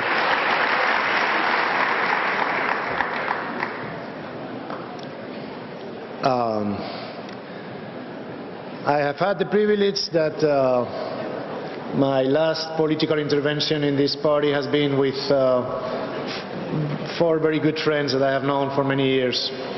And I think that it was good to share with you these very interesting, thoughts from people that are in the decision making. And I've been proud to be part of this discussion. President of the European Commission, Ursula von der Leyen, President of the group, EPP Group, Manfred Weber, President of our party, of the EPP, Donald Tusk, President of the European Parliament, Roberta Metsola, and another President, Joseph Daul.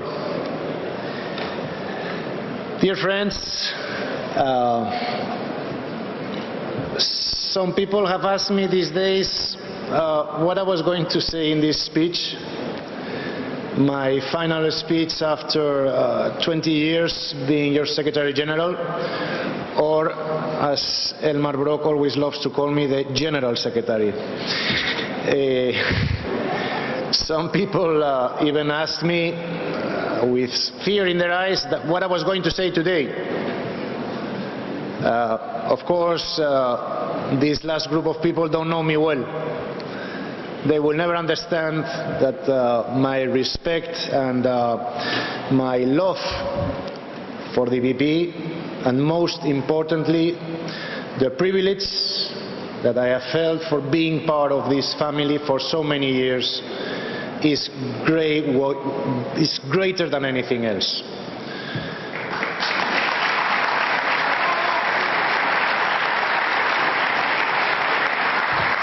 This is not a goodbye speech, but a thank you speech.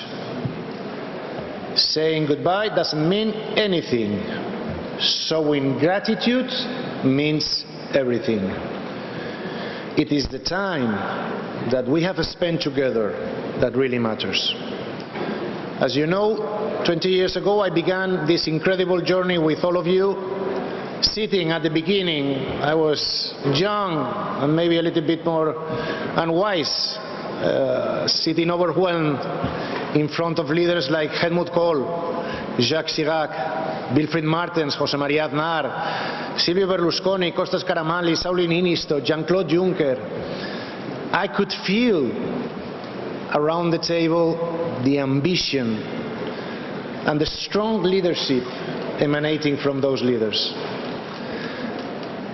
That strength made EPP the first political force in Europe. That was the kind of leadership I was forged in, and that has guided me during the good and bad times that we have lived together. Since the very beginning, I refused to be a civil servant of the EPP. I wanted to be a politician with ambition, not only for myself, but for all of you. And that's why, I never took any position in the leadership of the EPP Group or in my own party in Spain. You all know me, I have said it many times, first the EPP, second Partido Popular, and third myself. That has been my motto for these 20 years. And that's why my ambition was always compatible with the loyalty I practiced with 4 Partido Popular presidents, José María Aznar, Mariano Rajoy, Pablo Casado, and Alberto Núñez Feijóo. And most importantly, my loyalty to 3 EPP presidents. Wilfried Martens, dank u wel.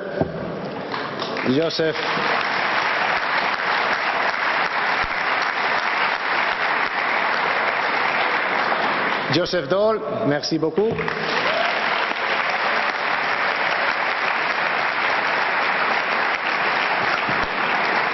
And Donald Tusk, dziękuję.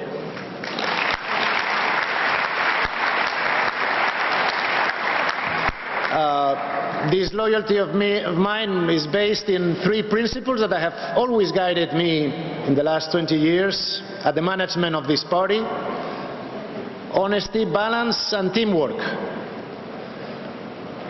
Honesty, something you all know about me, is that I have always spoken the truth in matters concerning the EPP, no matter how hard it was. Maybe I was perceived as rude by some people sometimes when I told them the truth. But I am convinced that those who are smart, and there are many of you in this room, always understood that I did this out of loyalty and friendship.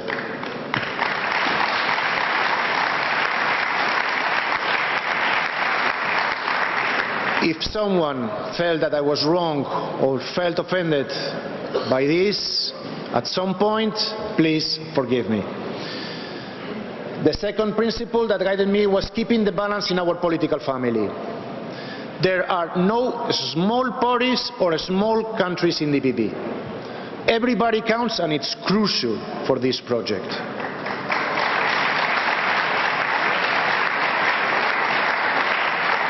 I understood this delicate equation from the beginning. For me, COCOMUS will always be as important as the CDU, PES de Portugal as Forza Italia, Moderaterna as Partido Popular. As our visionary founding fathers knew, Europe is a project built in this balance, and so is the EPP. Finally, the third principle that guided my work was teamwork. Even if I would love to, I cannot mention all the people that have helped me all these years in transforming the EPP from a humble group of friends in our headquarters, all headquarters in Rue d'Arlon, to this proud, internationally recognized now European political family. Many, many names in my head: Luis, Maite, Kostas, Giuseppina, Guy, Kortaut, Luke, Christian, so many. Sorry for the others, but there is many people that they have collaborated in this. Only by working together, side by side, we managed to create this formidable political machine that has given us incredible moments like today. Like the many of you cherish in your memories, our 2014 Congress in Dublin, 17 prime ministers, president of the European Parliament, of the Commission, of the European Council, all sitting at the same table. We also had Bono from U2 giving us a speech, you remember. And he said, I invite you to watch it in YouTube, it's an incredible piece of European political art. And he said, Europe is a thought that needs to become a feeling. And only then we could see the fulfillment of the dream of our founding fathers, the election of the Spitzenkandidat, who later became President of the European Commission, our friend Jean-Claude Juncker, one of the best political commissions. Now, my friends, enough of these incredible 20 years. Let's talk about what really matters: the future of this European project and the future of the EPP. Because I believe, and I know that you also do, that one cannot survive the absence of the other. I will not hide from you, again, your outspoken Secretary General, that I'm worried. The successive economic crisis, the crisis of populism, COVID-19, or the atrocities committed by Putin's regime in Georgia, Ukraine, are the most visible challenges of many that we have been, unfortunately, facing, with a certain, sometimes, sense of fatigue, lack of coordination, and a sense of lack of leadership. Only a sense. Fatigue, because this party has been taking the responsibility of the European project since our first European elections victory in 1999. lack of coordination, because the renovation of our groups in many institutions in 2019 brought a fresh group of politicians to Brussels who, thanks to COVID-19, were soon condemned to be watching computer screens and about, WebEx, Zoom, Teams, but not allowing something crucial for the stability of the European architecture to take place, to have Italians, Germans, French, Swedish, Slovenians, you name it, sitting together at the same table. You know that my EPP team worked hard to overcome this.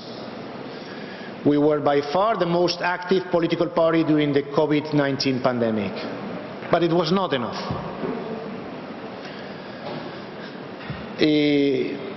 And the important challenges about the growing sense of lack of leadership. I hear some people saying that we have to renew, that we need new leaderships, but it's okay. This is politics. We understand this. I have a different approach. I think that our past EPP leadership, the one of people like Wilfried Martens, like Enda Kenny, like Jean-Claude, Nicolas Sarkozy, was based on the principle that leadership is about transforming a vision, a dream, into a reality. And in that, I believe that we can all agree they succeeded. Otherwise, we would not be sitting here today. I firmly believe that for a politician, the biggest risk in life is not taking risks. You know me, I love to take risks. I remember when some years ago I had to negotiate the inclusion of our Eastern European brothers and sisters in the EPP. I remember when experts, think tanks and a legion of advisors told me not to take inside the EPP the Democratic Party of Romania, today PNL, or GERB of my good friend Boyko Borisov. They are not Christian democratic enough. They are not reliable enough, they told me. As a politician, of course, I didn't listen. I follow my senses, my instincts. And today I'm so happy that we have so friends like Siegfried Muresan, like Trajan Basescu, Eva Maidel, Boyko Borisov, Emil Boc, and Klaus Johannes, and so many others sitting with us here today.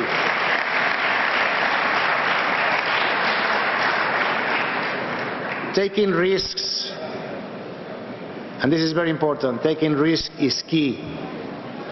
And that is what we did also with the Spitzenkandidat. Also thank you, Jean-Claude Juncker, Michel Barnier, Alex Stubb, and of course Manfred Weber, for taking part in this risky dream of giving the European citizens a say in the decision making that takes place in Brussels.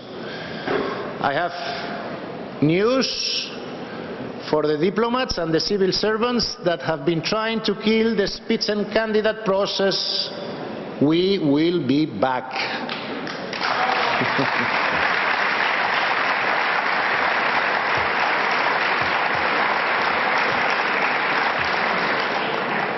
My dear Manfred and friends, if you keep committed to this dream, I will always support you, whatever my new political adventures are. We have to take risks, also to invest in youth in our societies and youth within our ranks. It was always a personal commitment of mine to support, to discover new young politicians, mostly from JEP, mostly from EDS, that now they have top positions.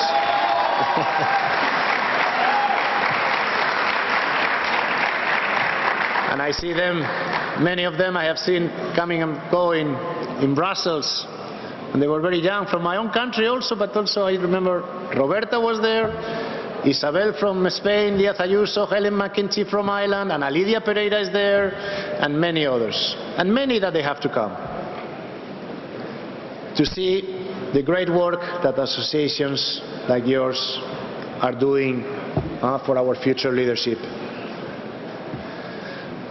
Also people that have also renovated the leadership in our ranks, people like Kyriakos, in the past also Sebastian and many others, all good friends who I've seen grow as politicians in our EPP also associations. We have the best politicians by far compared with the others. It's clear, we know that, and we have the best solutions for the European problems. And in the challenging times we face today, we have to step up. In all our countries, our people are concerned. And what they need from us today, more than ever, is hope and optimism. Like Sir Winston Churchill said, I'm an optimist. It isn't useful to be otherwise.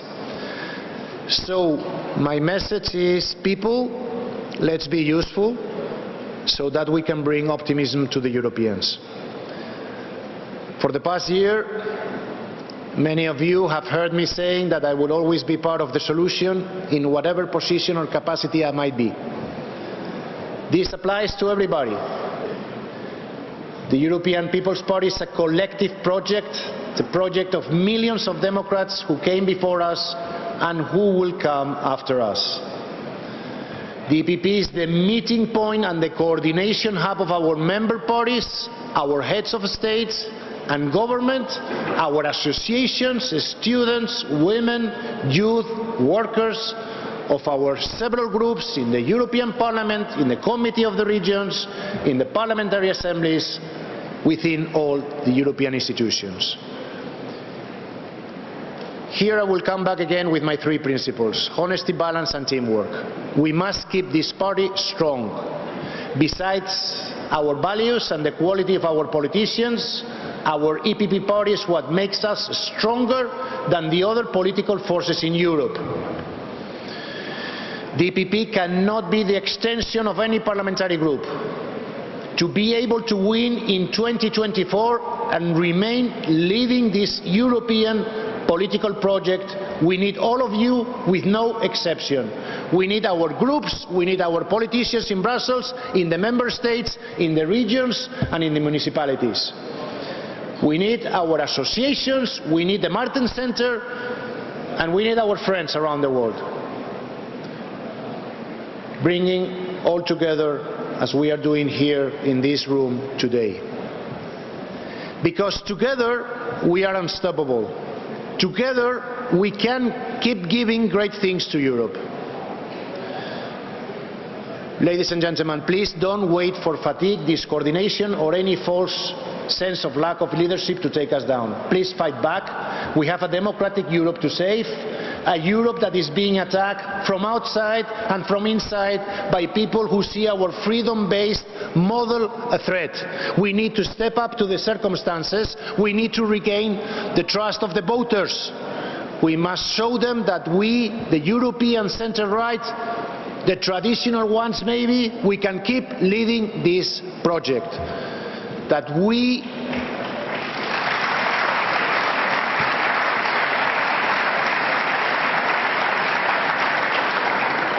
are the key for a stronger, more prosperous and democratic Europe. This should be our compass.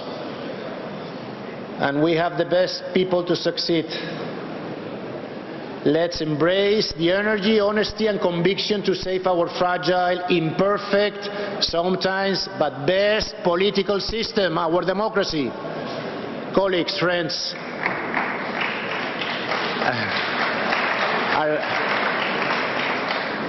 are you afraid of what's yet to come? Do you sense enemies around you? Good. That means that you are fighting for something in your political life, and it's worth the fight. European citizens have elected us to fight populism, nationalism, hatred, not to hide behind parliamentary reports or endless meetings. Success then will be ours. We will resist with patience, and again, like Sir Winston Churchill said, we will keep going on and on, from failure to final victory. Hence, we will get rid of the apocalyptic demagogues fake news worshippers that abound these days, and finally we will give our children and grandchildren the future they deserve in this free, prosperous and democratic Europe that was given to us by our forefathers. You all know that I am half American, and as such I can tell you that I hate to lose. I love to win. We have been winning elections since the beginning, since 1999. There is no second place in this race. If we lose in 2024, this will be very damaging for the EPP. And that is why, whatever are my new political tasks, I will be there to help the EPP to win the next European elections. I'm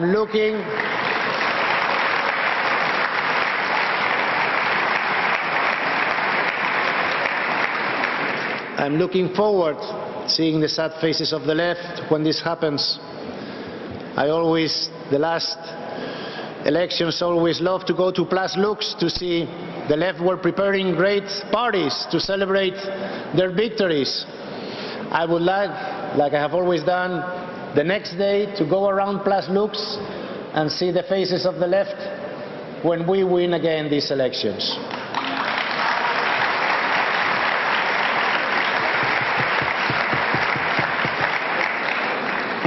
My dear friends, I think that the happiest person at this moment is my wife. I must confess that she has always been a bit jealous that I dedicated too much time to the EPP. I will not confess to her, but I do it to you here confidentially, that I will always keep my enthusiasm and be available whenever any of you need me. You know that I am a very discreet person. You know that many people appreciate the coffee in my office. I have said to all of you many times, but I will say it once more. It has been an absolute honor to serve as your Secretary General. From the heart, thanks to all of you who have supported me these last 20 years. Thanks to my amazing EPP staff. People,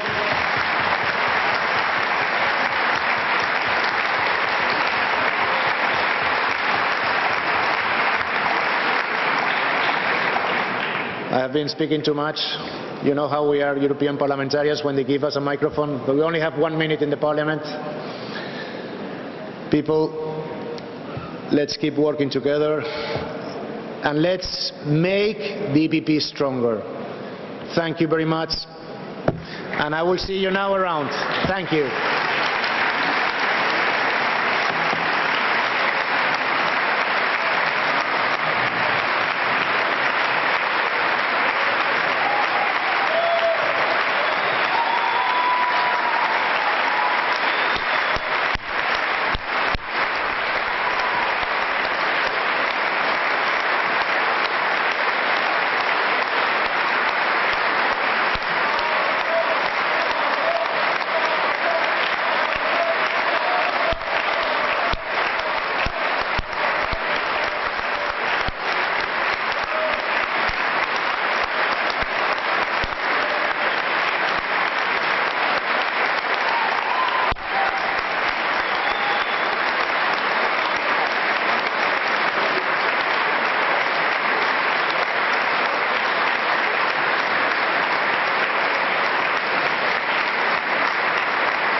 Ladies and gentlemen, honored guests, we now come to the point in our program where we come together as one EPP family, in solidarity with Ukraine. May I please ask you to stand up to observe 1 minute of silence for all the victims of unjust criminal war.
Thank you.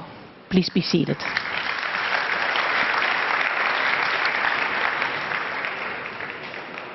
Putin's brutal invasion of Ukraine has caused untold suffering to countless millions and changed our world overnight. Ukrainians are fighting and dying to defend their homeland and their country's independence. They are fighting for democracy and for peace. They are protecting our European borders. We have been shocked.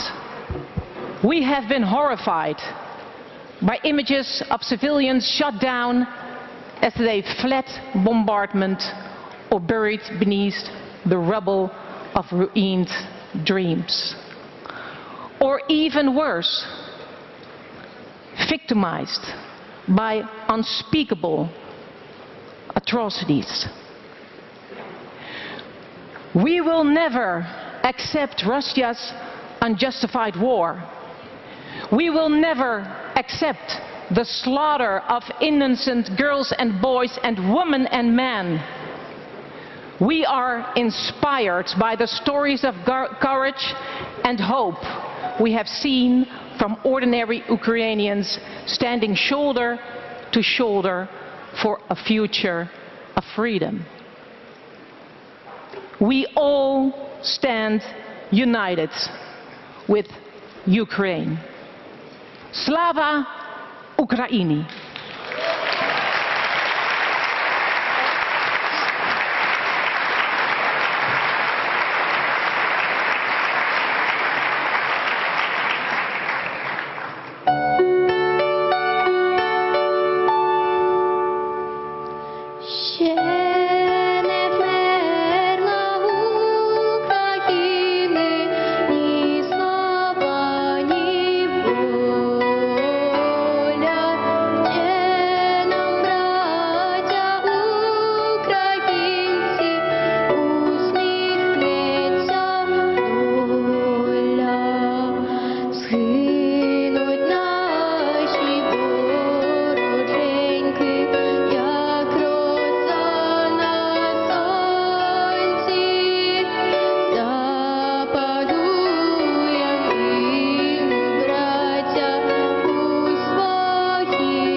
The most of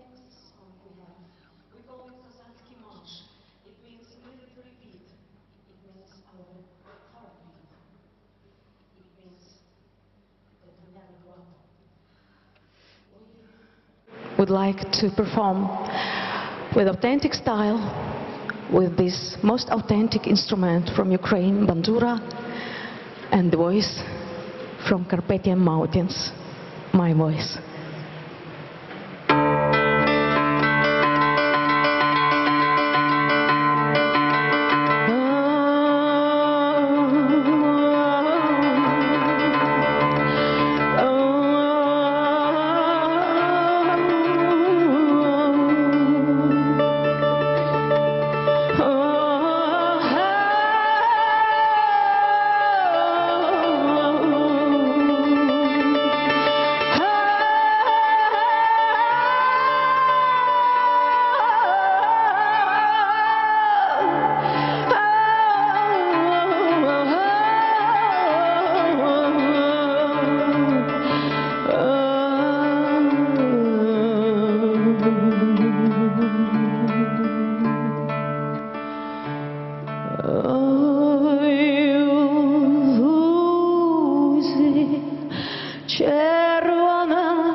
Ladies and gentlemen, Ruslana!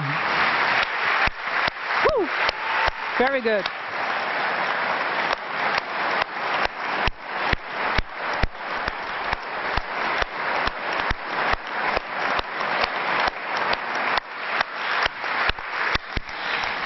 Yes, ladies and gentlemen, Ruslana, the 2004 World Music Award and Eurovision Song Contest winner. And we also thank our other musicians, Olga Dola from Patsikis Franeka and Christina Posentrup. Well, yes, of course. Also an applause for the musicians. Never forget, never forget. Ruslana is recognized internationally as the most successful Ukrainian female solo artist and was listed by Forbes magazine among the top 10 most influential women of 2013. She has been a UNICEF Goodwill Ambassador and an activist during the Orange Revolution and the Revolution of Dignity. The US Secretary of State honored her in March 2014 with the International Woman of Courage Award. And today, yes, you can give her an applause, of course. Of course, it's for you. And today she travels around the world and speaks about Ukraine and goes to the front line to support the troops. Ruslana has said she might leave her musical career and join the Ukraine army as a soldier. Let's give her another warm welcome.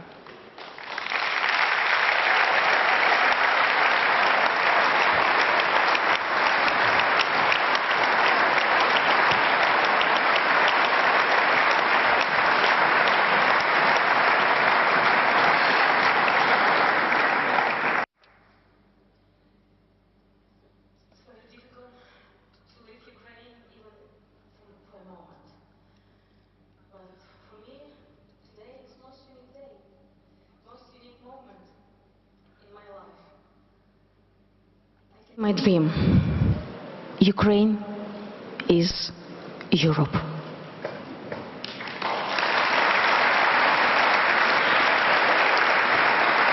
And I would like to say something more than just I can say with the words by my language, Ukrainian language.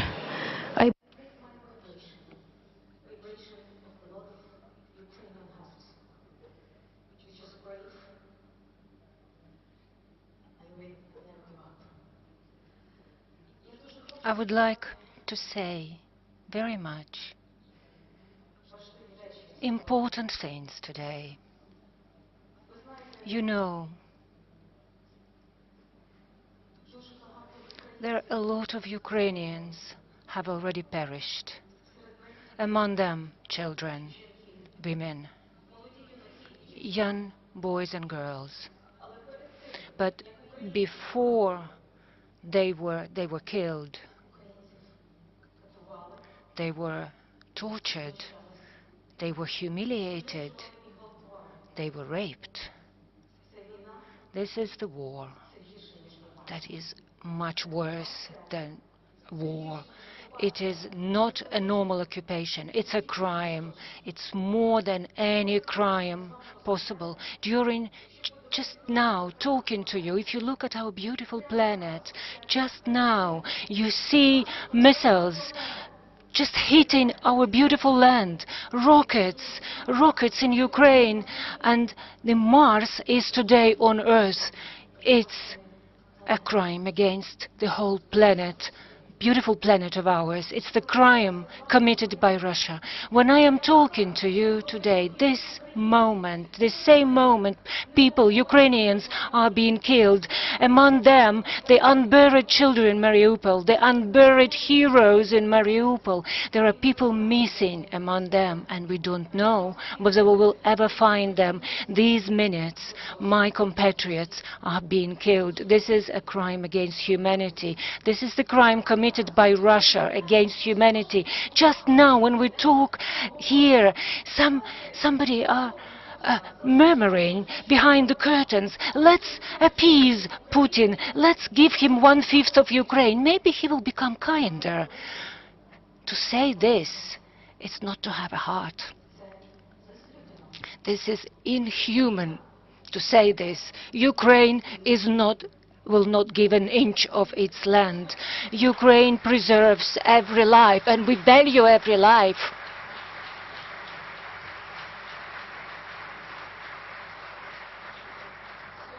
Today, without exaggeration, is a historical moment. And this moment would be impossible without your participation. When I met yesterday Mr. Donald Tusk, I met a friend, a big friend of Ukraine, and I felt confidence. When I met Mr. Weber, I met a new friend, and I felt hope. Today is a historical moment, because Ukraine is worthy to be part and parcel of Europe. Ukraine is worthy of acquiring the status of candidate of European family, and we think that this will stop the war. This is what we need, and that when Ukraine becomes full-fledged member of the European Union, let's unite. Let's become stronger. Let's become more numerous.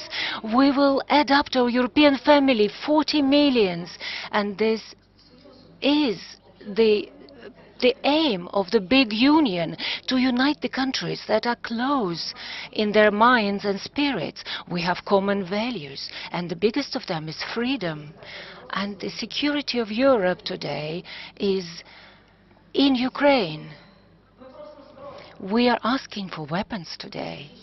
We want to defend ourselves. We want to defend Ukraine. We want to defend the values. We want to defend Europe in the name of freedom. Today, we are asking you to help us to rebuild our infrastructure, to rebuild our ruined cities, because our people want to come back home. Ukrainians are dreaming to be at home. Today in Irpin, in the ruined houses, people are staying in tents. They didn't even go. They didn't even flee to Europe. They remained in their ruined houses. We are now dreaming to return our guys that are being in prison, the defenders, the courageous defenders of Azovstal, of Mariupol. They are the modern heroes. They are not from Hollywood. They are real guys. And today we see that the energy is not only what pollutes our planet, and energy became a weapon today.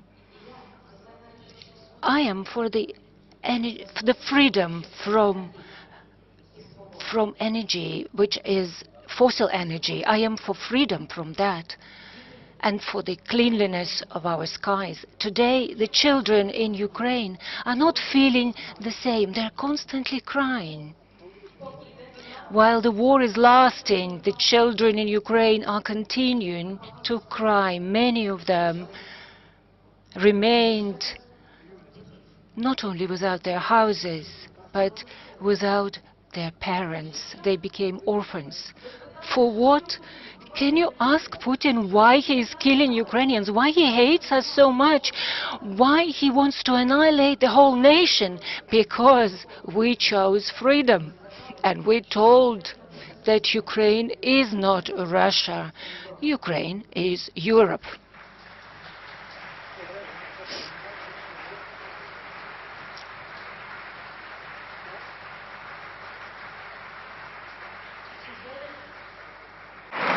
I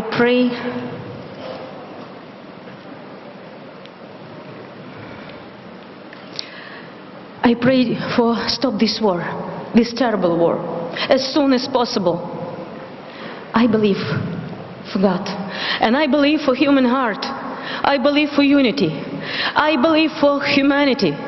I believe for freedom.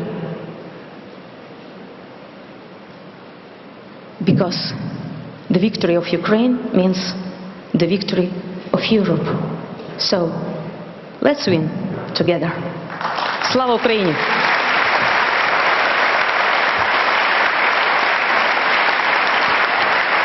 you. Thank you.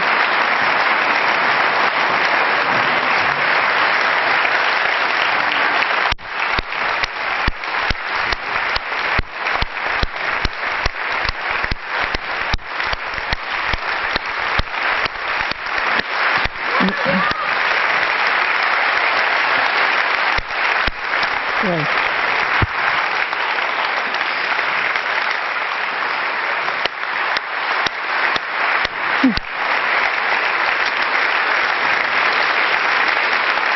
Amazing woman.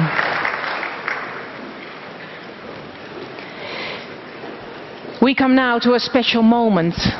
We welcome leaders from our EPP member parties in Ukraine. Two of them are joining us in person from a country ravaged by war. First to the stage, the founder and president of his party, European Solidarity, and former president of his country. He was the first to repel Putin in 2014 until 2019 by building a modern NATO-like army in Ukraine. Ladies and gentlemen, give him a big round of applause for Petro Poroshenko!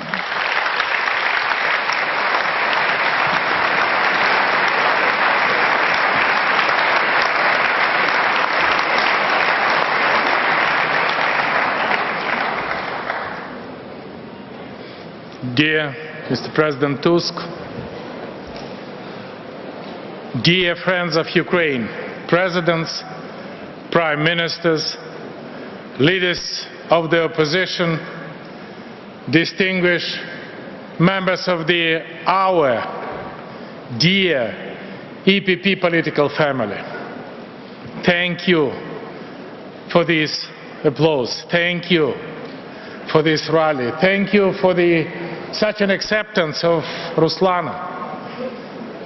And I would like to start with the expressing of my sincerest gratitude to the President of the European People Party, Mr.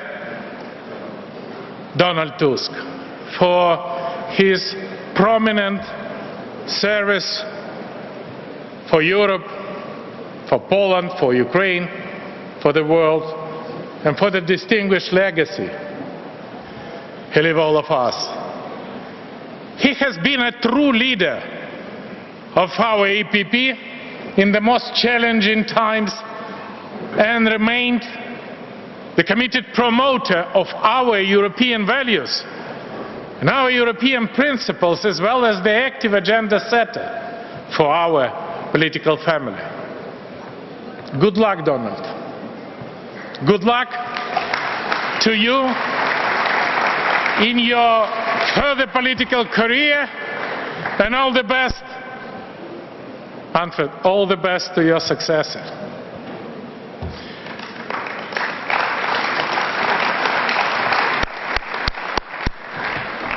Donald, for the future political career, we keep him fingers crossed.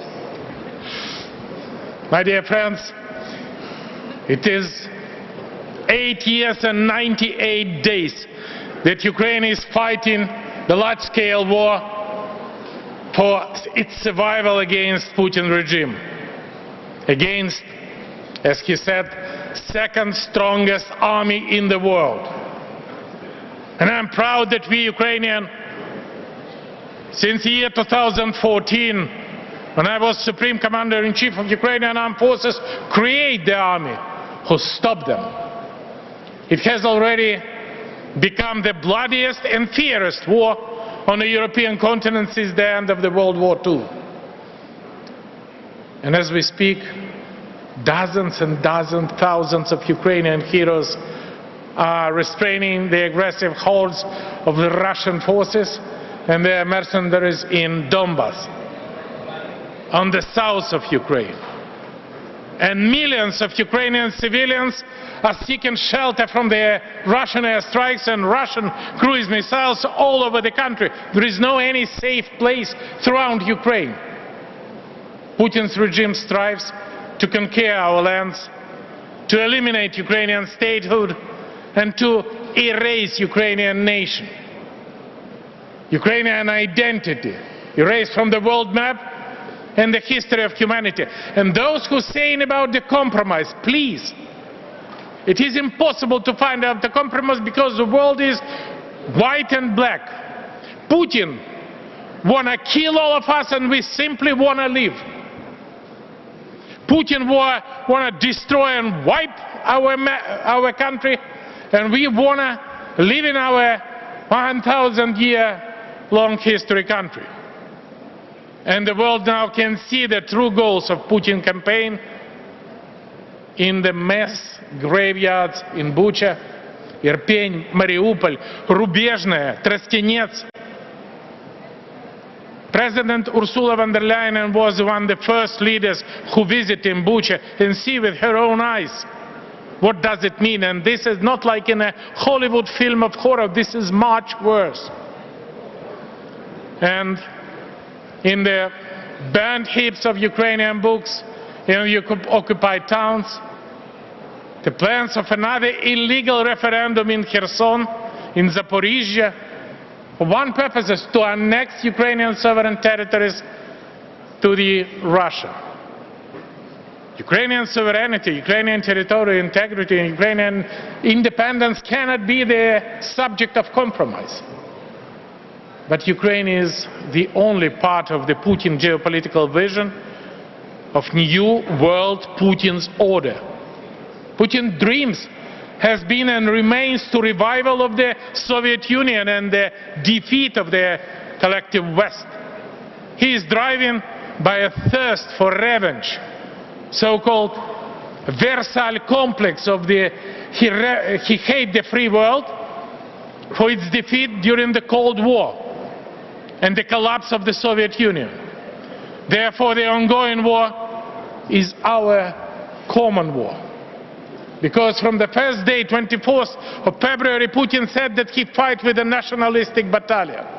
After 1 week, he said that no, this is not nationalistic battalion, he fight with the Ukrainian armed forces. But with 1.5 months, he said that he fighting with NATO. And today he said that he fighting with the whole free world. And how Ukraine is united, lots of leaders, including my respect, the President Metsola, who has a great visit to Ukraine. We see how united Ukraine is. And together we should stop Russian invasion in Ukraine, drive Russian out of Ukraine and restore Ukrainian territorial integrity, including Donbass. No chance to Putin, including the Crimea. No hopes for Putin. Eliminate any further potential threats from Russia against the free world by weakening Russian economy. Learn this term. We need to deputinize Russia if we want to live in a secure world. We need to deputinize Europe for not poisoning European democracy by bribing some politicians, some countries. We definitely should stop them. And we need to deputinize the global world. To win in the war, we need following: more heavy weapons to Ukraine and at the front line. This is the game changer. Imagine that the future of our world depends from 100 jet fighters, from 500 tanks, from 1,000 artillery systems, and from 300 anti-aircraft missiles. We need helicopters. We definitely need the air defense, anti-naval defense. And this is not just assistance of Ukraine. This is investment in the European and global security. We need more sanction at EU level and globally. More sanction every single day until Putin does not understand that he should get out of Ukraine. I welcome the yesterday's decision and my respect to Madam President for their involvement and for their strong voice. Without you, that cannot be possible. All Ukrainian knows about that. And the introduction of the sixth package of sanctions, definitely, including the Sberbank, including SWIFT, including oil, including many others, step this in the right direction, but more should be done and as a part of the oil embargo. Great and right decision, and my special respect for that.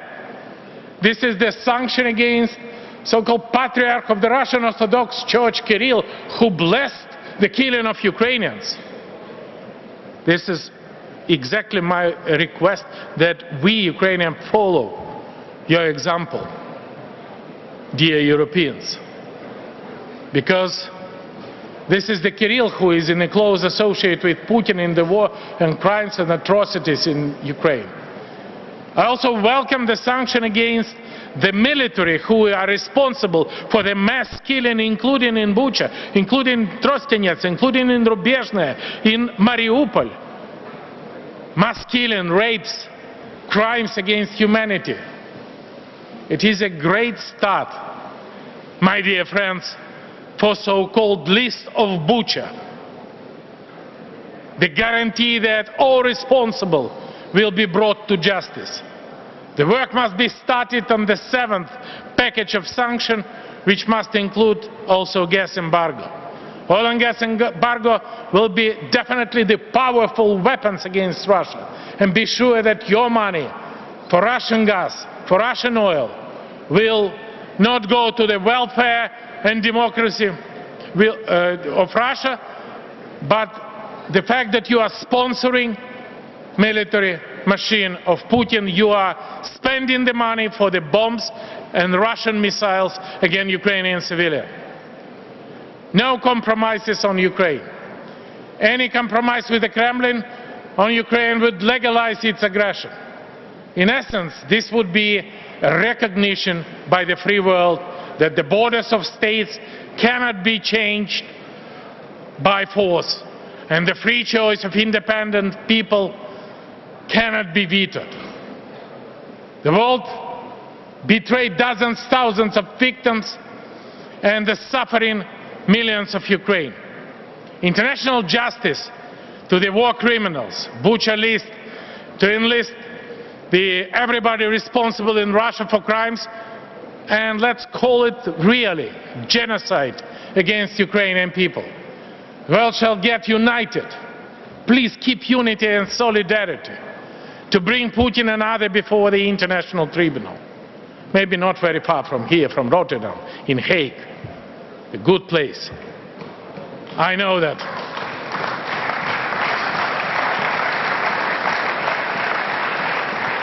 And other things. Deblocate, including military deblocate of Ukrainian seaport, to help save the whole world from the Putin scenario of the global hunger. Stronger financial and economic support to Ukraine. Today we need more financial assistance than ever before. More grants than loans. Second edition of Marshall Plan for rebuilding Ukraine based on EU standard and principle of joint ownership, responsibility on conditionality. And that would be instrument to build up the rule of law in Ukraine, freedom and democracy in Ukraine. And I'm glad that following the initiative of EPP, the President of the European Council, Charles Michel, and the President of the European Commission, Ursula von der Leyen, pushed forward the idea and established Ukraine Solidarity Trust Fund. Ukraine's future, and Ukraine may be the highest price for that. Our future is in EU, and our future is in NATO. Let's not accept Putin ultimatum or Putin blackmail. Ukrainian nation is looking forward to the positive decision of the June European Council to provide Ukraine with the European Union candidate status. And according to the recent poll, Ukraine is the most European optimistic nation, with 89% of Ukrainians support EU integration and 70% support NATO membership. And I am grateful for the strong and absolutely clear EPP position in this issue. My respect.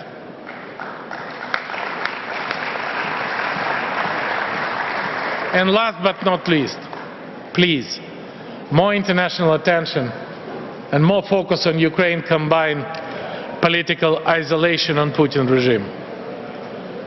We would like to express my appreciation to the President of the European Parliament again, the Roberta Metsola, for her courageous decision to visit Ukraine. And she was first top-level EPP representative who visited our country in the very challenging time. And taking this opportunity, I would like to invite new President of EPP to visit Ukraine and also to hold one of the forthcoming events in our country. That would be a great idea, and we're definitely waiting for you. And I will be happy, because that would be a strong symbol of solidarity and support of our nation. Dear friends, the future of the European continent now, believe, is decided in Ukraine. And together we must go our best and do our best to stop Putin's aggression in Ukraine. More weapons, more sanctions, more solidarity, no compromise. Together we will prevail. Slava Ukraini! Героям слава! Glory to Ukraine! Glory to heroes! Thank you.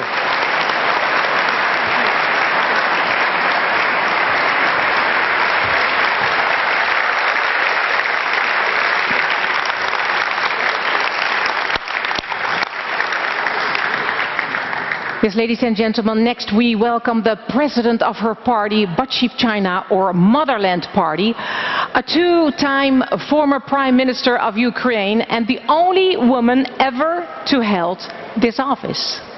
Since the start of the war, she has led her party's humanitarian efforts to evacuate small children, women and wounded civilians from war zones across Ukraine. Ladies and gentlemen, Yulia Tymoshenko.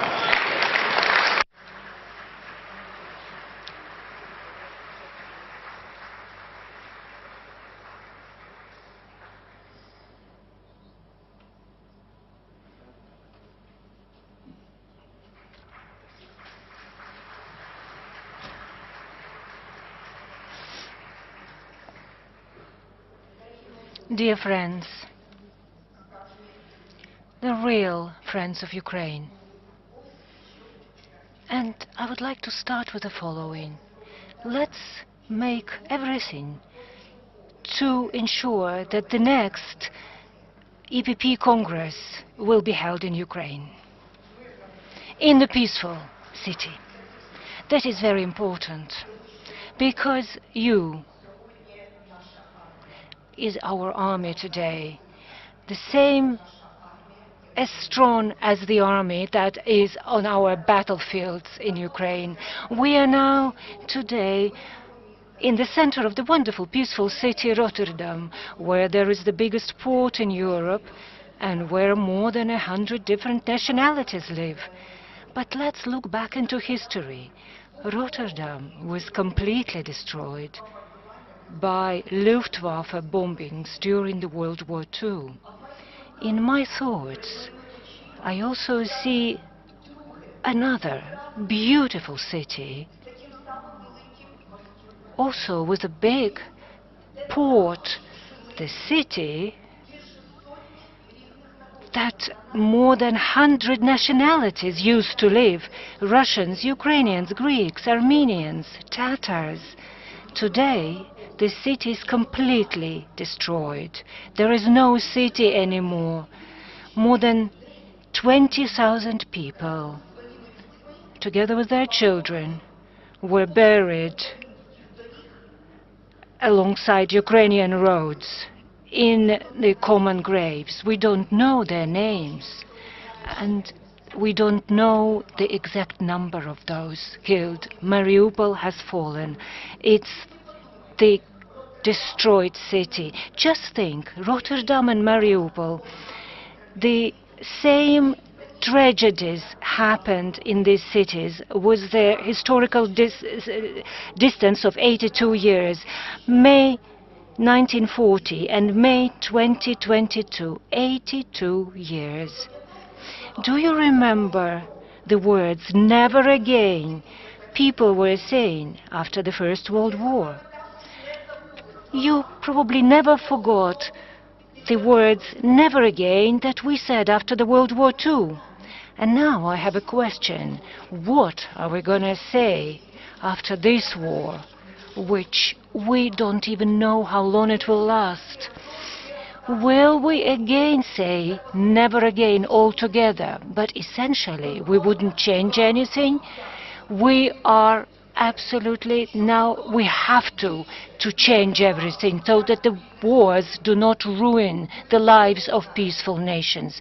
You know very well that after big wars, the rules, the architecture of the new world was defined by those who won.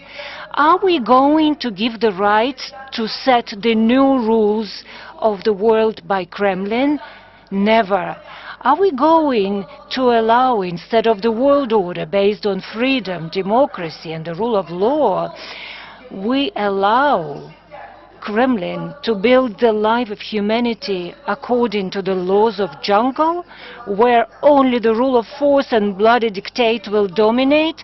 I am sure, no, not anybody in the free democratic world will allow this to happen. Then I can tell you, we have only one way, and that is to win. And what can we consider today as a victory or a defeat? That's a main issue that somehow is still being discussed in the political negotiations. What is the defeat or a victory in Ukraine? That concerns the choice between the post-war defeat of Kremlin and the desire to save Putin's face. I want to tell you what Ukrainians are thinking about that. Ukrainians don't believe that this choice exists, that this choice is a fraud, because the appeasement of Putin is not the way to peace. It is the war to another war. It is a way to another war, which also could be round the corner, and that is the way we cannot follow.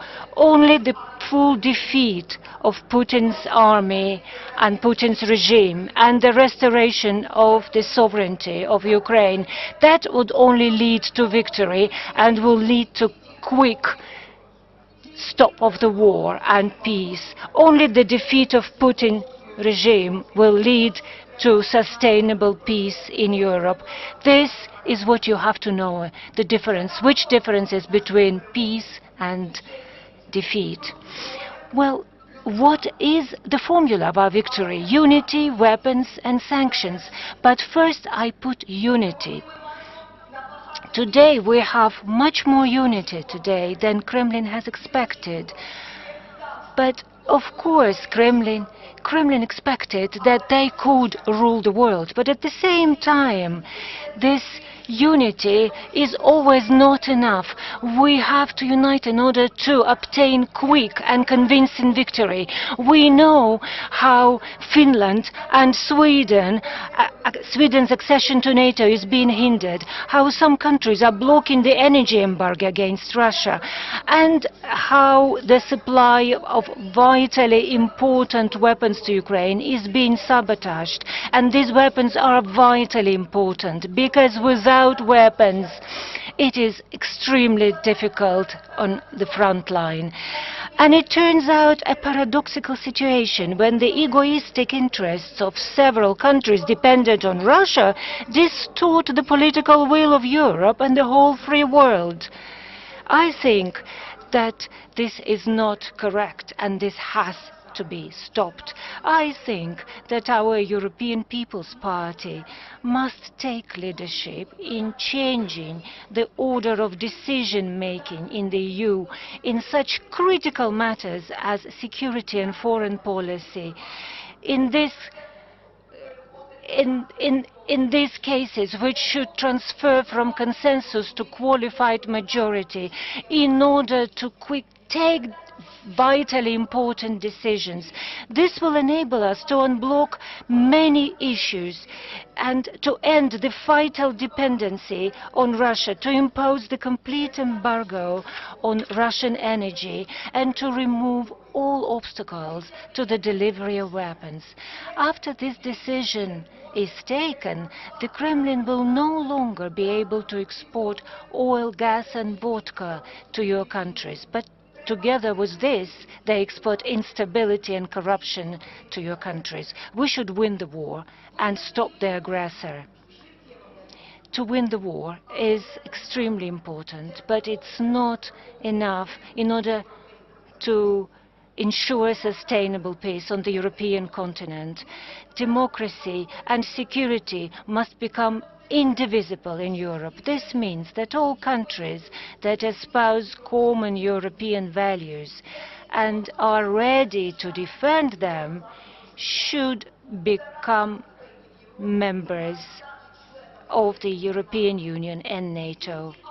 For the security of the whole of Europe, only authoritarian countries must be left beyond the wall of civilization, beyond the wall of EU and NATO, in full isolation with ruined economies and incapable armies. Indeed, we are on the way to achieve this goal, because at the end of June, the European Union will consider granting candidate status to Ukraine, Moldova and Georgia. We see that, of course, the discussion is going in a very complicated way. Sometimes it seems that Ukraine, Moldova and Georgia are begging almost on their knees for the EU membership, supposedly contrary to the interests of member states. But this is absolutely wrong. All countries of Europe are interested that there is no more war and no more destabilization. And this is only possible when Russia is unable to blackmail and threaten with war to others, because they will be reliably protected by EU and NATO membership. This will guarantee stability and lasting peace in Europe. But if the European Union again fails to understand the importance of its mission to unite all the countries of goodwill on the European continent and refuses membership to our countries, this may lead to creation of alternative unions on the European continent and increase the risk of EU disintegration. But I do believe in the best, and we Ukrainians believe in the best, and I would like to sincerely thank personally Mrs. Roberta Metsola, because she is really fighting to enable our countries to acquire the candidate status. I'm very grateful to Ursula von der Leyen. I'm very grateful that you are promoting this candidate status to our country. I would like to personally thank Manfred Weber, because the European People's Party and our faction also supported our candidate status. I would like to really sincerely thank you. This gives us Ukrainians hope. I am grateful to everybody for the fact that you did not get afraid to join us in Ukraine, because there are missiles, there is fear in Ukraine, but you came in order to join us. I am very grateful to everyone who is today in this room, because every of you on their own fronts, you're protecting, you're supporting Ukraine and fighting for our future.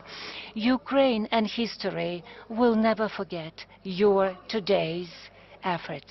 From this platform, I would like to call upon all the member states of the European Union to support the decision to give us the candidate status in June. This will be fair, because for this right we are paying with our blood and lives. This will be fair, because by our lives we are defending you. This will be the true unity. This will be a strategic step towards peace. We all know that the slogan of Rotterdam is stronger due to efforts. The joint slogan of Ukraine and the whole free world should be stronger together. Let's fight together. Let's win together. Glory to united Europe. Glory to Ukraine. Glory to Ukraine in united Europe. Thank you very much.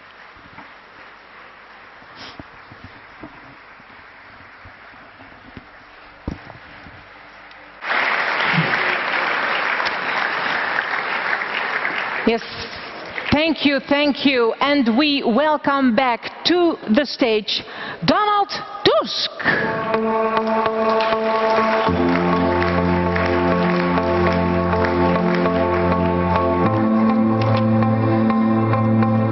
Dear friends, I have good news for you, because I already gave my farewell speech at the start of our Congress today.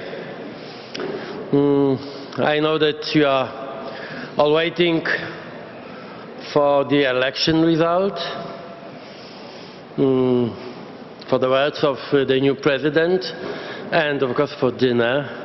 So please allow me to just thank once again all my collaborators. I have survived this difficult time only because of you.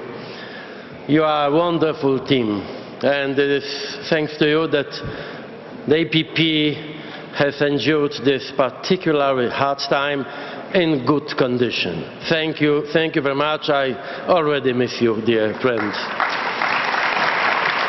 I would also like to thank all the leaders, prime ministers, president, chancellors, but also Ursula, Roberta, Manfred, Joseph, Tono, and the whole party for your loyal cooperation and patience, which you showed me every single day. I am not saying my goodbyes. I will return here in a new role as soon as I win the elections in Poland, and I will do it also for you. Thank you very much. See you, and good luck. Thank you. Thank you, Donald Tusk. And here to present the results of the vote for EPP President in our plenary chair and the chair of our Congress voting committee. Here she is again, Ruud Peetoom.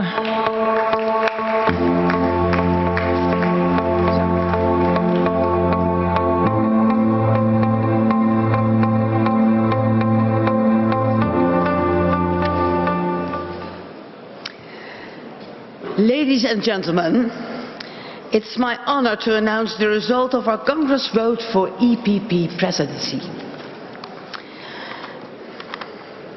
The results of the elections of the EPP president are: the vote cast is 515 votes, 7 of them are blanco, 5 of them are invalid. That makes the number of valid votes 502. From these votes, 55 are no. That means that 447 are yes. And that means that Manfred Weber is elected as president of the European People's Party with 89%. Manfred, congratulations.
Dear Donald, dear Joseph, dear Roberta, dear Ursula, dear friends, first of all, thank you for the trust. I had in the last month in preparation of our Congress here in Rotterdam a lot of chances to speak bilaterally with the party presidents from each and every individual member party of our associations. I had the chance to meet a lot of friends in our EPP universe, if I may say so. And I'm really grateful to stand today here with the honor that I got your trust for leading our party in the next phase. That means to open a new chapter for us as EPP party. You know, I'm from Bavaria. I'm from a small village in Bavaria. 1,500 inhabitants. No special education, no privilege, no title. And that's why it is a moving moment for me to stand in front of you as new elected president of the EPP party. I promise you I will work hard, and with my approach of making it as a team effort, we will do it together again as EPP. Thank you so much for your trust.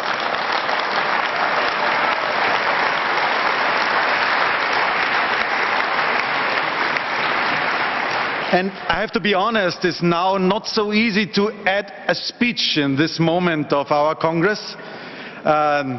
Donald said it's between the Ukraine moment and the dinner, so it is quite challenging to give now some ideas about what we have to do, but give me the chance to express some of the ideas, and again, in the next years we will have a lot of chances to further develop them. Before I do so, dear colleagues, it's for me an absolute need, personal need, to thank Donald Tusk. He's a freedom fighter in Poland. Dear friends, he was successful party leader in Poland, prime minister, council president. Then he was president of our party. And now he decided to go back into the Polish arena, and I see the twinkle in his eyes that he loves to go back into the arena and wants to beat PiS together with our PSL friends in Poland. I have to say there is one important heritage, despite the corona pandemic, which made it so difficult for you. Despite this pandemic, it is one really important, probably even an historic achievement for us as EPP family, dear friends. Donald Tusk closed the Viktor Orban file, and today the EPP party is in a lot of Centre and Eastern European countries the rule of law party of Europe. Donald, you can be proud about this, and I promise you, I myself and we all together will keep your legacy, your heritage for the future of our EPP family. Thank you so much for all what you did.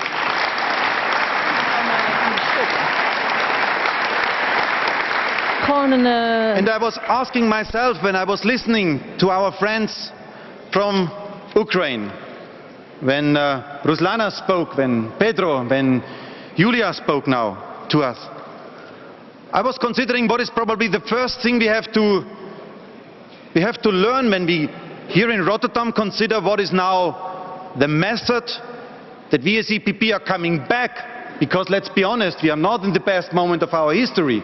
Germany, France, young generation squeezed between populists and the liberal center. What came to my mind when I was listening to our Ukraine friends, the first was to be courageous on our political program. And when I listen again today to our Ukraine friends, then I tell you, it was the president of Ukraine, present in the European Parliament, Roberta. He gave a speech a few days after the invasion started. And he was asking us as members of the European Parliament, please be honest. Tell us, are we welcomed? Tell us, can we become member of the club? He asked us, is it worth to fight? And I tell you, the first message we have to give in this moment is that we as EPP family, we say, yes, you are welcomed. Yes, it's worth to fight. Yes, you can become member of the European Union. The European People's Party supports the candidate status for our Ukraine friends and also for the Republic of Moldova. When we consider as EPP family today, what is the method again to bring us back, to win again? I want to put one simple question in the center. Dear friends, there is a question of who else than us? When we speak about security in today's European Union, about the defense question, then, dear colleagues, it was in Finland and in Sweden, over the last decade, always our political family. It was Moderata, it was Kokoomus, it was the Finnish KD, the Swedish KD, who always stood in front of the people and told them, we should become member of the NATO, because it's good to be part of this family. It was not the socialists who woke up only lately. It was not the liberals who did so. It was the EPP who did so. And that's why, dear friends, we have to do it. Who else than us? We have to do it. Welcome to our Finnish friends and to our Swedish friends in the NATO family. You are heartily welcome. I give you another example, dear friends. In Germany, the socialist chancellor, without will, without determination, no leadership. Why? Because Schröder and the Putin-friendly, Russian-friendly network is still there among the socialists. And dear friends, in Germany we can see in the internal debate, in the domestic debate, that appeasement is wrong and unity and showing strength is the right approach. It was Friedrich Merz, it was Markus Söder, it was the CDU-CSU who put a resolution on the table of Bundestag to push the Berlin coalition to deliver heavy weapons. Without this, they wouldn't be ready to do so. And that's why, again, dear friends, who else than us can do it? It's the EPP who did it, and not the socialists who did it. Let's be proud about this. The Greens, dear friend, the Greens in some of our countries, the rising star, is voted in the European Parliament against proposals on the European defence several times. And let's be honest, only since the 24th of February, they woke up. Before that, for the Greens, only a weak army was a good army. And, dear friends, look to the political landscape around us, then we have the right populists who campaigned 20 years ago. Here Wilders in this country, Le Pen in France, who campaigned 20 years ago against the unification of the European Union, against the Centre-Eastern European countries to join today's European Union. And, dear friends, Le Pen even hold up their hands for millions of dirty Putin's money. Shame on them, dear friends. Shame on the right populists. They are not a good answer for our Union.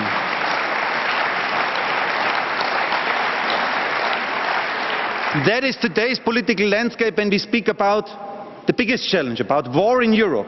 That is today's landscape. Dear friends, I want to add another example for this who else than us question. Who else than us is speaking about the transatlantic relationship in a positive way. I want to thank Joe Biden. I want to thank each and every American soldier on European soil for their service to defend our freedom, dear friends. That is what we have to do. I am fed up about socialists attacking the Americans. The left wants to weaken NATO. The left wants to limit transatlantic trade. The left, dear friends, wants to bring US soldiers to court. The US are our best friends we have in the world. Without safety, there is no freedom. And that's why we have to invest in this friendship. Who else than the EPP should do it? And let me allow to give you a second, further example, next to the war as the biggest challenge currently on the table. Because we know that recession is in front of us. The economic figures are not promising. Inflation is around 7%. The interest rates will go up this summer. People ask us, can I afford my next energy bill? Do I still have a job tomorrow? Dear friends, next week we will vote in the European Parliament. Esther de Lange is managing this, the Fit for 55 package, so about climate change. We as EPP, we are committed. We are clear on this.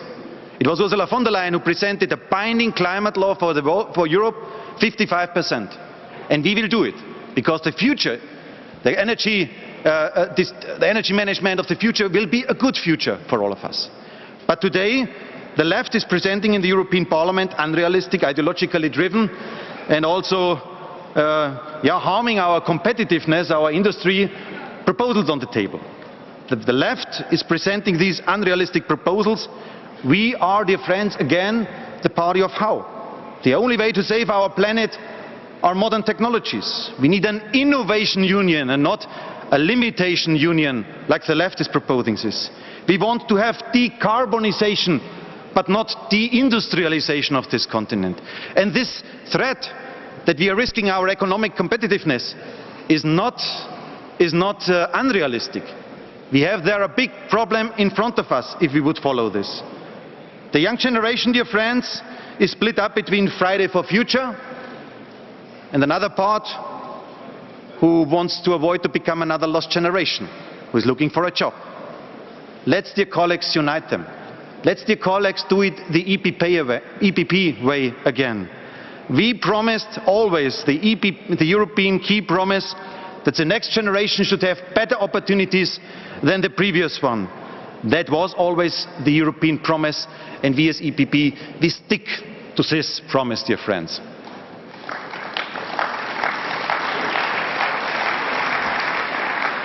The list, dear friends, of these questions on who else than us is long. I can add, having Kyriakos Mitsotakis in front of me, the border protection question.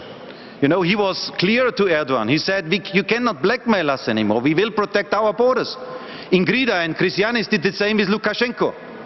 Who else than us, dear friends, should do the job? That should motivate us. We are needed in today's European Union. Our contribution is needed. And that's why, let's be proud about our political approach. The only way, dear friends, to win support among citizens is to be strong, to be proud, and in times of crisis we are more needed than ever before. Crisis times are EPP times. People are looking for solid, constructive compromises, and that is what EPP is delivering. So, dear friends, that is my first question about who else than us. We are in a way the rock in today's political landscape of Europe. Let's be proud about our approach, and we have to work now together on our program to innovate. We have to use all the knowledge we have in our EPP universe, on the national level, regional level. We have the European Parliament, our ministers, our commissioners. Dear friends, we have a lot of mayors and local governors, and I'm proud about this. European People's Party is the mayor's party of Europe. We have the feet on the ground, and we can be proud about this. So thank you for all the mayors we have in our ranks. Dear friends, we have to activate this EPP universe to deliver for the future. And we have 2 out of 3 presidents in our ranks. It's the EPP President of the European Commission, Ursula von der Leyen, and the EPP nominated President of the European Parliament, Roberta Metsola. 2 strong ladies, 2 really strong ladies who are serving for us. And we saw it when we spoke about Ukraine, dear friends. They did it. They represented EPP and the whole European Union. So congratulations and thank you so much for all what you do for us.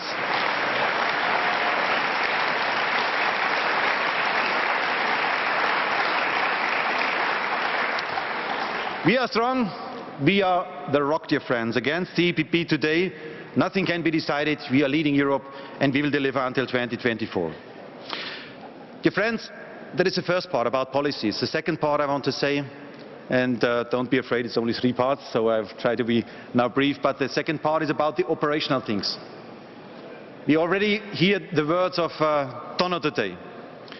About 20 years, after 20 years of serving to all of us as Secretary General, he today will not run again for this responsibility. And we are starting all our operational work from an extreme solid ground. We are today the best prepared European party in the European Union, thanks to the service of Tono. I want to underline this, dear friends, and I want to say that you always had in these years, when I met you, you always had a clear idea about what is People Party means and what European Party means. So thank you so much, dear Tono. And dear friends, now we have programmatic work in front of us. We need new formats of work to meet. The political assembly, if I may say, can be improved about the working formats we have there. We have to prepare for the next campaign, 2024. We have to transform the party headquarters to a real campaign center for being prepared for the upcoming challenges. You know about social media and all these things. Dear friends, our aim is that we arrive in 2024 again as the biggest political family in the European Parliament, that we increase the number of seats and that nobody in 2024 can govern against the EPP in the European Parliament. That is our aim. And for the national level, dear friends, my promise is that everyone can say at home on the national level, I am part of a strong and influential political family. Even the smaller parties should say at home proudly, I am governing Europe. That is what everybody should say at home. And that has to be organized in the next upcoming month now. And who can do so? I am very grateful to present you today Thanasis Bakolas as our new Secretary General for the party. Thanasis.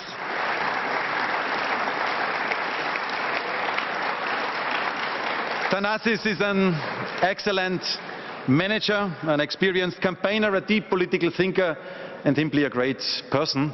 And Kyriakos, I'm also grateful to you because you give him to the party after 20 years as a political advisor to you, next to you. Now he will go to Brussels as a full-time job also to serve for us in the administration as a Secretary General to do all these talks together. So all the best, Thanasis. Good luck for your responsibility.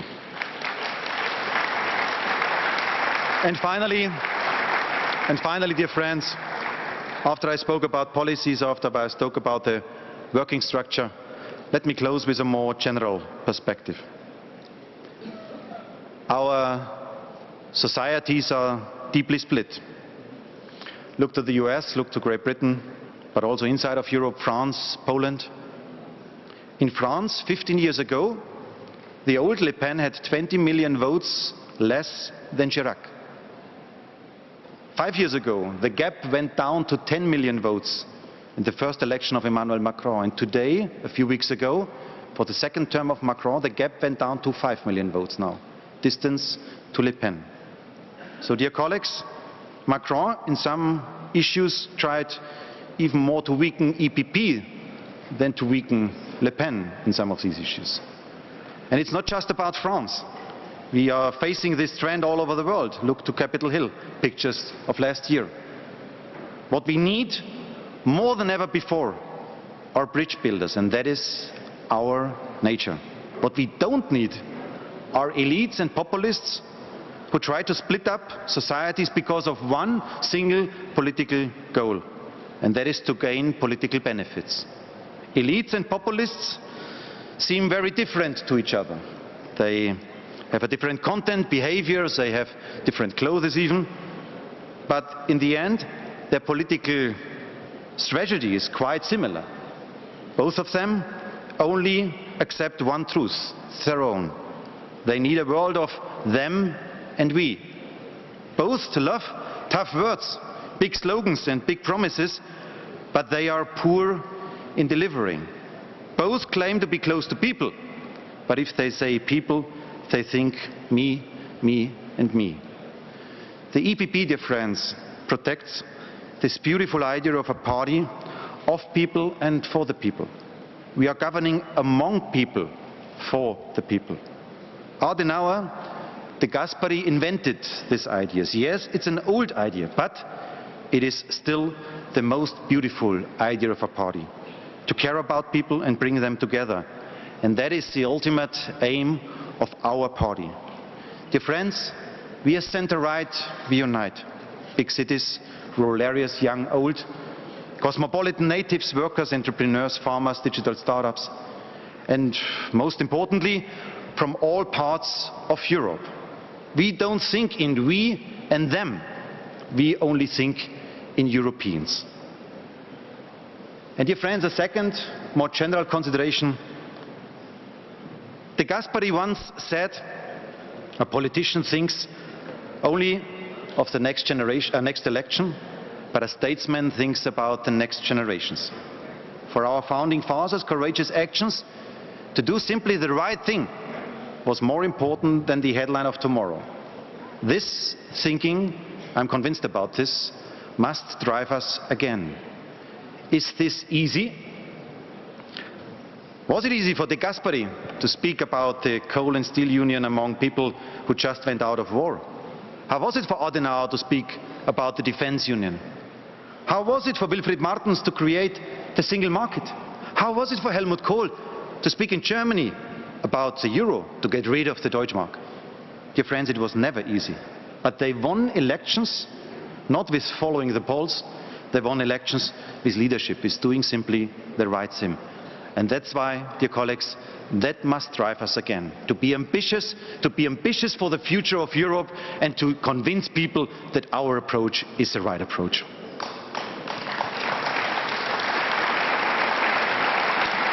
And this kind of leadership needs also clear values. We are Christian Democrats, dear friends. We have conservative, liberal and social roots. We will never give up the Christian identity. And as Christian Democrats, we also love Europe. I look to France, Christian Jacob. It's a shame that now the Greens and Socialists are supporting Mélenchon, when Mélenchon openly wants to break up today's European Union. Dear friends, if you give up Europe only to win some votes, then you give up your future. And that is what the Greens and Socialists are currently doing in France. So that is what is driving us. That are the fundamental principles for us. And in 2 years we will decide in the European elections in which European direction we will go. To hand it over to populists or to elites, a Europe of mistrust, a divided Europe, a weak Europe? No. Only a Europe that belongs to all Europeans is a strong Europe. Only a Europe with the spirit of Adenauer, De Gasperi, Václav Havel and Lech Walesa can protect our European way of life, and only a Europe that doesn't fear the future has a bright future. So let's start, dear colleagues, right here in Rotterdam. Let's open now a new chapter. Who else than us? We are the rock for protecting the security and the future of Europe. Let's start right here in Rotterdam. Thank you so much.